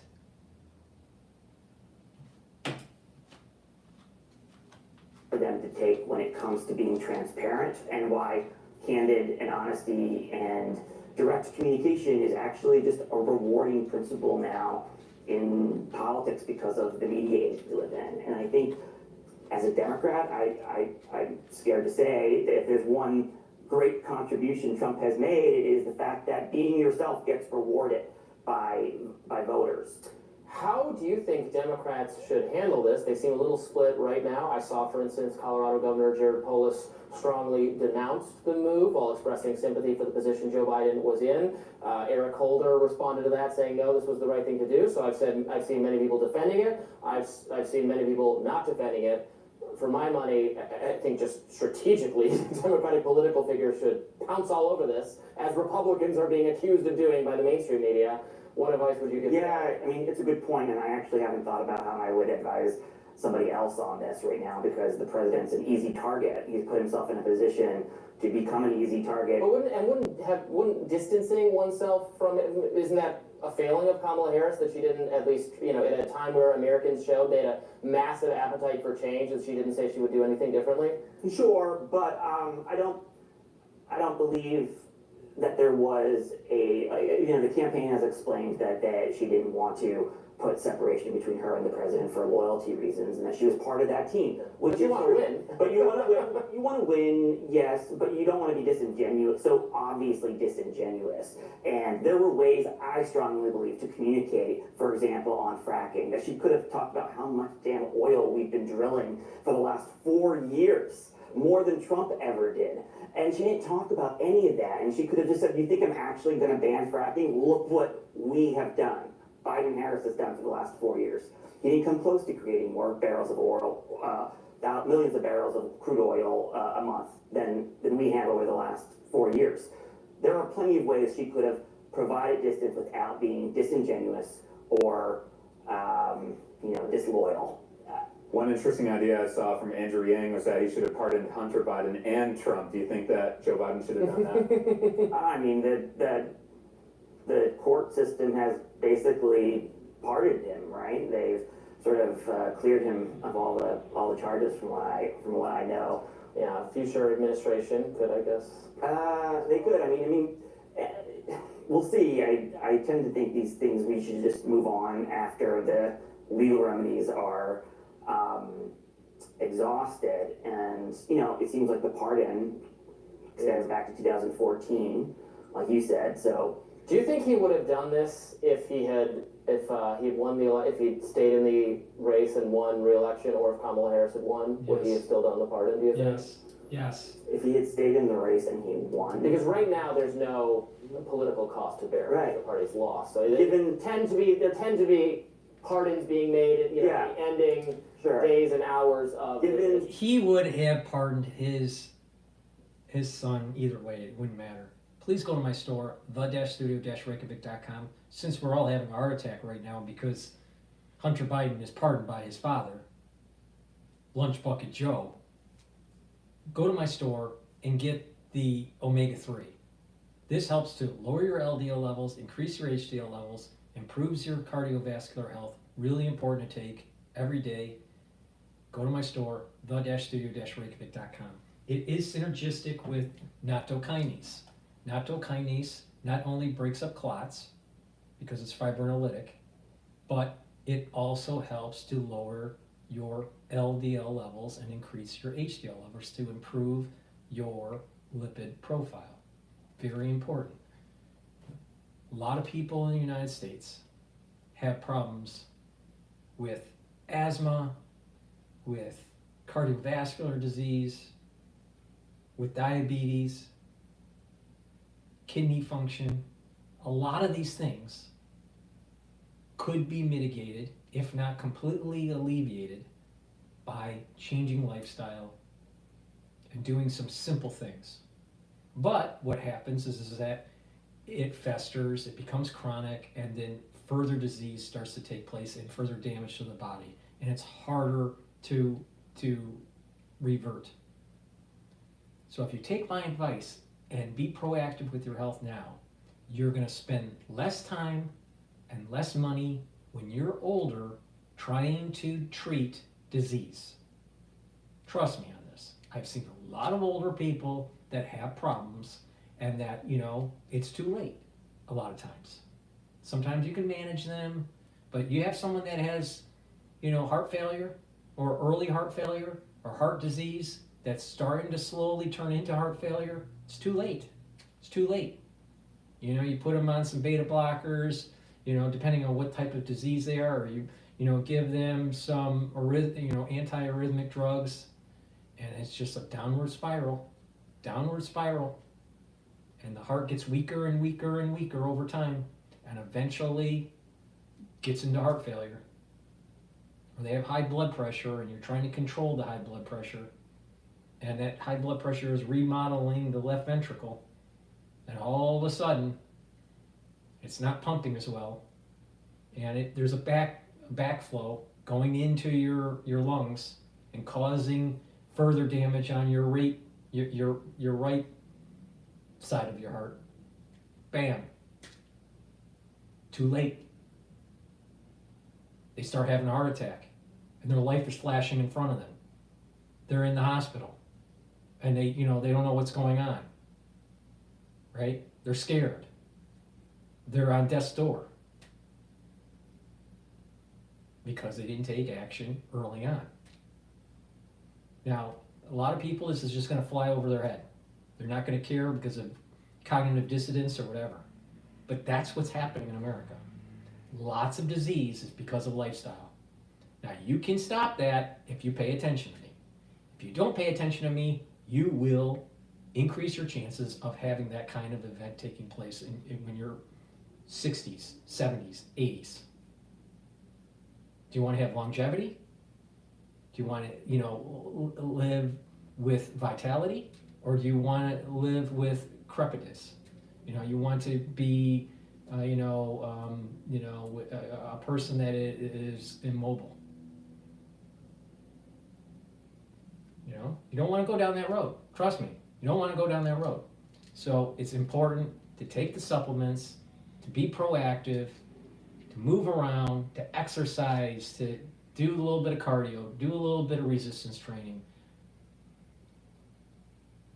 Train your mind by learning new things. Read, write, talk to people. Stretch. Do some balancing exercises to improve your cerebellum. Mindfulness. When you do all these things and you couple that with proper diet and exercise and proper sleep and supplementation, when you do all that together, and you just have to do a little bit every day, there's a compound effect and you're improving your health. Now, there's no magic bullet, but I guarantee you that if you don't take charge of your own health, there's no one else in this world that will. It's up to you. It's up to you. Please go to my store, the-studio-reykjavik.com. Follow what I do. All right? Try to live a life with more vitality and hopefully longevity. All right? So go to my store, get the omega-3, get the nattokinase, improve your cardiovascular health. All right? There's an awful lot of people right now, as I speak, right, during this live broadcast, there are several people at this moment in time that are having a heart attack, that are in the hospital right now on death's door. And their life is flashing by them, going, what if I did this? What if I, too late, too fucking late.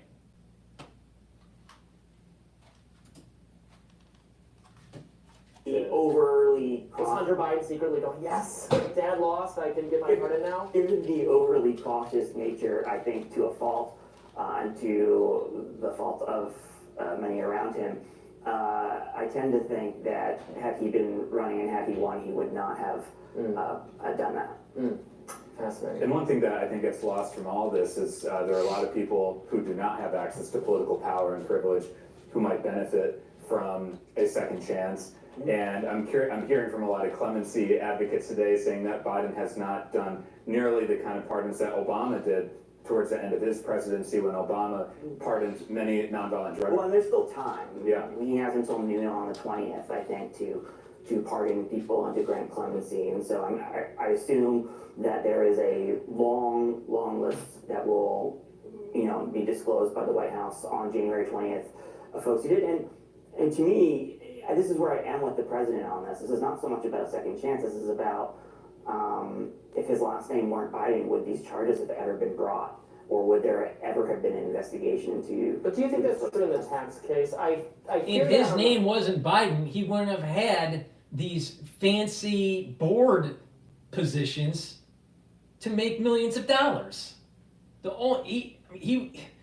Hunter Biden admitted when he was being interviewed, I think it was maybe 60 Minutes, maybe it was some other organization, but when he was being interviewed, he said, they asked him, what's your experience in oil and gas and all this, and how did you get your positions? And he said, it was the family connections, it was the name. I'm paraphrasing, but even he admitted to that. So stop the bullshit that it was his name that caused the investigation. What caused the investigation was the pay-to-play crap that he was doing and giving 10% to the big guy. But gun case. I really do, in all fairness. Well, the tax thing, though, seems like what routinely the IRS will go after you for. Sure, but millions of Americans fail to pay their taxes on time every year.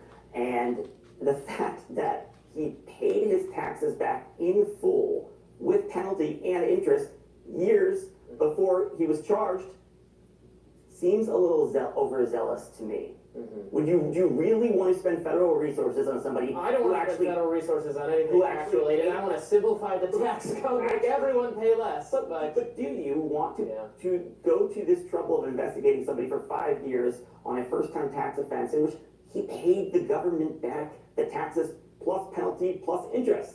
My honest answer to that is no. Right. I don't want to see it taken out of the realm of investigation, the foreign influence parts of this, for which the media initially said there's nothing here, and then subsequent reporting revealed that there was, and again, I'm not making anything up, but that, they said there was no call that took place. Actually, he did try to include that on it. Actually did have him a business. I don't know where this leads. But what is the foreign influence you're speaking about? Because if there had been, the DOJ. How do you think that Jill Biden buys those fancy dresses? Do you really think it's because of how much they're making as a president? Or do you think maybe it's the millions of dollars from doing, improper deals?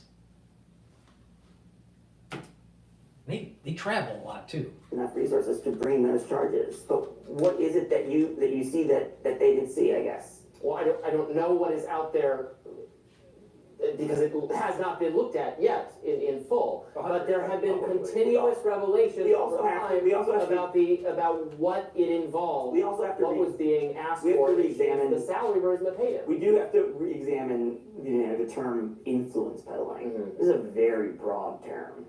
But maybe there's too much regardless. There are many Republican senators who have spouses who are lobbyists. The job of a lobbyist is to influence public policy.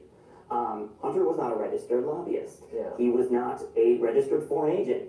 He was sitting on the board of an international privately held company. Which he said he got because of his last name. Like Neil Bush did when he sat on Silverado. Absolutely. There's no argument that this was the first time this has ever happened. I agree with you, but it's unseemly, maybe a different discussion for another day. The one thing that is concerning, though, is that the Republicans have created a new front on political warfare. I mean, they have now set the standard that in-laws are in play, that children, grandchildren are in play and open to public evaluation in terms of their finances, in terms of their personal history, because Hunter Biden was. So what is the standard for the chairman of the Senate Finance Committee? Where are his kids getting his money? Getting their money? Should we examine everybody? Yes. I think that's okay. This is the problem. This is the problem. When you're a public figure, there needs to be more scrutiny on the family members and making sure that there's no pay-to-play type activity going on.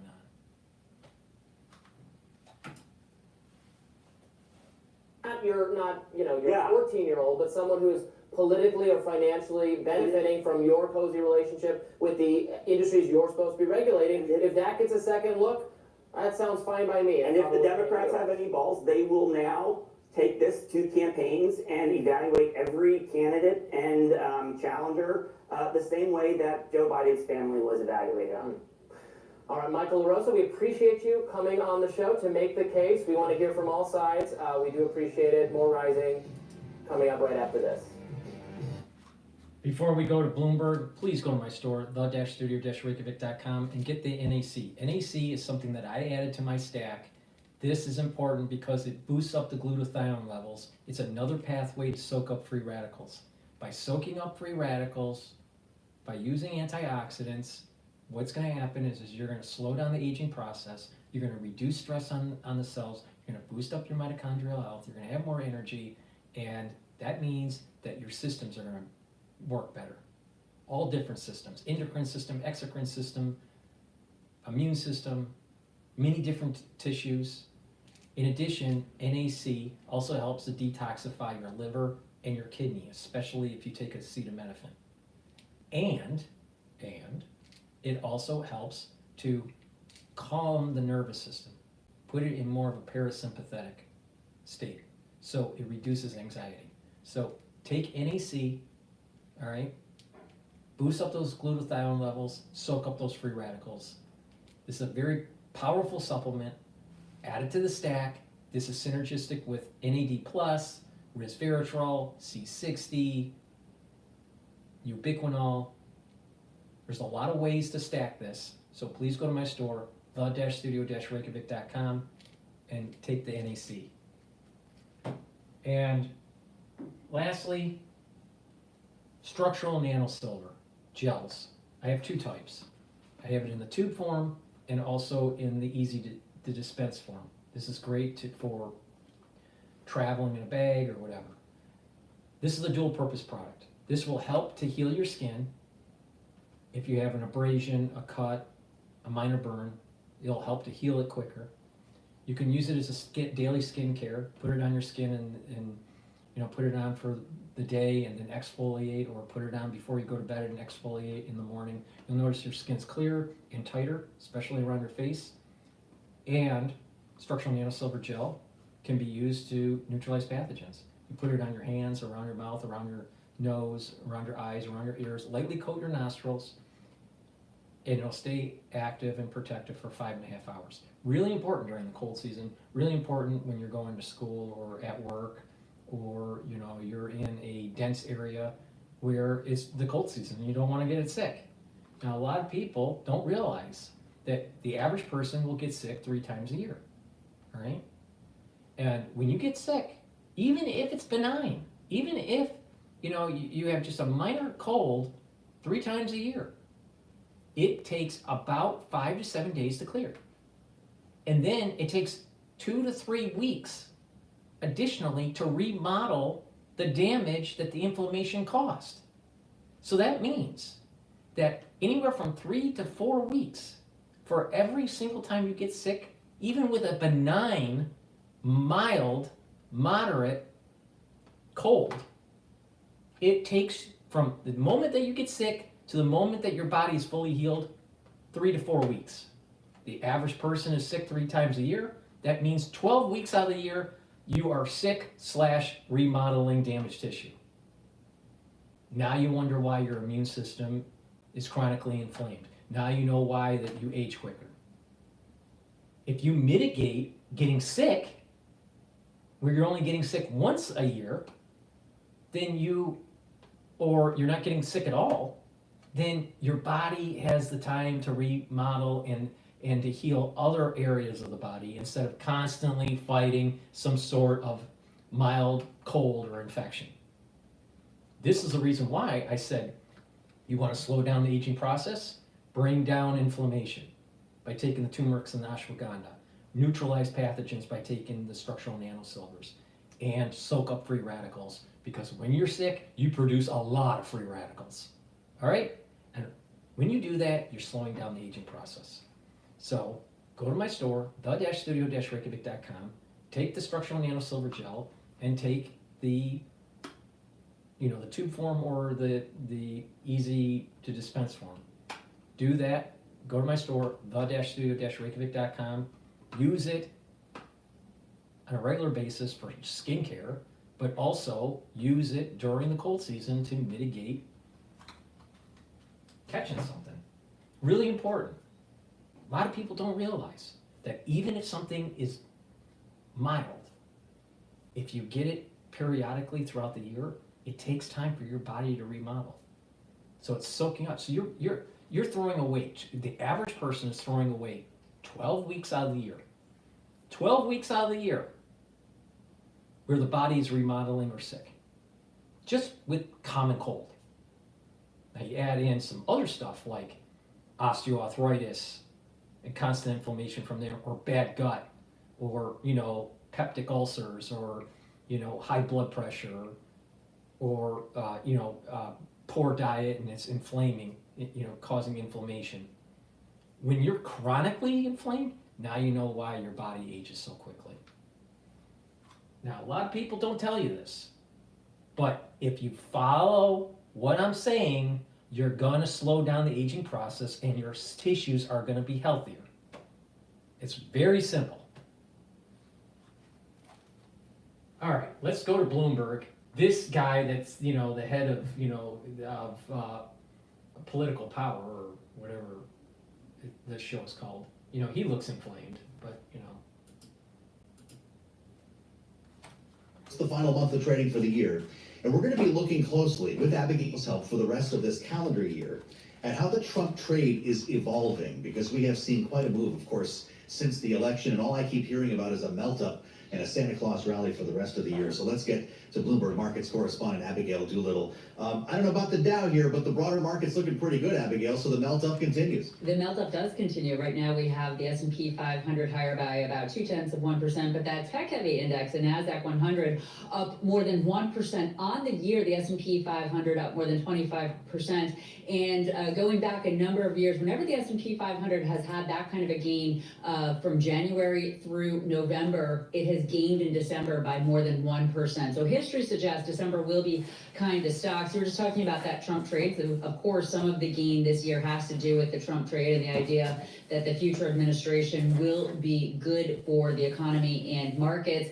One piece of it today, which is really interesting, the dollar, the Bloomberg Dollar Index currently up about 0.6%. And over the weekend, President-elect Trump warning BRIC nations not to create their own currency. He's threatened a 100% tariff on them if they did. South Africa today said that they have no plans to do so. Some of the other BRIC nations, such as Brazil and China, have discussed the possibility of some sort of a single currency, but most experts and strategists, Joe, say that this is very unlikely, that King Dollar is King Dollar for a reason. And, at the end of the day, the United States is the lender of the last resort from the Federal Reserve, Treasuries. So at this point, that King Dollar, that is a piece of the Trump trade. Right now on the year, up more than 5%. And most of this, very interesting, since the end of September, when a lot of the numbers started to shift in favor of President-elect Trump. She's not just our Trump trade correspondent, she's markets correspondent. Abigail, thank you. Great job as ever. As I mentioned, we'll stay close to Abigail for the rest of the year to see how much. So let me get this straight. The Trump trade now they're promoting on Bloomberg, yet just a few hours ago and several days ago, they kept on saying how bad Trump was for the economy because of tariffs. You know what? Listen to the system. The system is this chaotic emergent behavior of the market, of different asset classes and all that. It is very pro-Trump. Very, very, very pro-Trump policy. And so when someone says, oh, the tariffs are going to be inflationary, if you look at it only in one variable, but if you look at it in multiple variables, it may be not. So look at things in a multivariable way and you'll probably see the system more accurately than siloed. That's the end of my transmission. Again, for people that want to participate, make sure that you're chatting in the boxes, during the live stream, or listen on X Spaces. Raise your hand for the call-in. This is supposed to be interactive, so people can tell me their opinion about certain things. Don't be afraid. Sometimes people, are afraid to talk, but don't be. This is supposed to be interactive. That's the whole point. And it's going to be based on breaking news, so it's going to be very unstructured. And I think it's better to be unstructured. So, that's the way it's going to be. But participate. In addition, you can watch these live feeds on my large channel on YouTube and also my smaller channel on YouTube. You can see the larger screen or you can see the dashboard on the smaller channel. The dashboard has all the telemetry real time of the market of certain asset classes, and this is a great way to kind of interact in real time. In addition, I'll do replays. I'm going to be doing a replay on this. I'm going to do a premiere on the channels, so for the ones that couldn't participate. In addition, please help support my work. Make sure you subscribe to all my channels. I have 4 channels on YouTube, Brighteon, Bitchute, and Rumble. Please subscribe to all those channels. It's really important. Follow me on X, both feeds. on X. Also, I have GETTR, so follow me on GETTR. And you know, if you would like to help support my work, because these videos are for free for everybody to learn from, it's donations and people that purchase the products on the store that allows me to do these things. So please purchase the products, and you can donate on my website, the-studio-reykjavik.com. You can donate through Stripe, PayPal, or buy me a coffee, or you can be a paid member to my Patreon channel. I greatly appreciate people helping by purchasing the products and donations and paid membership on Patreon. It really helps with providing this content. Thank you for listening, and have a nice day.